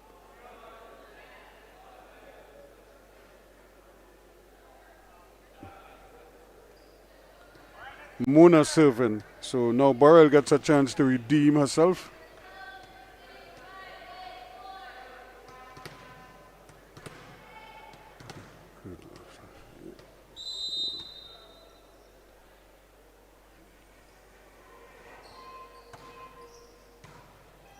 And this one is close to the net, but set up nicely. And into the net there by Bihari.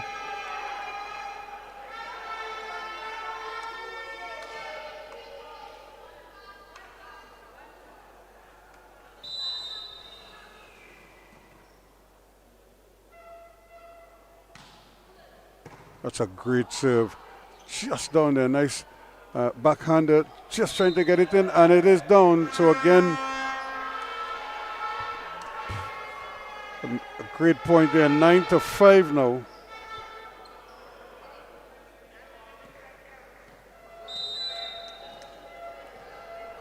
Trying to serve this one, Joseph. Shakina Joseph, and that's a brilliant ace.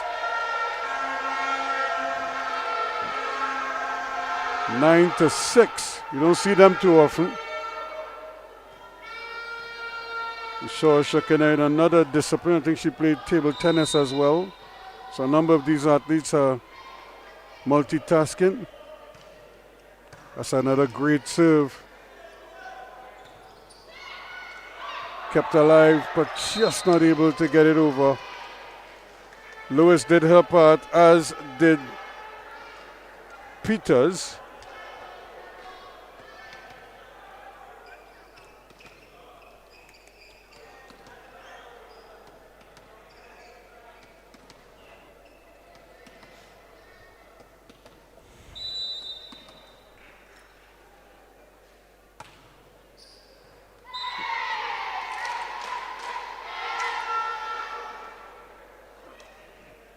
Big serve there from Bihari. She gets another chance to see if she could do it again.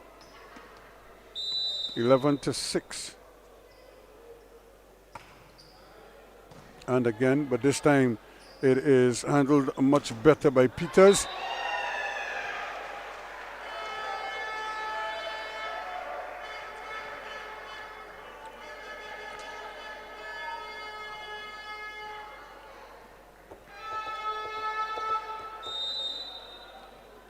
Eleven to 7.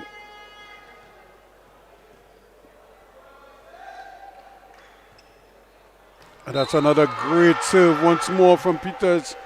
Rather, coming there from Lewis. Josanne Lewis with a real scorcher. That thing just started to move and dance and then just died. It's almost like the air came out of the ball. And I had the libero digging at dirt there. And now that one is handled.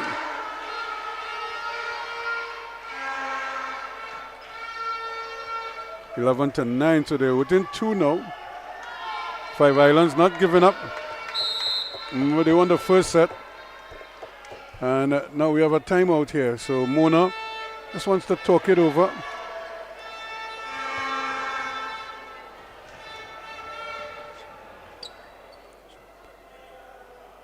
So 11 to 9, and Mona have decided, let's see if we can nip this in the bud here, because they're closing. They were down to 4 a short while ago, or they were at 4 a short while ago. All of a sudden,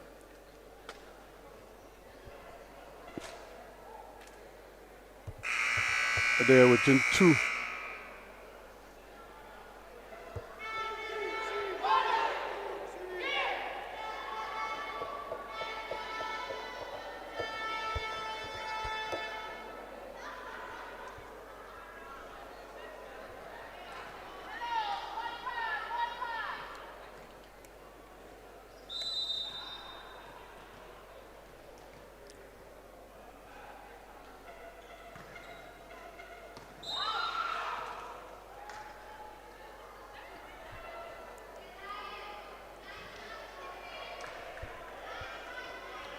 just a little too strong there, and they give it right back. So now it's 12-9.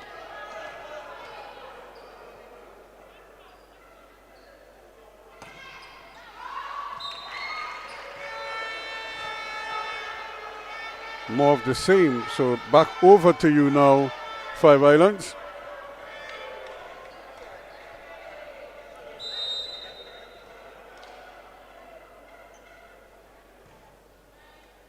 Another good serve. And just getting it over and doing enough there. So that's excellent work there from Kamabach.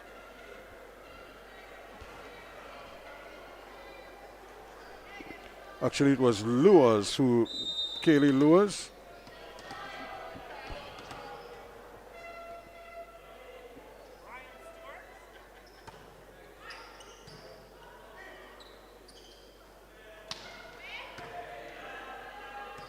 Kept alive by Lewis and just not able to reach it in time there.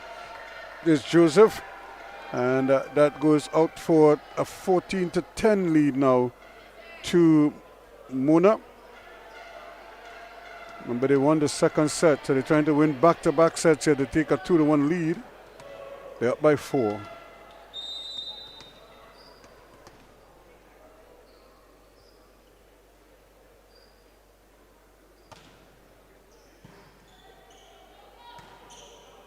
Set put back nicely, and another point to Mona. They go 15-10 up now. They're up by 5. Trying to extend that lead now.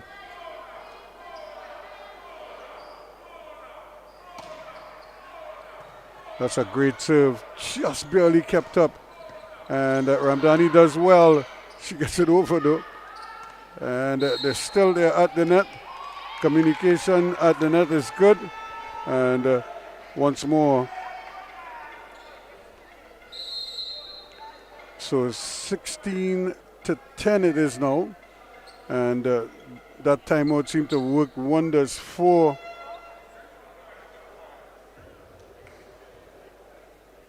Mona, because they've certainly come out blazing here and reel off a couple of quick points to now lead by 16-10.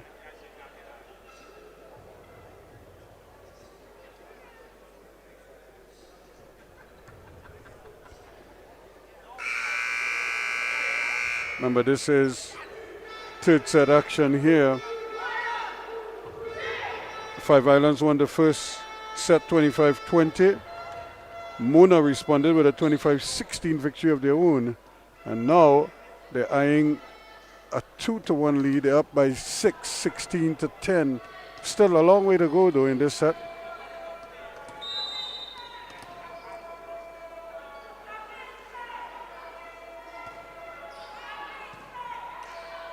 Kept alive by Lewis. Mamdani does well. Can she get it over? Yes, she can. And again, confusion there, but done very well. And still, Mamdani is very active, keeping this one alive. Opportunity here now, across. And there is a little net infringement, so make it 16-11.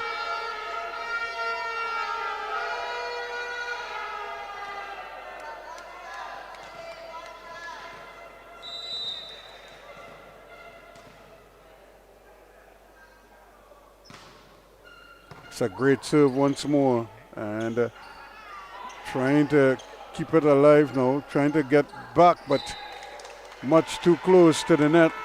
Easy put down there for Small. Ayana Small.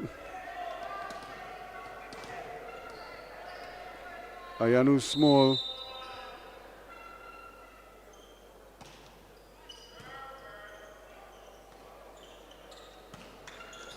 And that's not high enough.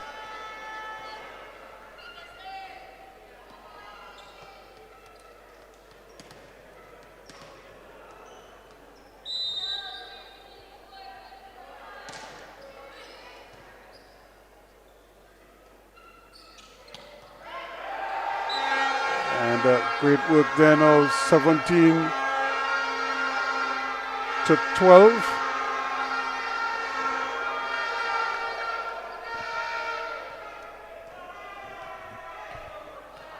So this game has sort of ebbed and flowed nicely.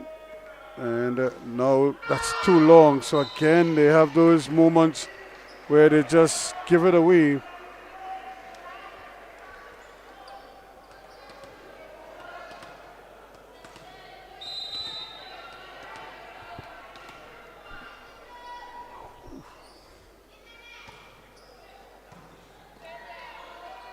Good serve.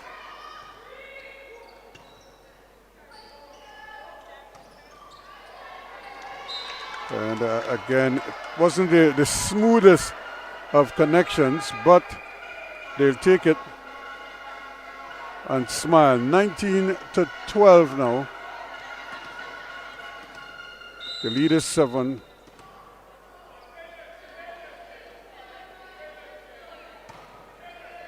Another overhit serve.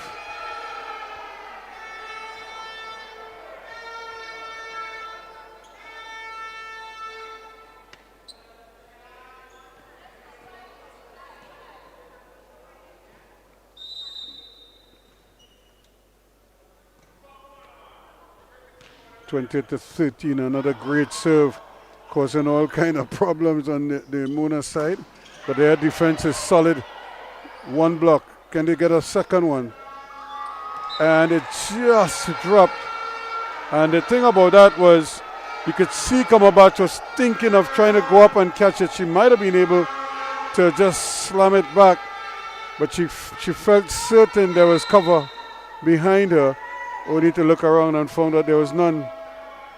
28 to 14 now.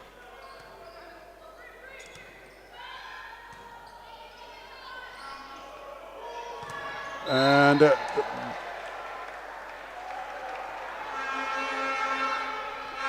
make it 20-15. So Five Islands not going away quietly into the night here.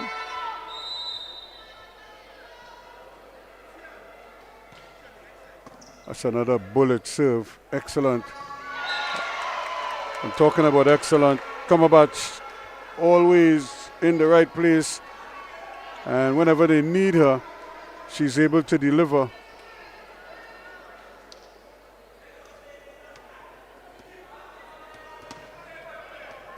So Burrell with the serve once more. Cara Burrell puts it down nicely. And again, through the block. So 21-16 now. So 5 points still separating them.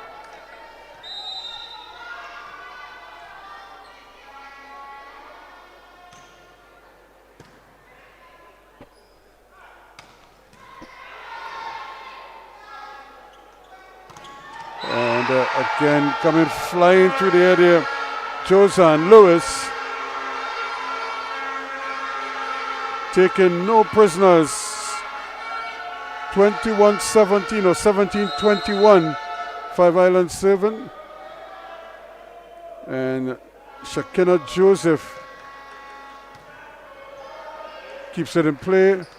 And again, they're going with Kamabach because they realize they're onto something there with her. Once they could give her some height, she could go and get it.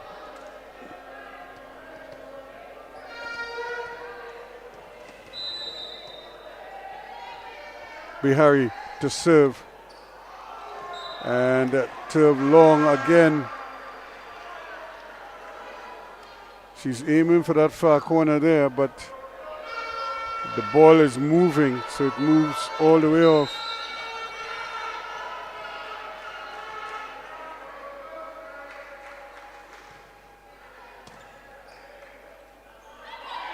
And kept alive. And still there. And still there, but again a little net infringement makes it 22-18. or 23-18.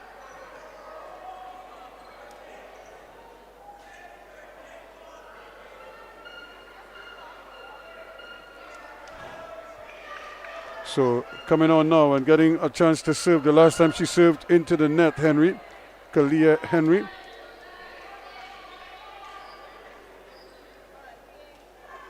And so this time now, can she just get it in play? I think that's what all they're asking her to do here now.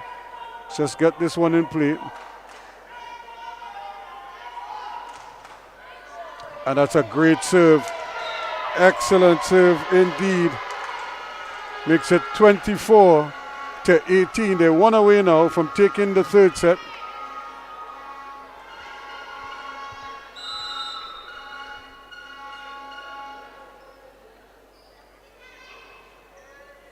Can she do it again?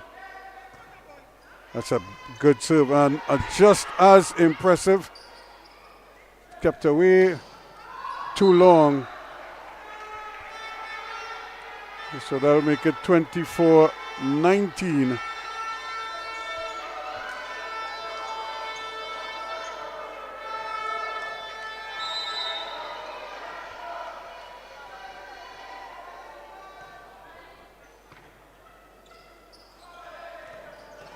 Kept alive, good block at the net. Again, but this time it's out of bounds, and that makes it 25-19 to Mona. So we're going to the fourth set to try to determine this one.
So welcome back as we get ready now for the fourth set. Remember, Mona, the team in red, leading by 2-1.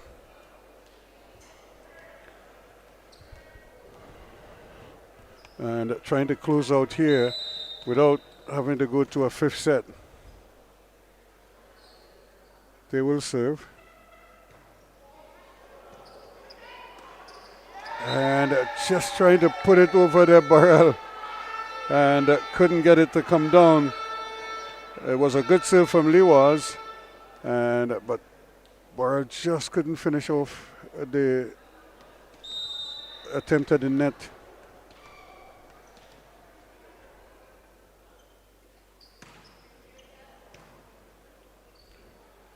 Handled nicely and kept alive.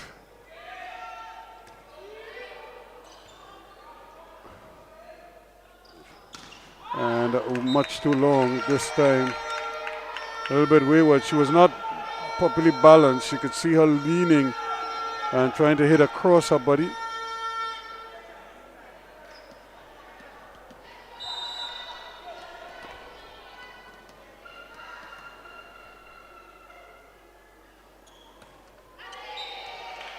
And Lewis was a much better server than that.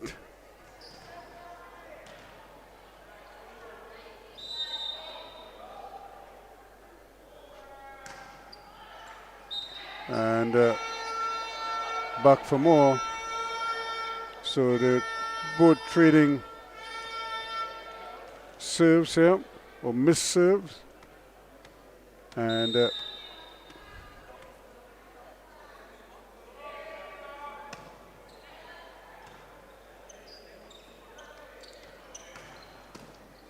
kept alive nicely. Still in play. And nobody could get it down, at least not just yet. And to the rescue there was Lewis, but she too had her effort blocked. And a high set, but that too is going to be kept in play still. And that was a mishit there on the part of Ramdani, but the infringement occurred at the net, so they will get the point. And they're all tied at 3 apiece now.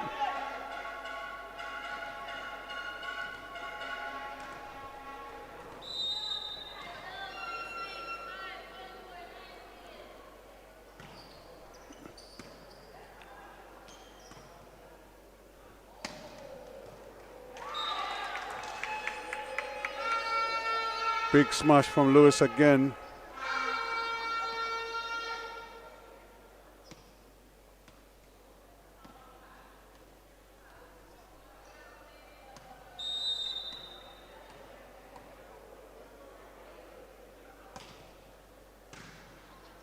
That's an excellent serve. And just trying to get it over.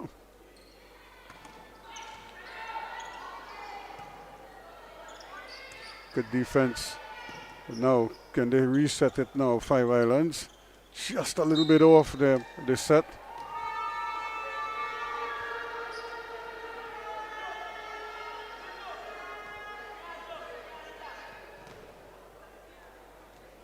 So still 4-4, so it's close.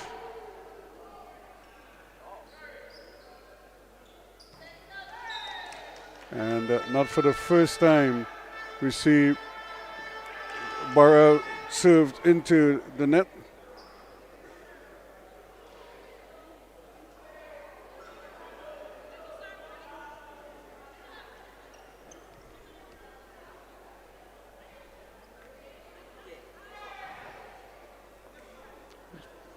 So just a quick check to see who will serve, and that responsibility now goes to Javier Shemaye.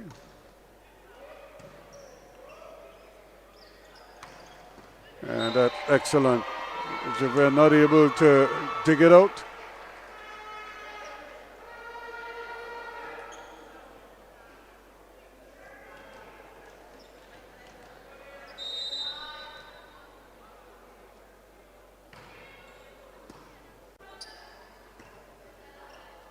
And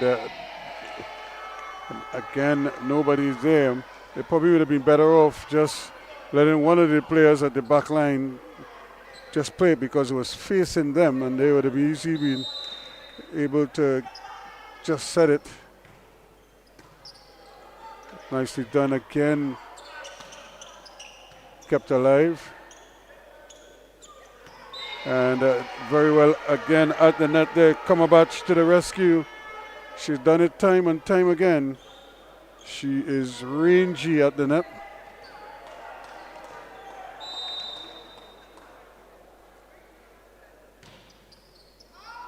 Just long.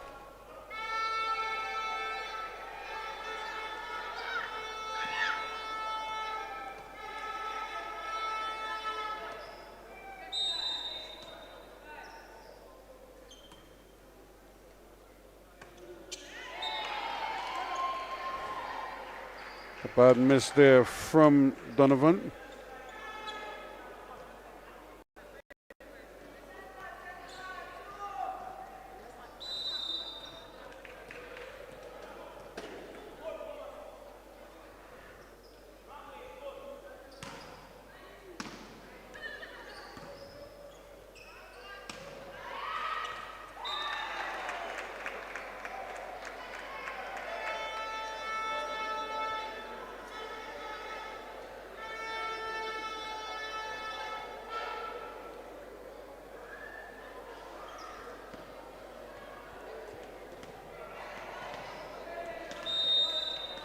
So 8-7 with the serve with 5 Islands. That's a good one put up there, but this is going to be tough to defend.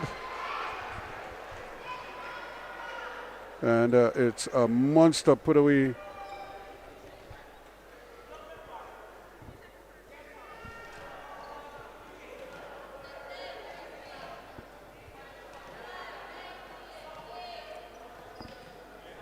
That made it 9-7. It's back on serve now with Mona. They're trying to close out this game here. They lead 2-1. They lost the first one, won the second and the third, and now we're in the fourth.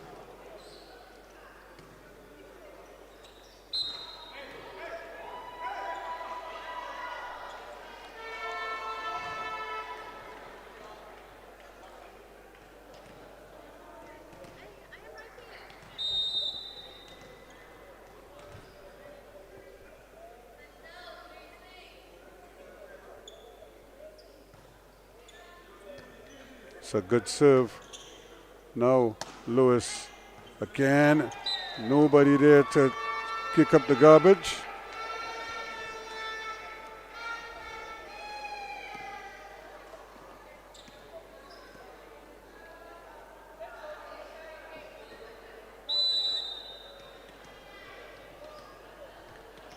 Backward serve, 4 or 5 Islands. 10-8. Lewis keeps it alive and trying there. That's a mishit, but it stays there. And now it's kept alive. For Donovan, for Lewis, and she takes it and smashes it home. And there might be an injury timeout here. So and there may have to be a substitution because she might have been kneed in the head just as Lewis went flying through the air there and might have caught her. But she's down right now, and she's getting up now. That is Martin, Chadea Martin.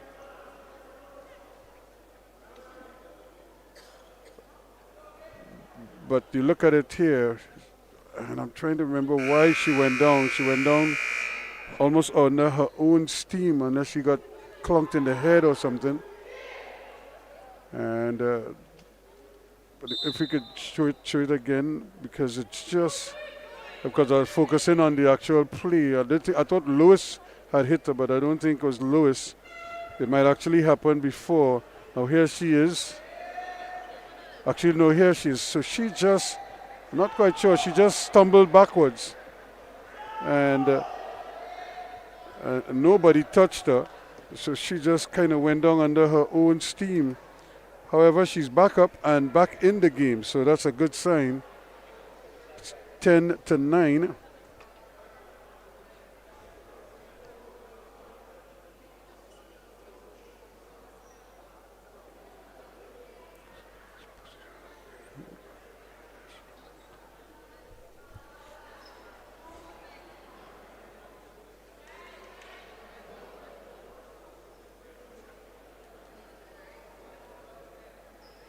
So here we go again now, 10-9, or 9-10 with Five Islands serving.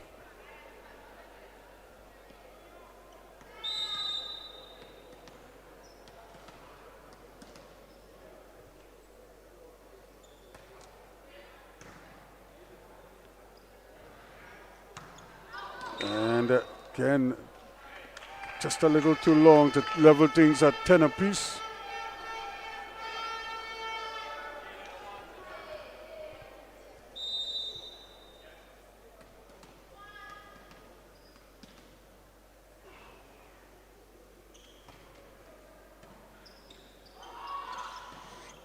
Trying to force that one over. Here is Lewis again, long. And again, that's one of her favorite moves, coming from the backcourt to the front and just flying through the air. But she couldn't get it down in time.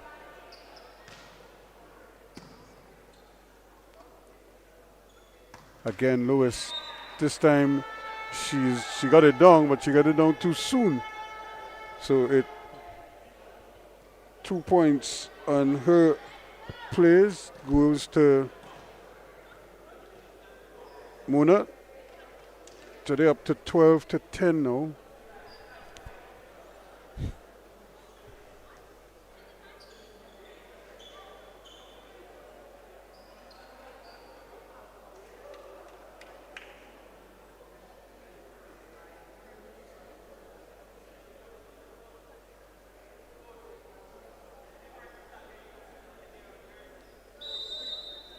So 12-10.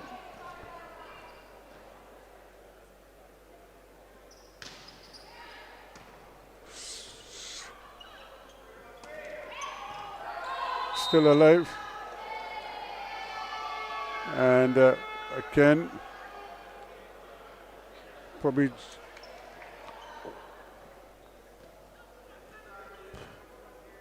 players just rushing forward.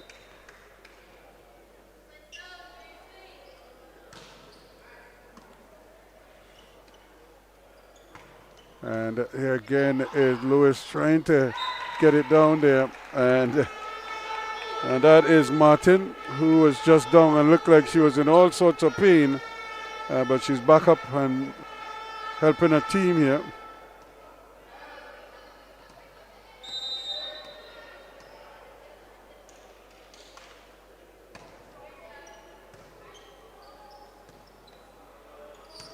And that's excellent.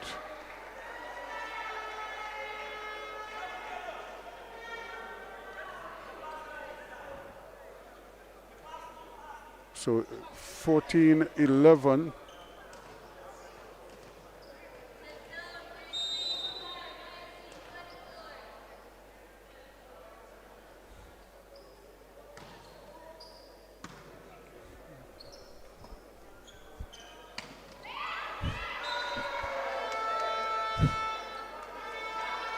Make that 14-12 now, as Lewis again comes up with the goods for Five Islands.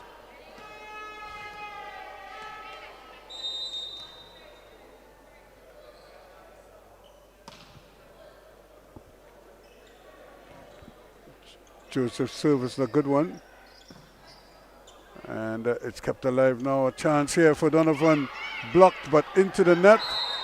And they can't go it because she's over the net. She is on the opponent's side, Bihari. And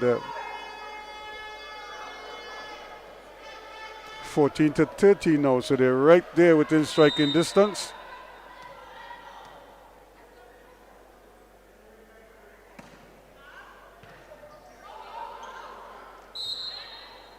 And it's another net call, so 15-13. And that's always difficult for players to avoid the net there when they're scrambling to try to get to the ball so close to the net. Happens almost every time. That's a brilliant serve. And it might just be kept in. Nice work. And just kept inside. And can't get it over. So 14-15. So a nice run down there by Martin. And she kept it alive as well.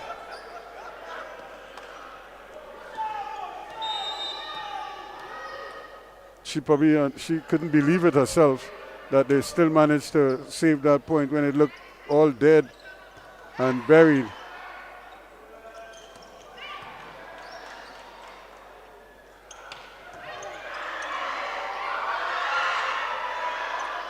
And just wide, but again, bodies flying every which way as they try to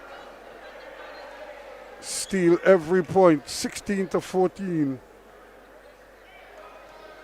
And really, even if they were to lose this match, they would be, I think the coaches would be satisfied that these young ladies have really given it their all.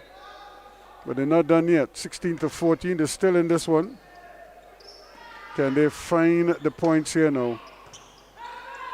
Kept alive, but again, miscommunication.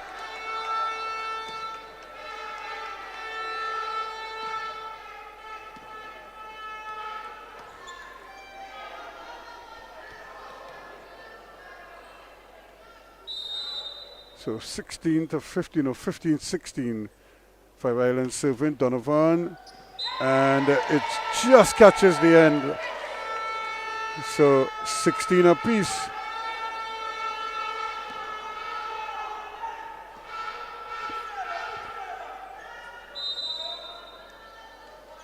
So she makes a sign across as if to say that one was close. Don't want this one to be that close. And she's again just a miss. And substitution here for Mona. And coming in here to help with the serving is Peters. Or rather, coming in to help is Henry. Kalia Henry.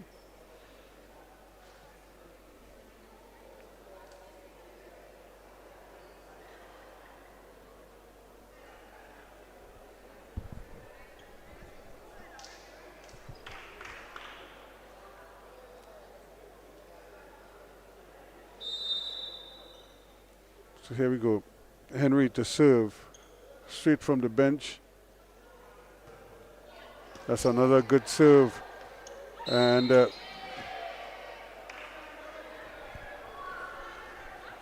18-16 there. So Henry, can she repeat it? She had a good serve the last time, but she couldn't follow it up the second time around. Here she gets another bite of the cherry. Can she replicate that serve? That's another good serve. This time it's kept alive. Ramdani keeps it alive though for Mona. And Burrell misses, and she misses by plenty to make it 17-18. Five Rivers serving.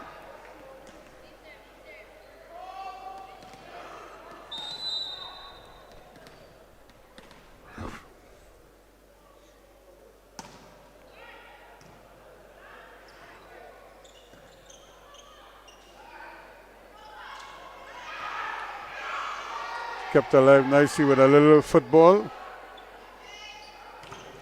And still alive. Nice set once more. Lewis. And she gets it to go.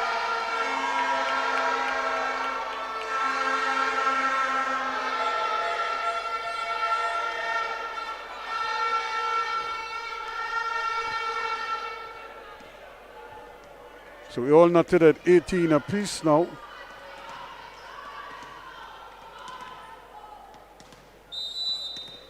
We're in the fourth set, and this one like is going down to the wire. Brilliant.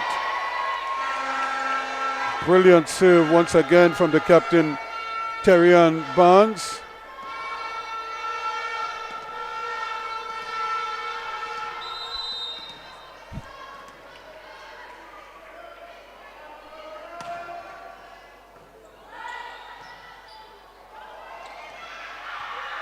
Kept alive.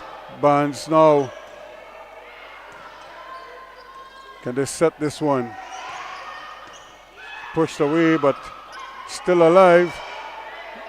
And still opportunity here. Nobody to finish it. But it's still battling for it. Everybody involved here. And she gets it to drop. Well. Almost as if they were expecting somebody there, and there was no one.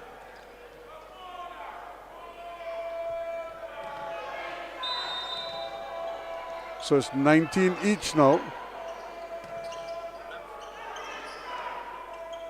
Lewis coming back, but coming back too strong.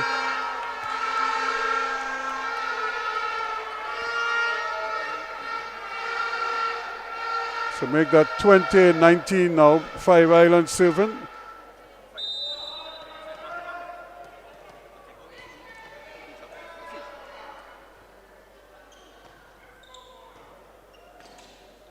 Can they set it? And nobody to kill it, so they're going to try again. Lewis once more, but it got a lot of net, so a lot of the sting came off of it. This one kept alive there by Barnes. Still, they're fighting for it. Burrell, no, sent back. And Barnes just not elevating there and couldn't get it over. So we're all tied at 20 now.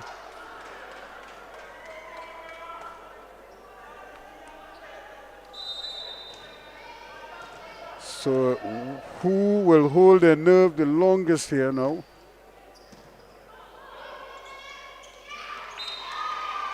And the net, Barnes was hoping to play it off the net, but it hit the net and went down.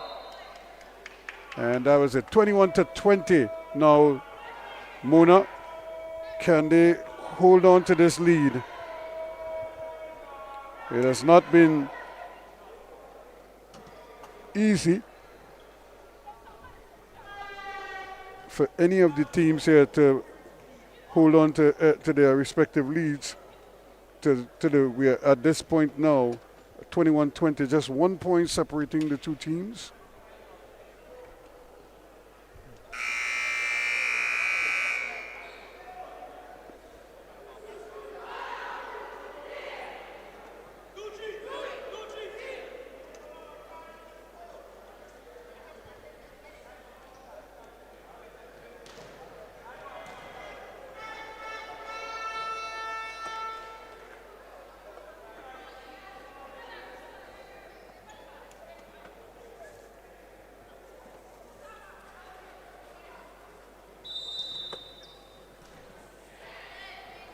So here we go now, 21-20. And just sailing long. And it was a good decision to let it go. But it would have been a heartbreak had it dropped in. It wasn't too far, but we tied at 21 again. And that too is a long one, but it's kept in. Opportunity here.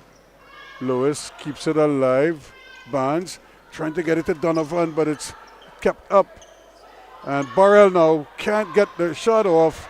And Badly misplayed there in the end by Small.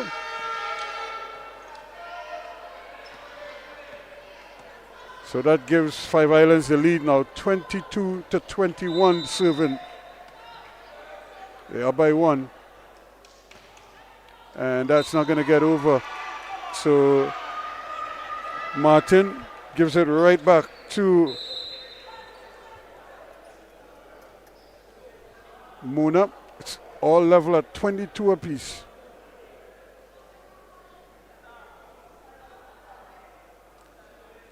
So 22-22.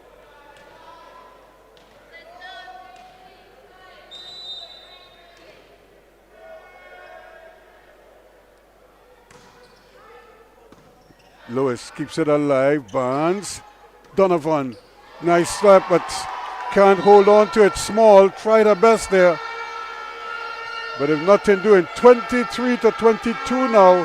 Five Islands serving. And it's going to be Joseph. Shakina Joseph to try and extend that lead. Opportunity now for Bennett. DeAndrea Bennett comes in. Hasn't played, I don't think she's played at all prior to this moment. Can she do it? And she comes into action first up.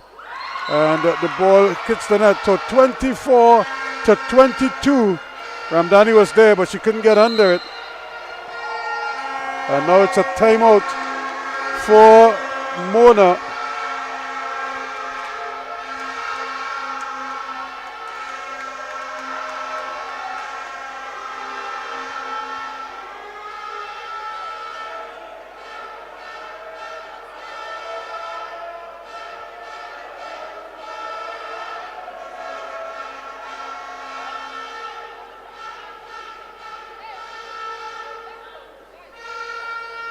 So 24-22, 1 away now, Five Islands from forcing a fifth and deciding set. Again, 25-20, Five Islands. To take the first set, Mona responded, 25-16, 25-19 in the second and third set. And here we are in the fourth set at the business end, and it's going to be Joseph to serve for the set. Captain, and there it is. So it's going to be 25-22.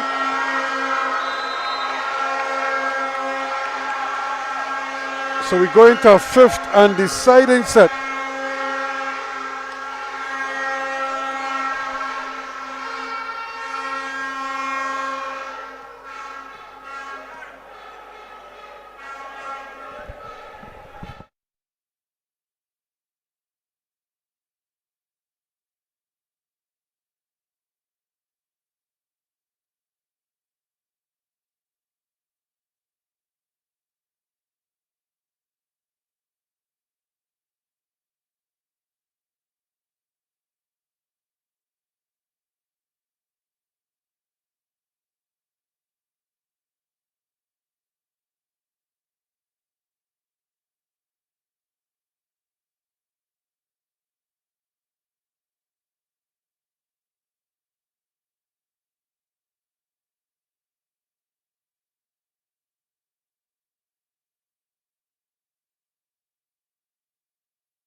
So we're back here for the 5th and deciding set here now. The first of 15.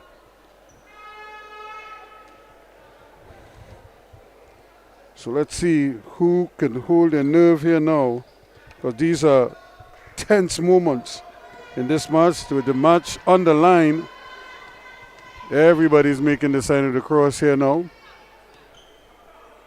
And nobody wants to make a mistake, and that when that happens, that's exactly when people make mistakes, because they're so tense.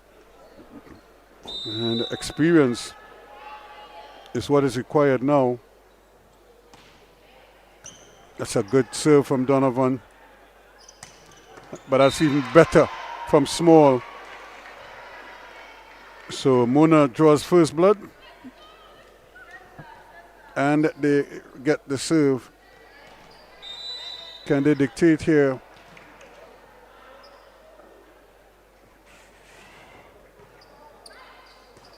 That's not a bad serve. And just kept alive, but a big diving effort going across there from Martin, but she couldn't get a hand to it. And Martin has to be careful.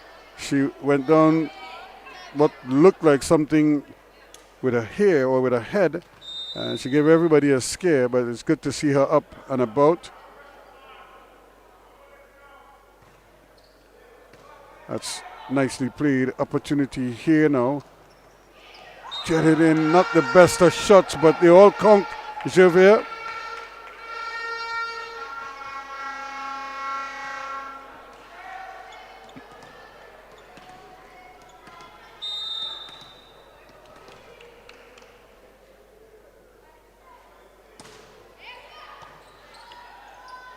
Nicely dug out. Small again, and she's able to get it down. This time she goes weak side.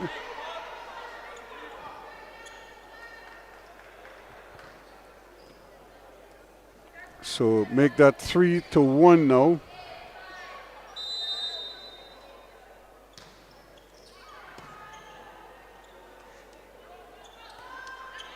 And into the net. And Lewis, again, she didn't get the angles right. She probably would have been better off just going straight across court. But she was trying to go left and hit right. And she never got the kind of elevation she needed. And that one kept in nicely. Small, or rather Burrell, trying her best here. Blocked nicely. Lewis did well. And brilliant from Donovan. The big left-hander comes up with the goods to make it 4-2.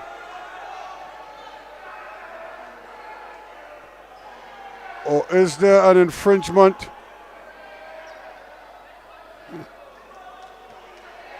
So it is Mona's ball, so it's 5-1.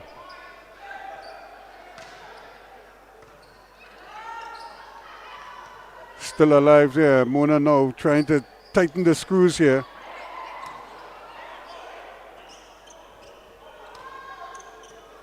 Kept alive. And trying to get in there, and that too is put down just too close there, Martin. Too close to the net. Couldn't avoid the infringement. 6-1 quickly now. Remember, this is a 15, so you cannot spot your opponent's a big lead and try to claw your way back. You might very well end up coming up short. So this is a crucial timeout here, just to settle nerves a little bit and kind of get his team started. They never came out of the break at the high of winning that fourth set, and they were, I'm sure they were hoping to keep that momentum going, but it hasn't turned out that way, and they find themselves in a bit of a hole now, 1-6 or 6-1, because it's still Mona's ball. They're serving. Small it is.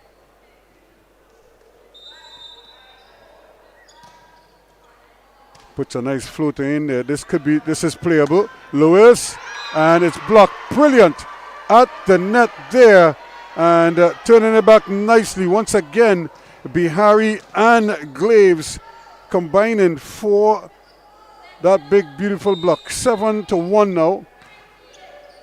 And Five Islands trying here. They're digging, trying to get it over.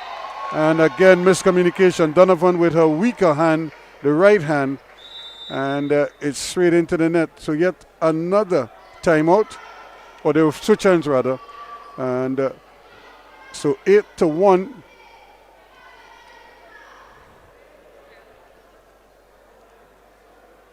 So an opportunity here now. So maybe a change of ends might do them the world of good.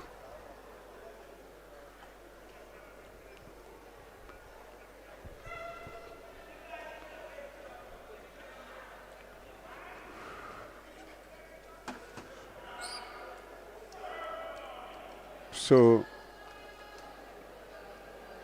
8-1 now as the switch ends, and Mona with a chance to serve and try to pad that lead as best they can.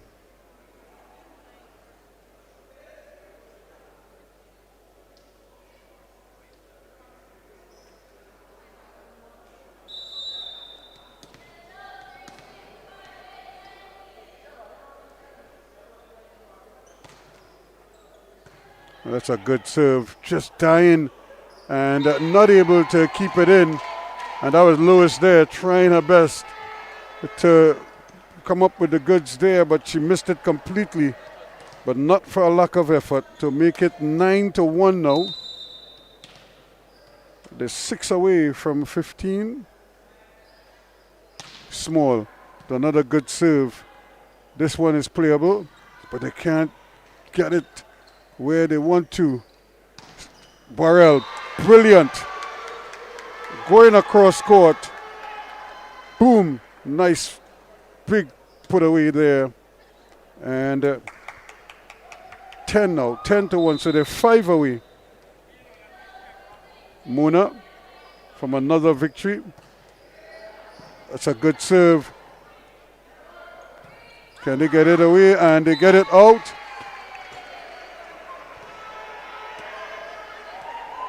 So that makes it 11-1 now, and they need a timeout, and it makes sense because certainly things have not gone according to plan as they've been working hard trying to get started, but they have not started at all in this fifth and final set. They have just a 1 point to show for it.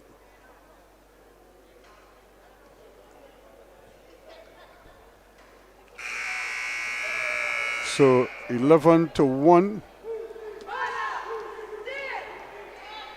and Small it is who is going to continue serving. She's had a good sequence in this fifth set. Not only is she playing her part in open play, but she's serving beautifully as well. They're going to call on her to do it one more time at least. Can she make it 12? That's a good serve and mishandled. So it is 12-2.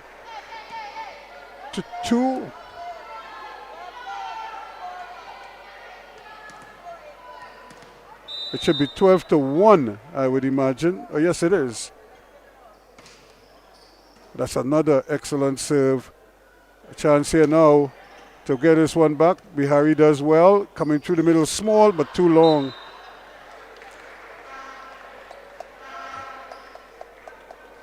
She was going for broke there, trying to hit to paint the lines, the end line, and she just missed. But they have a healthy lead here. And that's a great serve. Excellent serve by Lewis once more. She has been brilliant for Five Islands throughout this tournament, today included. Can she pull off a miracle for them? And make it 12-4 now. Is the comeback on?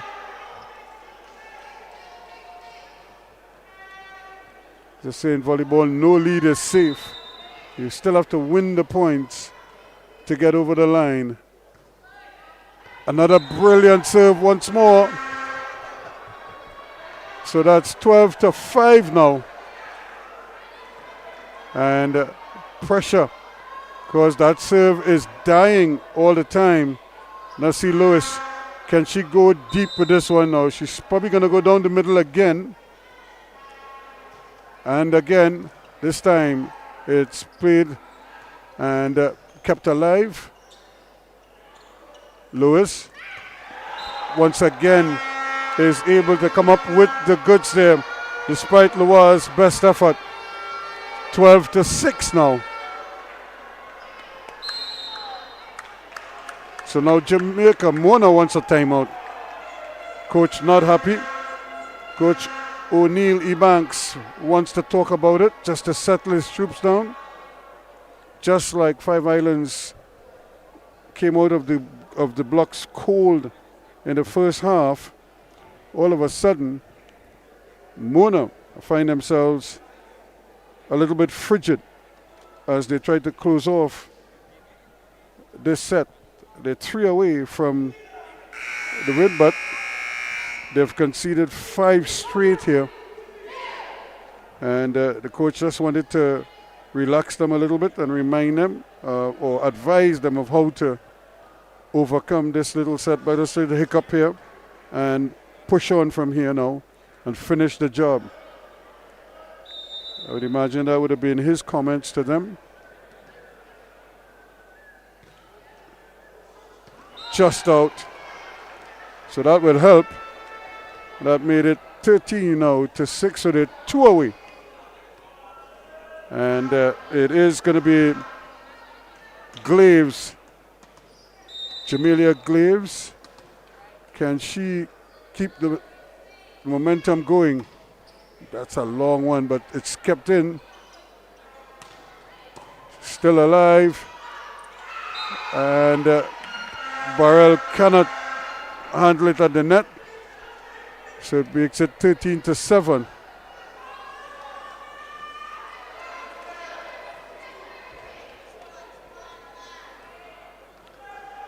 Seven to 13. Here is Martin with the serve. Small keeps it alive. Opportunity here for Cumberbatch.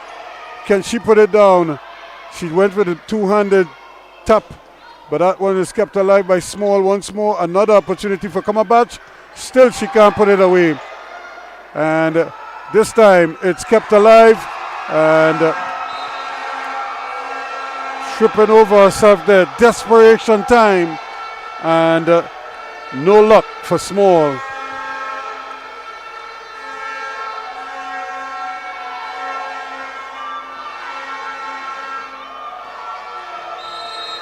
(13-8). Can they come all the way back here now? Kept alive by Ramdani. Opportunity here, and Cumberbatch puts it down. That's the exclamation there. 14-8. They're 1 away now. And look at the crowd here. Everybody's into the game here now. Jamaica saying, let's go, Mona. And of course, the Five Islands are talking defense. Too long again. So 14-9. You think the nerves are kicking in here? Who will hold their nerves the best and the longest? This is a big serve here from Joseph. Can she get it in first of all? She does. That's a great serve. Kept alive and just played over. Now, who is going to get it up? Is it still in play? Opportunity here for Cumberbatch, and she gets it. That is it. Game, set, and match. 15-9 to Mona. And they take it by 3-2.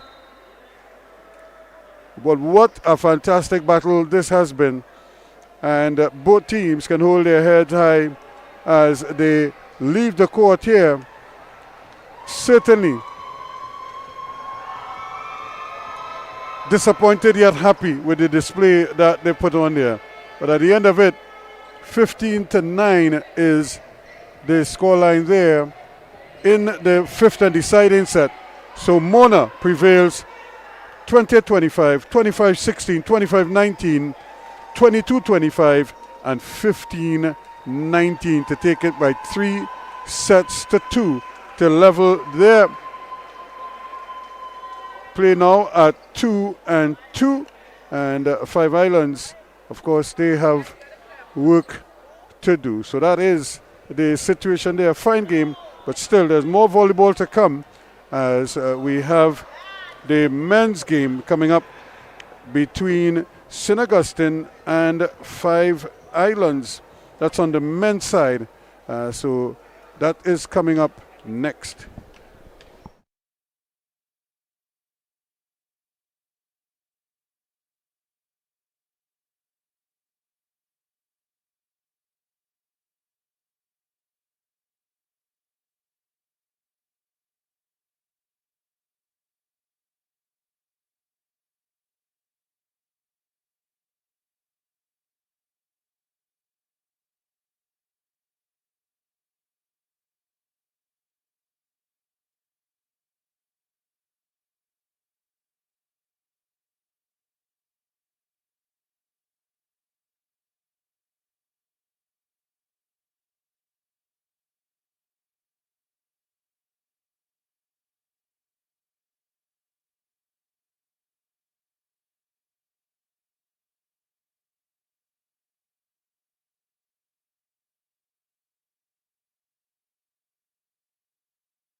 Welcome back here as we get ready for the men's basketball clash between St. Augustine and Five Islands. Of course, we just saw Five Islands go down in a heartbreaker to Mona in a ladies' encounter. And now we're getting ready to see their men's team, see if they could have better luck this time. Remember, that went to a 5-set thriller. And I'm sure both St. Augustine and Five Islands men will be hoping to avoid a similar fate. But if that's what it takes, then that's what it takes. So they'll just have to, as they say, deal with it, so to speak. I don't think the fans will be too disappointed, though, because I know they thoroughly enjoyed that women's encounter that went to 5 sets. So let's see what happens. The St. Augustine campus 2-0 coming into this one. And way off target there, the big fella, Peter Grant, out of Jamaica.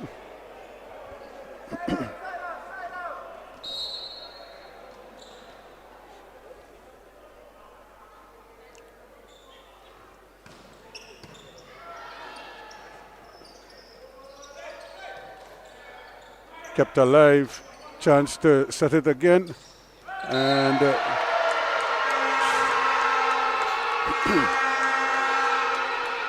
just getting it to fall.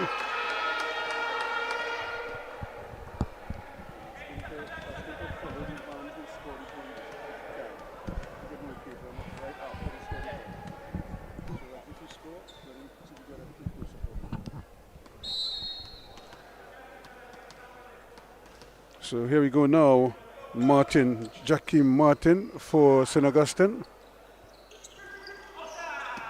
And just pushing it out.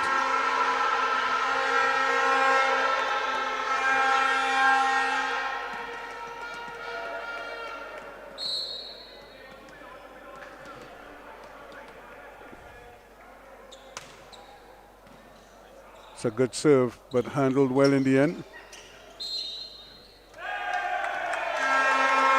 And good block. It's like a one-man block there by Kwame. And St. Augustine off to a 3-1 lead.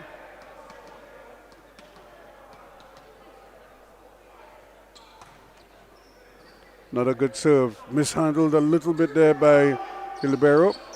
And opportunity to reset this one. And down it goes. Brilliant from Isaac. Gabriel Isaac with the put away. Big time kill.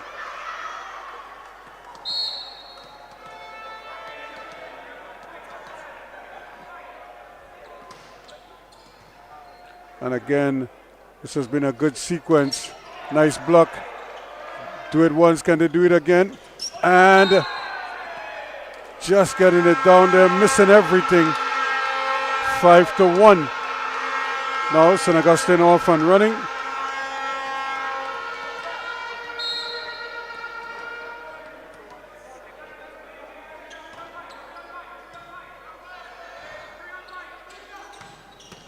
And outside once more, so that makes it 6-1 now.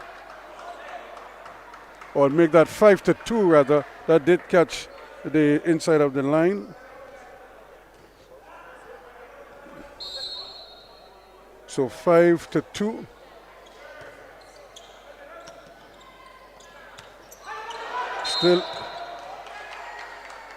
Still alive, and Grant there running into the post.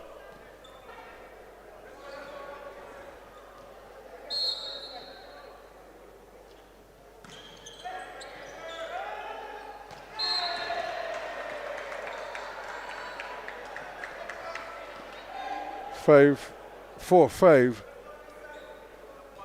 Islands serving.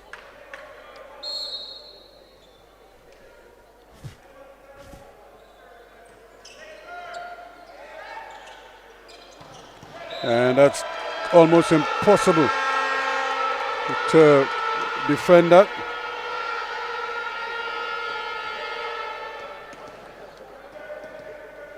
So Grant now will serve at 6-4.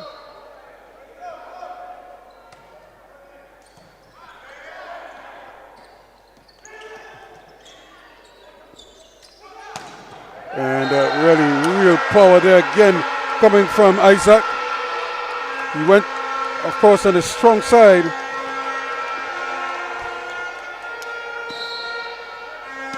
Seven to 4. Grant with the jump serve into the net. He has been serving long, so you could see trying to make the adjustment.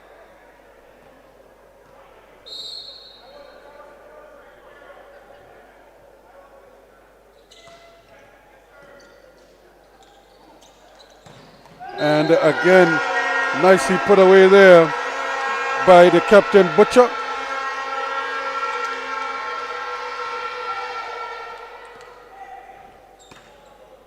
Make it 8 to 5 now.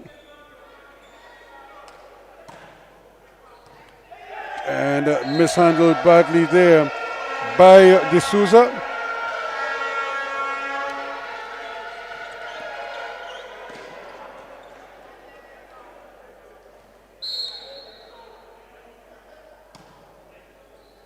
Again, this time D'Souza does a lot better. And captain play, lovely play. And it's kept alive. Probably could have been kept over, but staying there, battling tooth and nail. And this time you get it to go down. Talk about inspiration there coming from Davis. Karen Davis. 9 to 6 now, and serving will be Barton. And cannot be handled, so that will make it 10 to 6.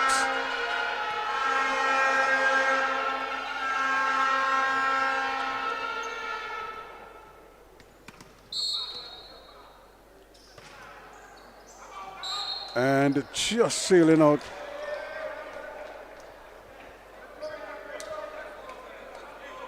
So 10-7 now, 7-10.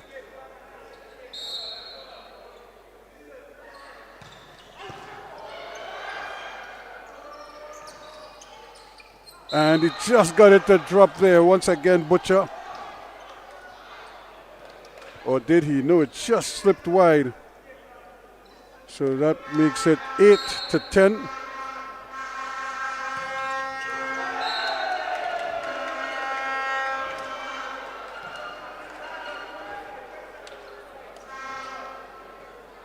That's a vicious serve there from Davis. And again,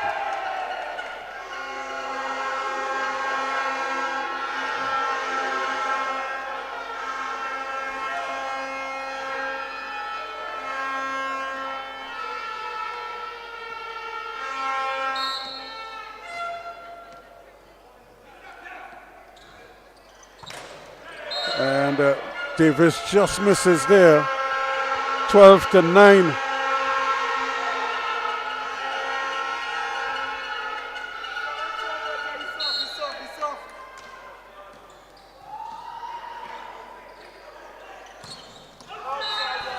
That was too long again. Make that 13 to 9.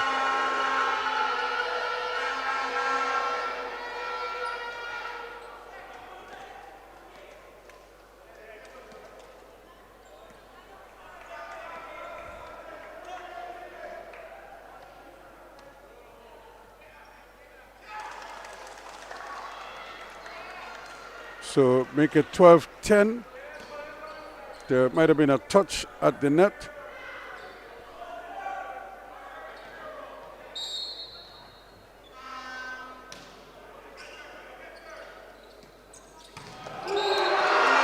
And Grant again towering over the net and hitting it down. It's such a steep decline when he hits it. It's almost impossible from hand to ground.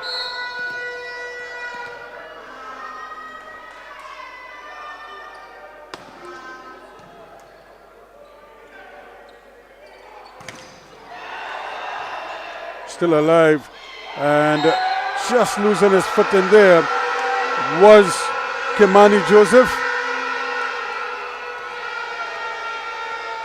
And just as he was trying to push off, he just slid, and instead of really leaping forward, he just sort of lay down on the floor.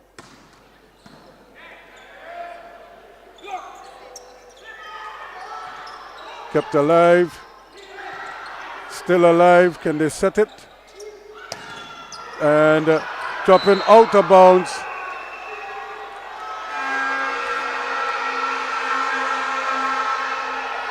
(15-10).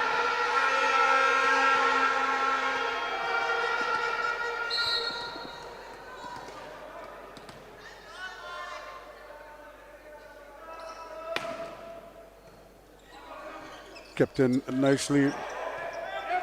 Time to set it. And it just misses.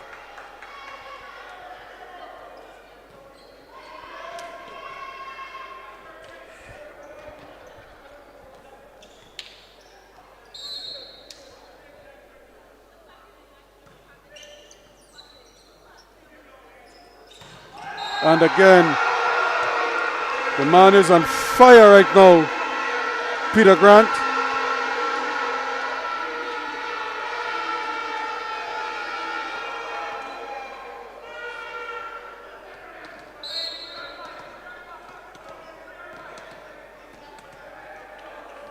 (16-11), and badly mishandled, and make it 17-11. So they need a timeout here.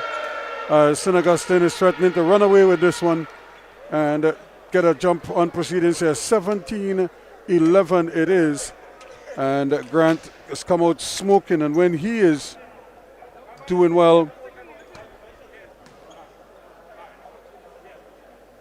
the team also does very well. 17-11 it is.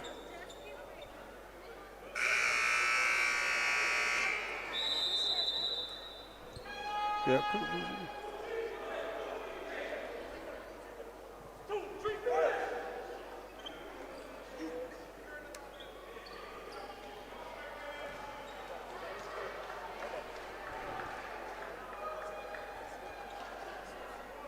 So 17-11.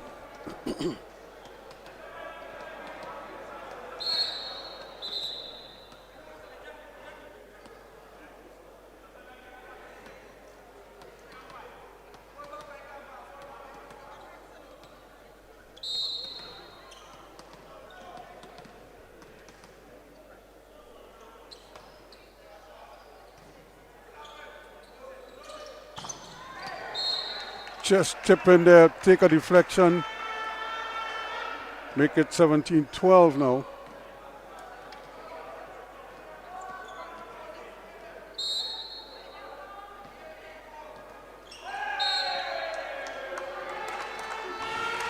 (18-12), and really, well, after you win such a good point, you really don't want to follow up with a unforced error like that. It's just kills momentum.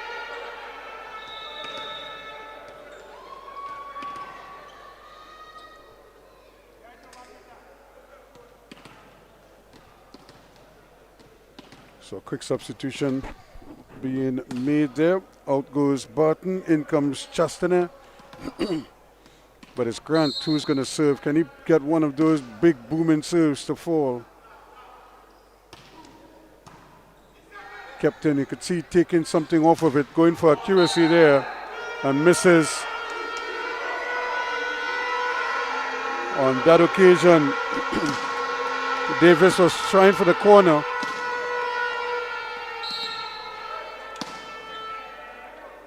(19-12), and misses by a mile. On that occasion, 19-13.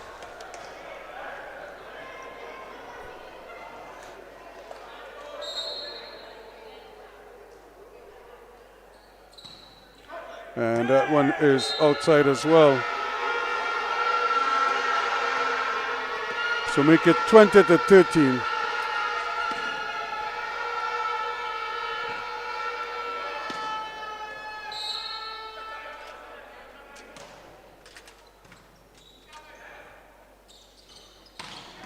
And very well put away.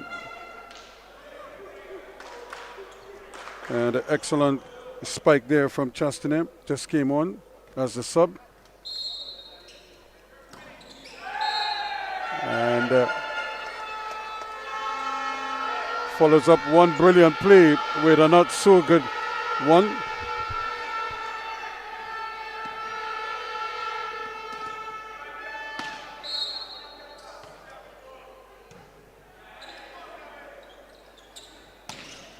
And just getting it down at the back end of the court. 21-15 now.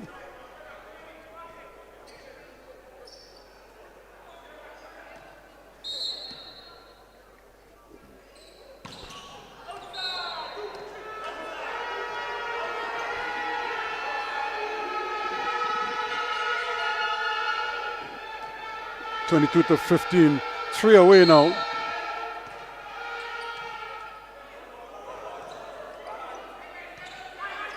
Time to set it up. And it was just long.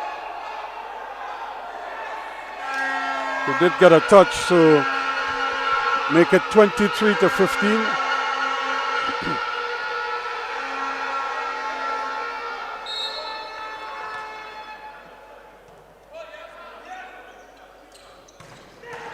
And kept alive here now. And again, just changing it up a little bit. Instead of going back to that left side, they tried to do the reverse. But unfortunately, Kwame found the net. 23-16.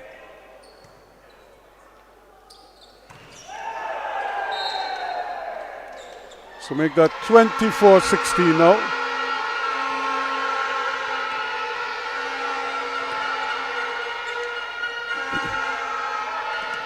And it's going to be Pierce, Lorenzo Pierce, to do the honors.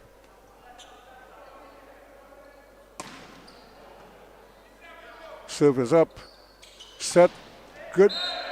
And just not able to get it back over the net. So 25-17, is it? 17, yeah, 24-17 rather.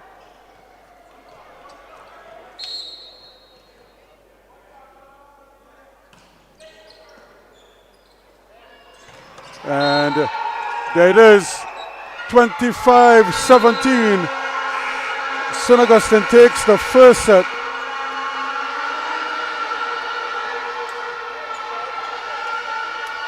And with some inspired play from that man, Peter Grant, the big spiker in the middle, coming up trumps time and again. And it's that little hitch that is working so beautifully most of the time that they're able to call on him as they mix it up. They go long, sometimes they go with the cross court, but then they do the little hitch set, quick set, and then he's coming straight up Main Street with that big booming spike of his, and it worked like a charm.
Okay, we're getting ready now for the second set. The first set is in the books, 25-17 to St. Augustine. Men's volleyball action here at the UWI SPEC. And it's going to be the Five Islands campus who will receive first in this second set. They played a brave first set, but then they just allowed too many little errors to creep in, and as a result, St. Augustine took advantage. So I'm sure Coach Grant will be hoping that they don't repeat those errors in this second set. And of course, if I was coaching or playing for the Five Islands, I would be right in the back of Karen Davis all the way to the bank. I live with him, I die with him. I win with him, I lose with him. Because he is probably their best option here to make something happen in this particular set and in this match.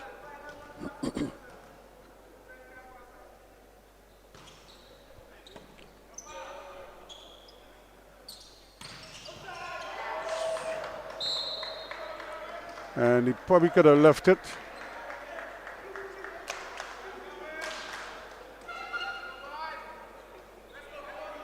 I was looking for the ball boys, but like the ball boys give up the job.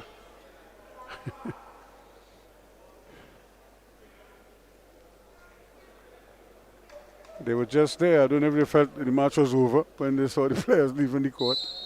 But that was just the first set. Still have plenty of volleyball to play.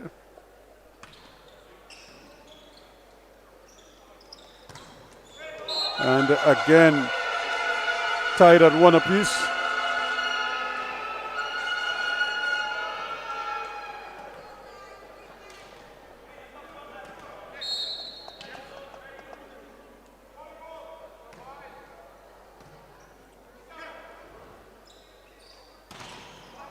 And kept her out nicely. And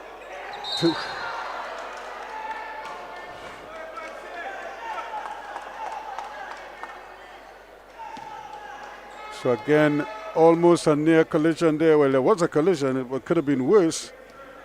Lucky that nobody was injured in that sequence. Here's Davis. Just out. Again, he had the angle. He just couldn't keep it in.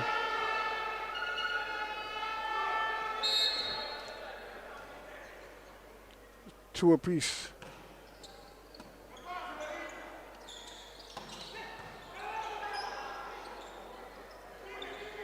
And another.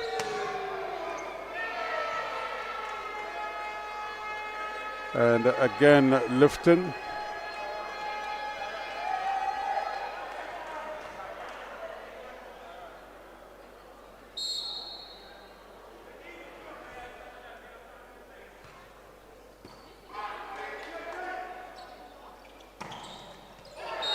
And just wide.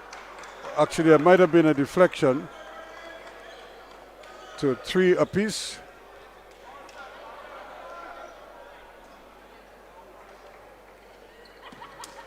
So now it's Kimani Joseph to show his capabilities.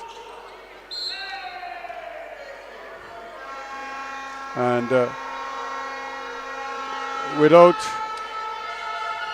really hitting the ball, he just tossed it up there and just gifted a point. And just down it goes, 5-3.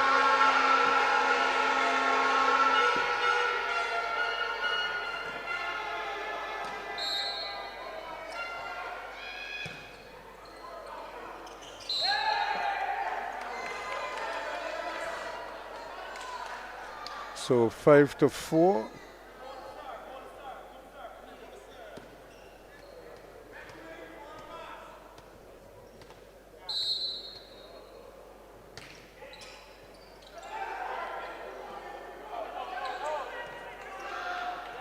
Kept alive here now. This could be interesting here. Can he make it 5-5? Still alive.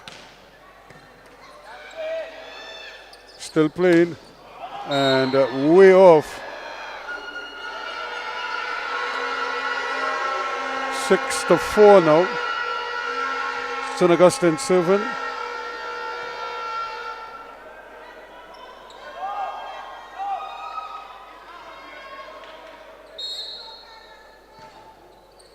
That's a good serve. Kept alive here. And just set it too much towards the net and not enough towards the man. And as well, it's good to lead him into that, but you can't put it too far ahead of him because you also have to avoid the net in his follow-through.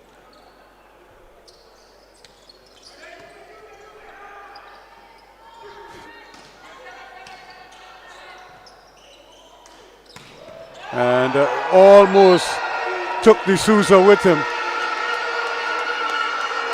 7-5. Your life in danger when men like Grant spiking.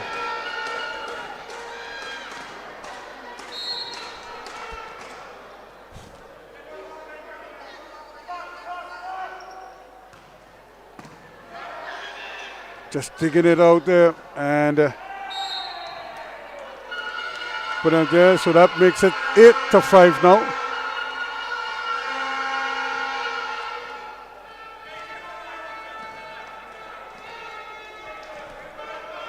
St. Augustine and 5 Islands to win battle here. This is set number 2. Another good serve. Nice reception. And just finding too much of the net there, almost palming it onto the net. 9-5 now. And Lorenzo Pierce trying to increase that advantage. And well handled, nobody at the net. So make that 10-5. And Lorenzo following a nice sequence here. Can you get another one in?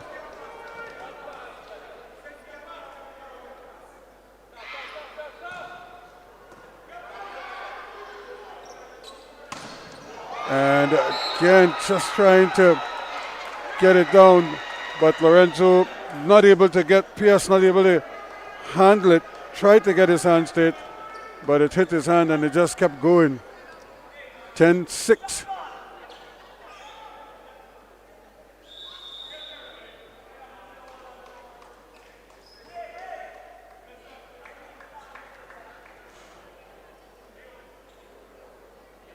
So coming into the frame there is Fredericks, Delroy Fredericks, and he replaces Dazzle, Floyd Dazzle.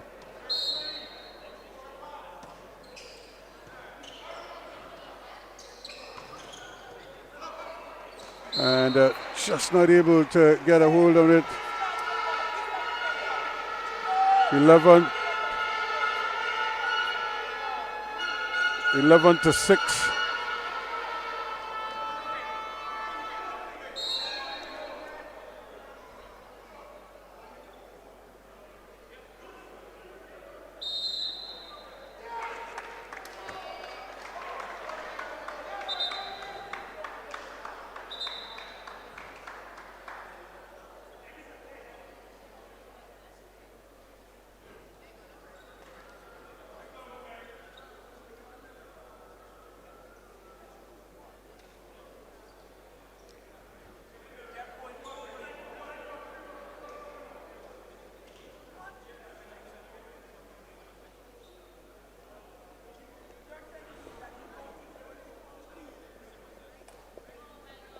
So they're going to check on the alignment again, just to make sure that they have their numbers in order and they have their positions in order.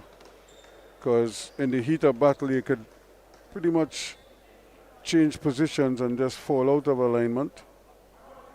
So here we go now.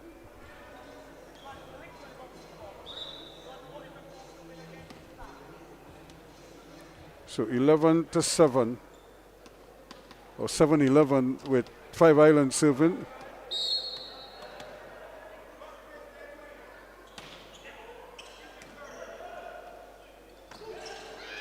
And again, Davis got the block one, but he doesn't have anybody behind him to assist there. And now it's Grant. Can he tack on another one here? 12-7.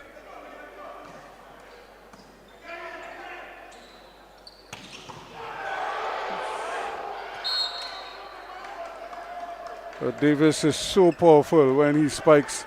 He has such a sweet, fluent stroke that the power, you almost don't see the power. Only see it when it leaves his hand. And by that time, it's too late.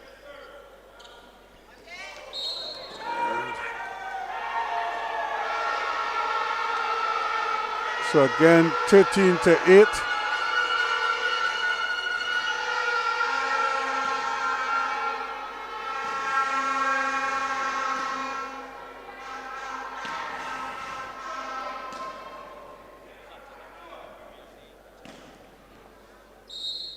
So now with a chance here, Kwame.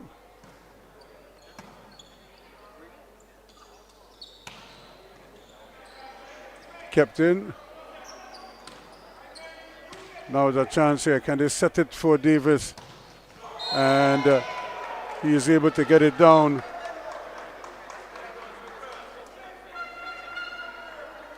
(13-9) now.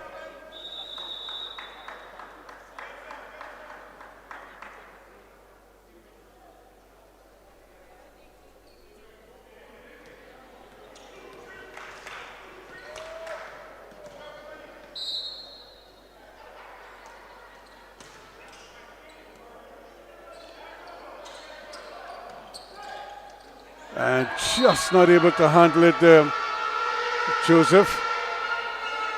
Well, he should have done better at that because he had it there, it passed over his hand.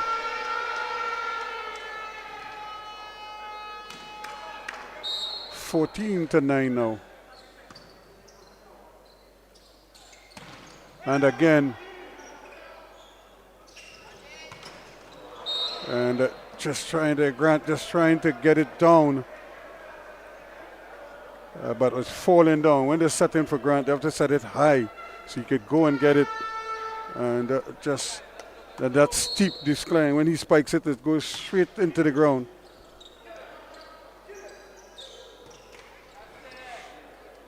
Here is Davis again. And plenty of power there, but a great block.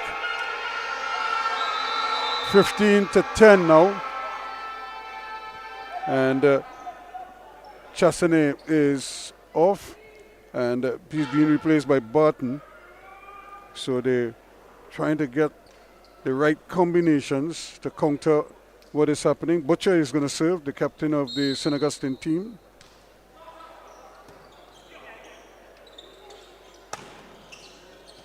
Came back at him, and now it's almost impossible to stop it once Karen Davis is that close to the net with such a free hit. It's like money in the bank. You're guaranteed you're going to get it.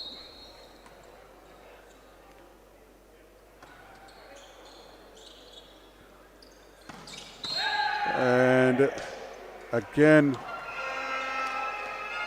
this time it was Davis with the infringement at the net.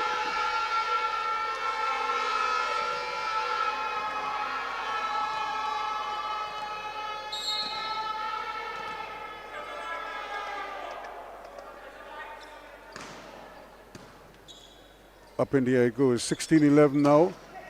And I just can't keep it under control. And big put away there by Barton.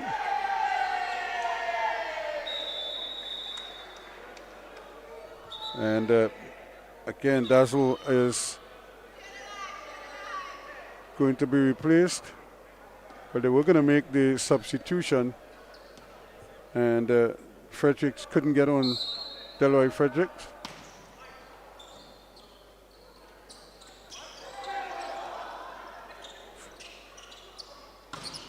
And nicely put away there, but still trying to get it.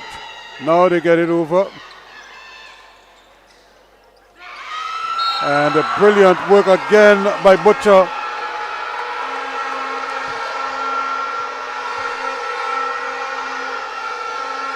And the thing is, when people ask why it is that play works so often, it's because everybody's kind of like on their heels expecting a big smash. So you're kind of waiting, and then when you have to now pick up yourself and move forward, sometimes it's difficult to do it. Barton again with the smash and the point. 17-13, so they're not going away really. 5 Islands, although they're trailing. And brilliant work again from Kwame.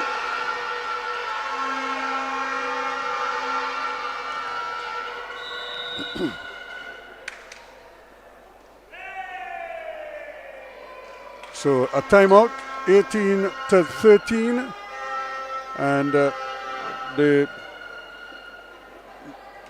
Murchison Drakes, the St. Augustine coach, wants to have a word just to set things up here for the final stretch of this second set. Remember, they won the first set 25-17, and they're leading now by 5, 18-13, and but still plenty of time here for 5 Islands to make a push of their own. But it's going to take some effort, and they cannot afford too many of the kind of just elementary mistakes and mental lapses that they've been having, and that has gotten them into trouble time and again. And again tonight, they've just missed a trick or two, and gifted St. Augustine some easy points. Here they are again, a chance, and just getting it down there almost effortlessly is Davis. He's almost automatic from that distance.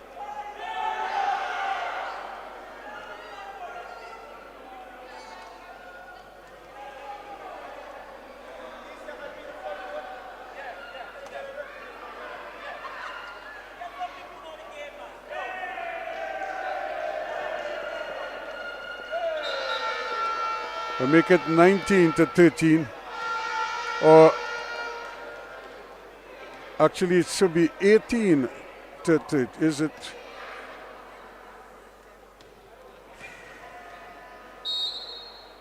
Yes, 18-13 it is. And that's another ace in the hole there, and he is the master of that. Karen Davis. For years he's been doing this.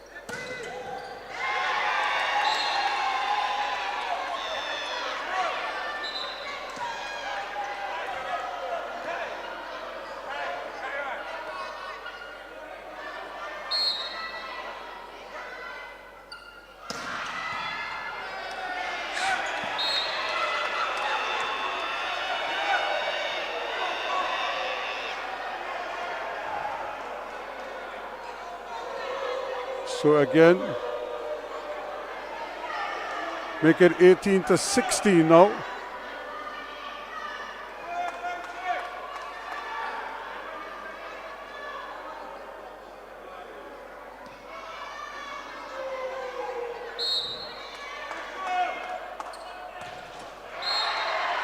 And it's now 19-16.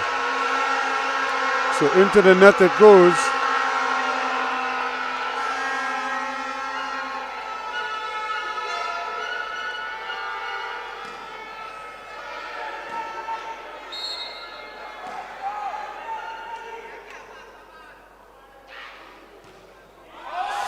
long by Kwame, and gifting it right back to Joseph now for Five Islands. 17-19. He has to get this one and he can't afford to lapse. And just getting it down on the line.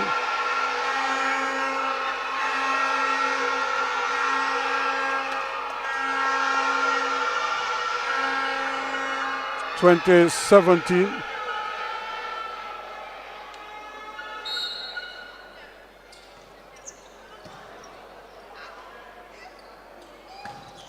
And just taking his head off. Make that 20-18.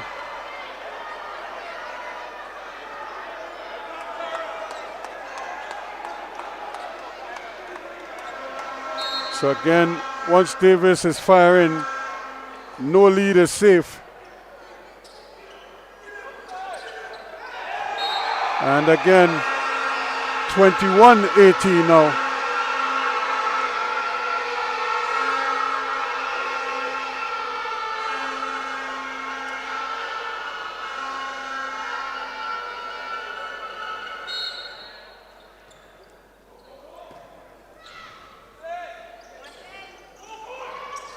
Kept alive.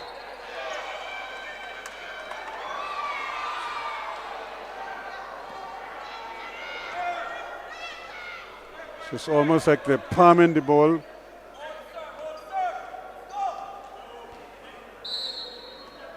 Chance here, these are crucial serves. And really big hit there again. 22-19. 3 away now, but 3 ahead as well.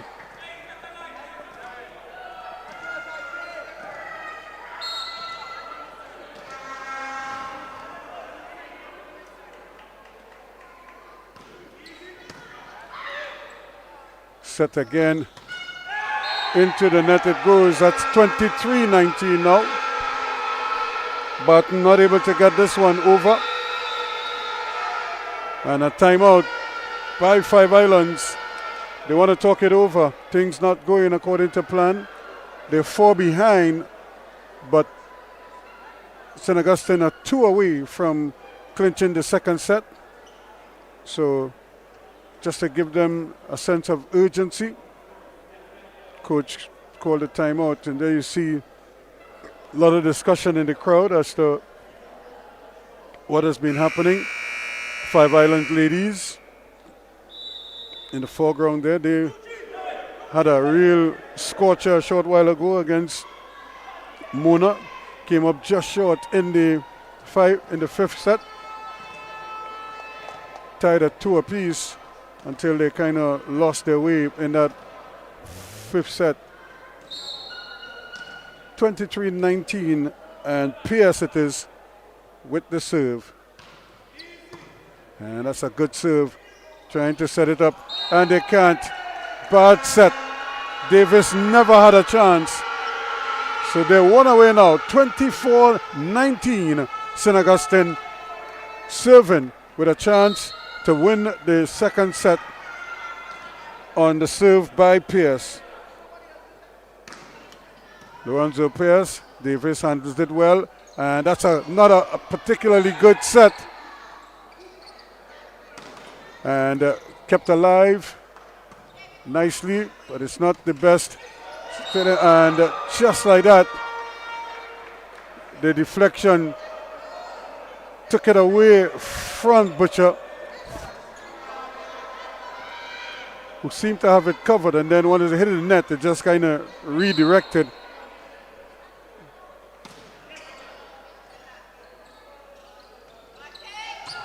And long, so 24-21. It's not over yet. And opportunity here for St. Augustine to try to get this one down. And it's a bad serve, a really poor serve. It makes it 25-21 there. Certainly, Dazzle really needed a better serve than that. And he just muffed the serve and gifted St. Augustine the second set. So they now lead 2-0, 25-17, 25-21. Third set coming up next.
Welcome back as we get ready for the third set. Things are moving pretty quickly here as we're already into the third set with St. Augustine leading by 2-0 and looking to close out here. But given what we have seen from this pesky Five Islands team, this is no guarantee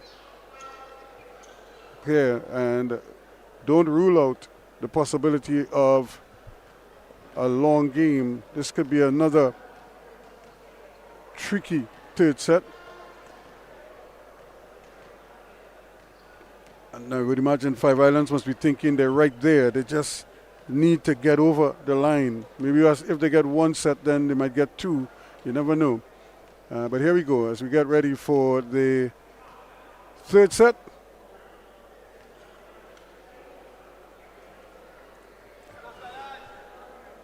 UWI St. Augustine 25-17, 25-21 over UWI Five Islands.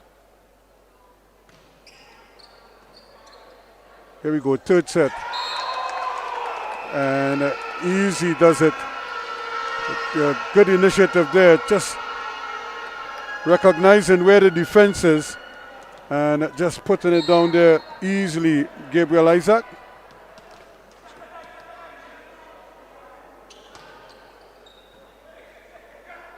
Kept alive, and certainly not the set that he needed.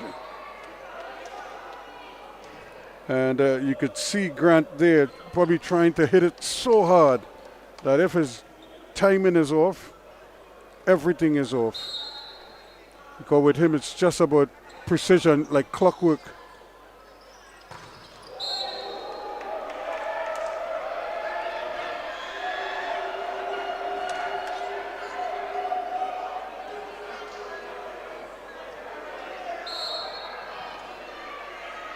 Two to one.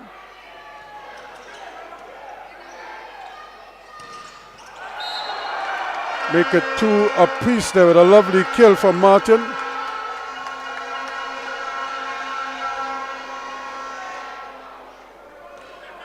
Every point by St. Augustine is cheered on by their adoring fans here.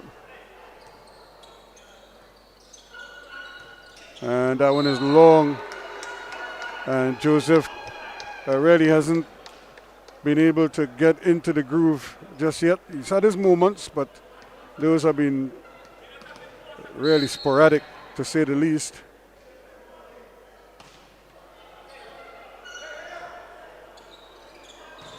And certainly now, Barton.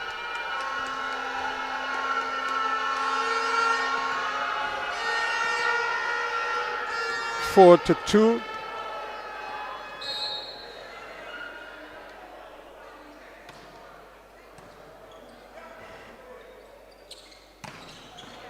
And that's the man that you have to feed all the time. I mean, it's not rocket science. Whenever you need a point, go to number 7. Karen Davis. He will deliver 90% of the time.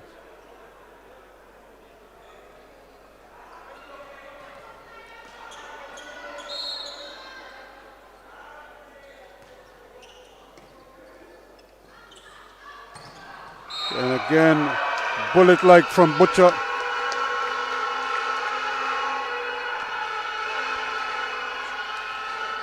To make it 5-3.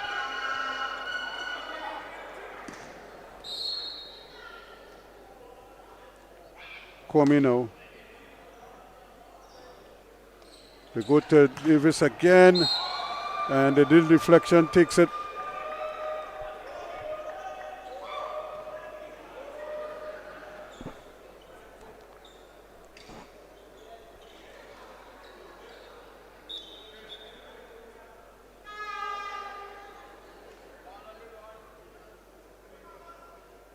Takes it over now 2-4-5 for Five Islands, and that's out. 6-4, and we've seen too many of those, and that really sort of kills their momentum every time.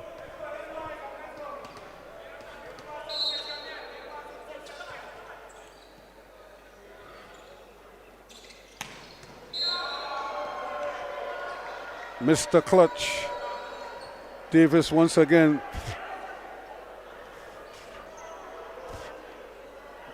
And he might have just hurt himself there. You could see him flexing that leg. We see what happens when he runs up and fires into the net.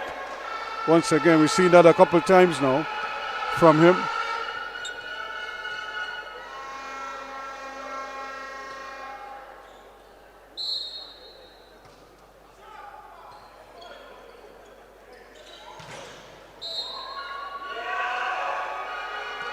So off the net it goes.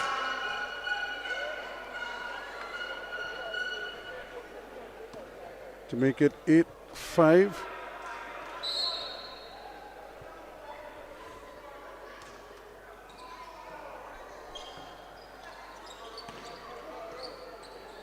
Set here. And again, not able to keep it away. Dazzle to keep it in front of him. Block straight. A lot of times they're blocking this way or this way, so it doesn't go back where it comes from. It's a good serve. But here comes the big bang from Davis. And a quick timeout taken at 10-5. And I had that ball covered, but the deflection there took it away. But I think I just got a little tip there. And just the spin of the ball makes it difficult. And if he's hitting that from there, and I could barely see it from here, you can imagine the players out there who are so much closer, how difficult it is for them to negotiate some of those jackhammers that Davis is firing. Both he and Grant, when they spike, it's like they spike with like Tyson punches, like with murderous intent. Like they just want to break something when they let it go.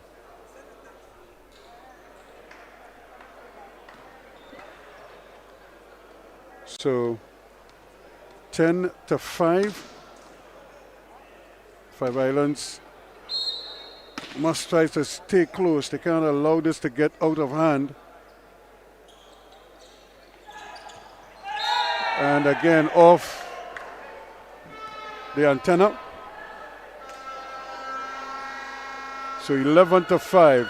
And again, it's just little simple things that they have to do a little bit better and a little more consistently. Cannot just gift away points. And just on the inside, so he just caught the line.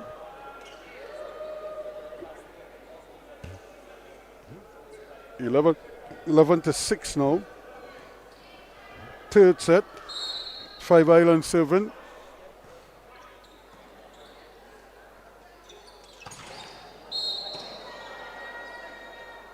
And it's a great block.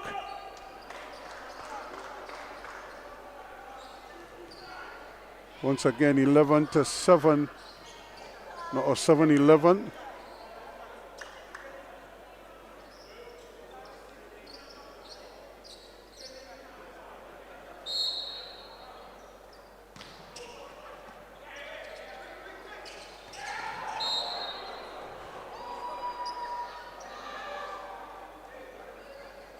And probably missed outside, just touching down outside the court.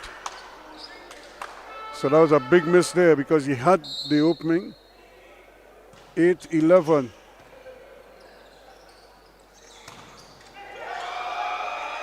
Back it comes, just not able to get it away. To get it back over the line, over the net. 9-11 now. Here comes Five Islands. They're not going away. And just as I say so, they produce something rather ordinary.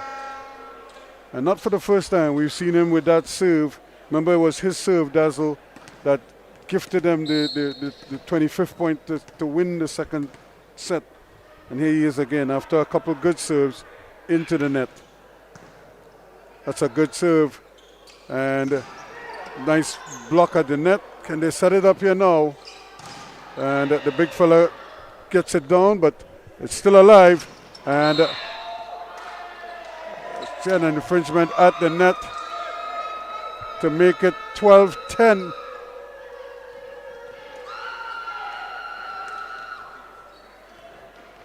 So close encounter.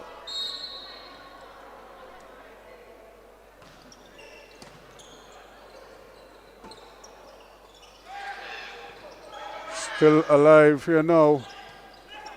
Still in play. And again, Grant with another tomahawk to make it 13-10.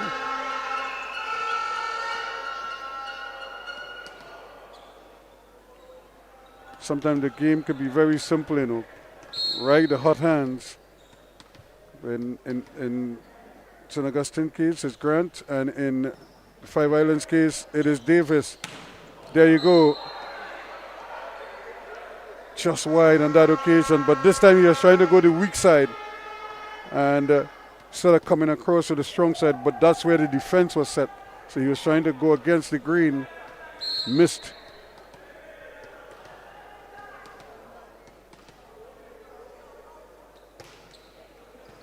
Just got it over, and again tried to set it, and kept alive, but only just. And again, lovely work. Davis again doing all his work from behind, trying to set it up. And Jan in open space.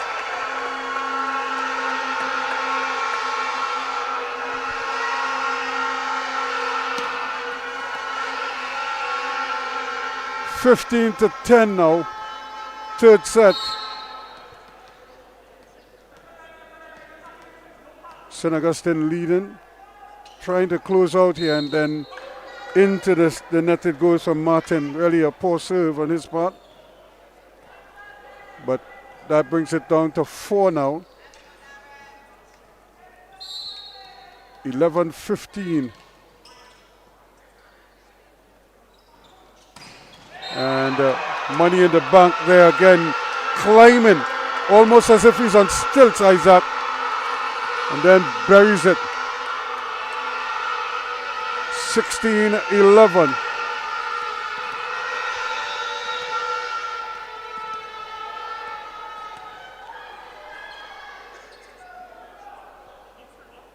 Substitution being made.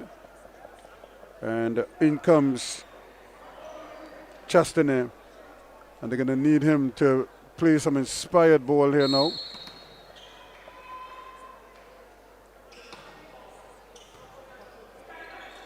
Nicely handled, but just a little off.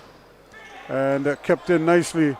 But then just badly misplayed, going in the wrong direction. They never set it up for Davis, and he was right there waiting. 17-11 now. Up by 6. Can they make it 7? Can they get it to this man? He pongs it nicely. Time to set it. And a brilliant work again by Butcher.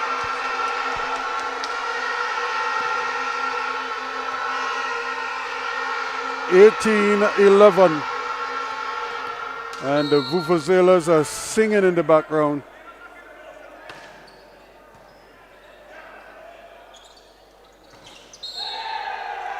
Into the net it goes, so 19-11 now. And you wonder why it is they go away from Davis when they know he's the man with all the answers. That's a quick serve. And now they go back to Davis. And just outside. So 20-11. They're 5 away now. And opportunity now for them to get even closer. And once more, he's going for the big one, but just misses. 20-12. I would imagine if there's any time he would attempt it is now because of this cushion, but you don't want to give Five Islands too many opportunities. And badly struck there. And this is what I'm saying. You don't want to give them momentum at all because with every serve, we could account for a point. You want to make sure that you have all the ducks in a row. And very easily done by Butcher once again. A floater just behind the block and down. 21-13 now. So they're 4 away. And on comes Phillips, Marcus Phillips.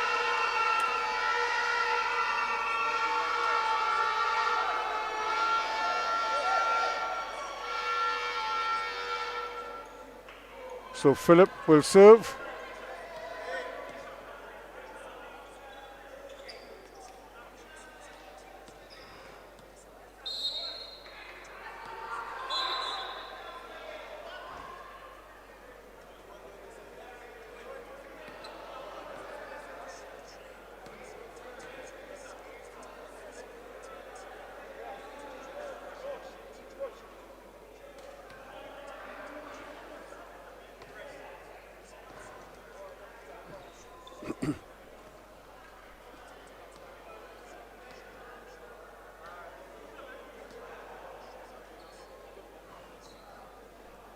So again, they're trying to make sure they get the alignments right.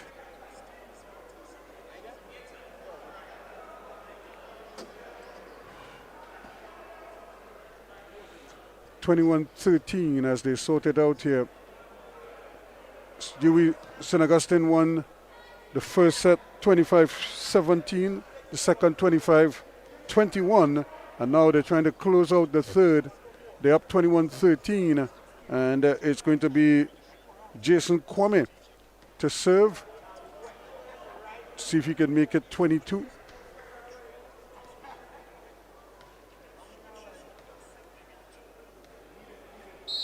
So here we go, all sorted out now, 21-13. That serve is just over the net, and again, coming with a big one, but just not able to get it there. And I don't think Grant was prepared to put in the dive there. He already has strapping on that shoulder. So I don't think he was brave enough to lay out and try to haul it in. Kept in nicely. You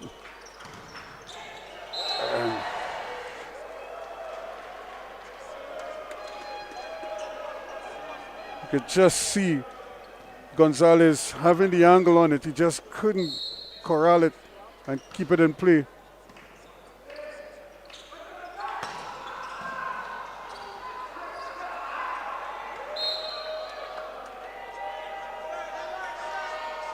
(21-16).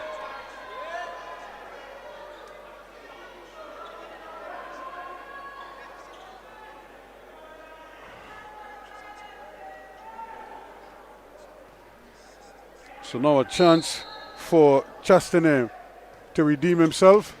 Good serve. And just long. Again, so 21-17 now. And just like that, Five Islands are right back in it. Just down by 4, with St. Augustine needing 4 to get over the line.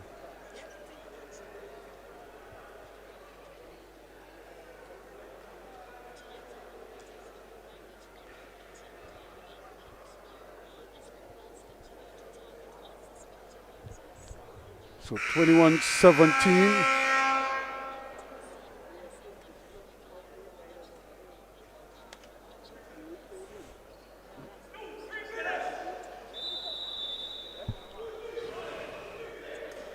So here we go now as we get down into the business end of this set.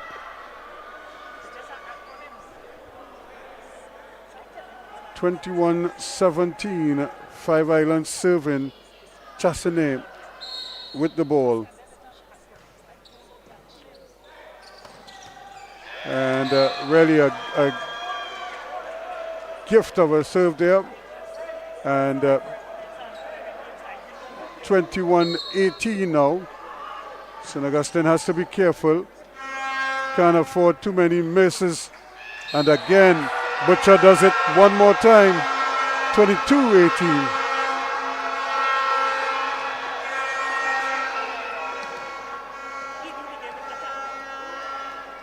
Because you have to respect the slam.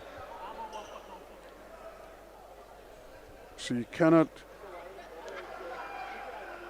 not put up the block.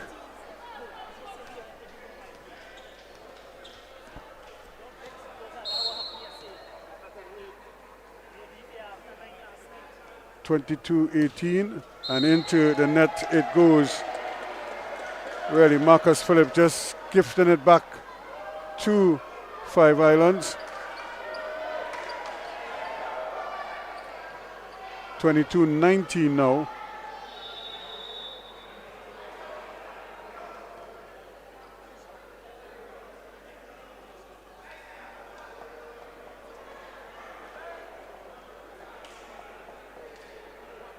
And Fredericks is back on. Delroy Fredericks. He is bothered by a bad ankle, but he's going to try and test it here. This could be dangerous territory for him with the serve. And it's a brilliant dunk, 23-19.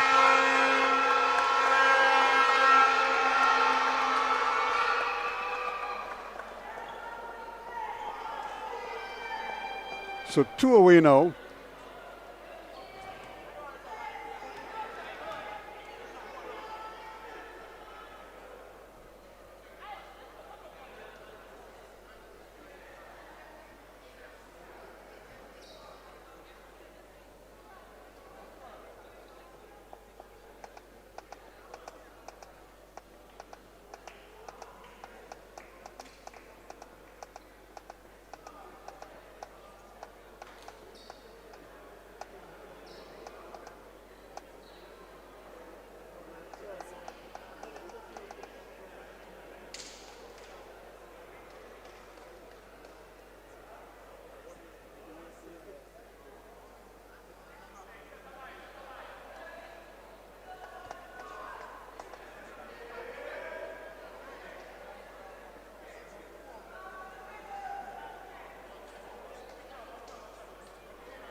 So this is not the time to have some of your weaker defenders on one side of the wall, because they could easily serve in that direction and make life very difficult for you. Because right now they have Davis, and they also have on that far side, they have Joseph on the left-hand side or on their right-hand side. And so now let's see which direction the serve comes.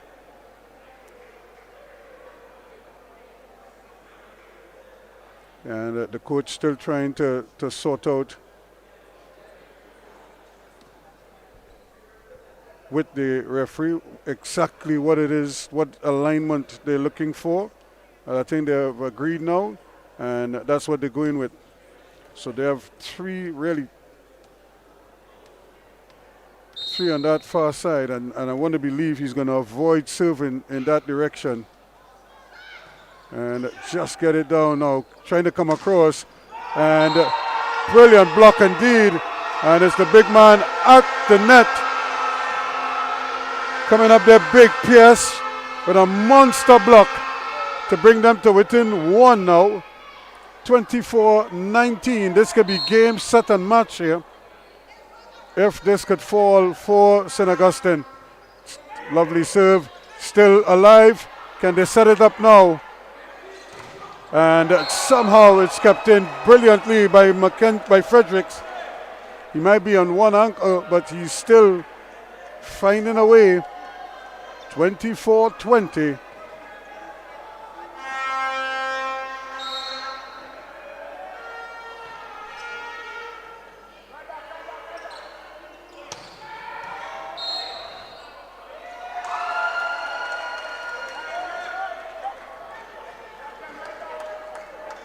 So again, make it 24-21 now.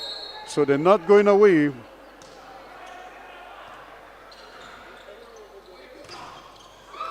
And it's just there, 24-22.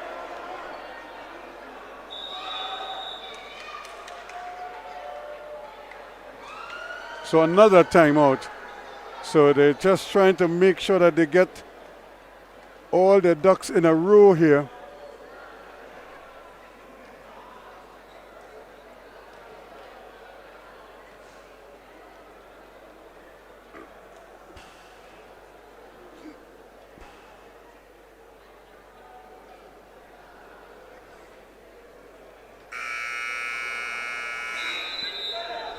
So this is it here. Can the Five Islands draw level here and maybe even pass them? They need 3. St. Augustine needs 1.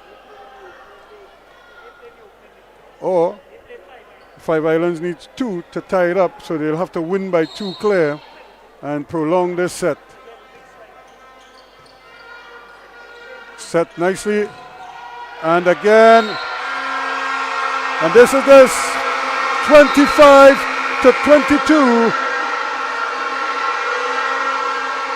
That's the end of it, and you can see the Five Island supporters not happy at all, but in the far distance, St. Augustine, they're all happy.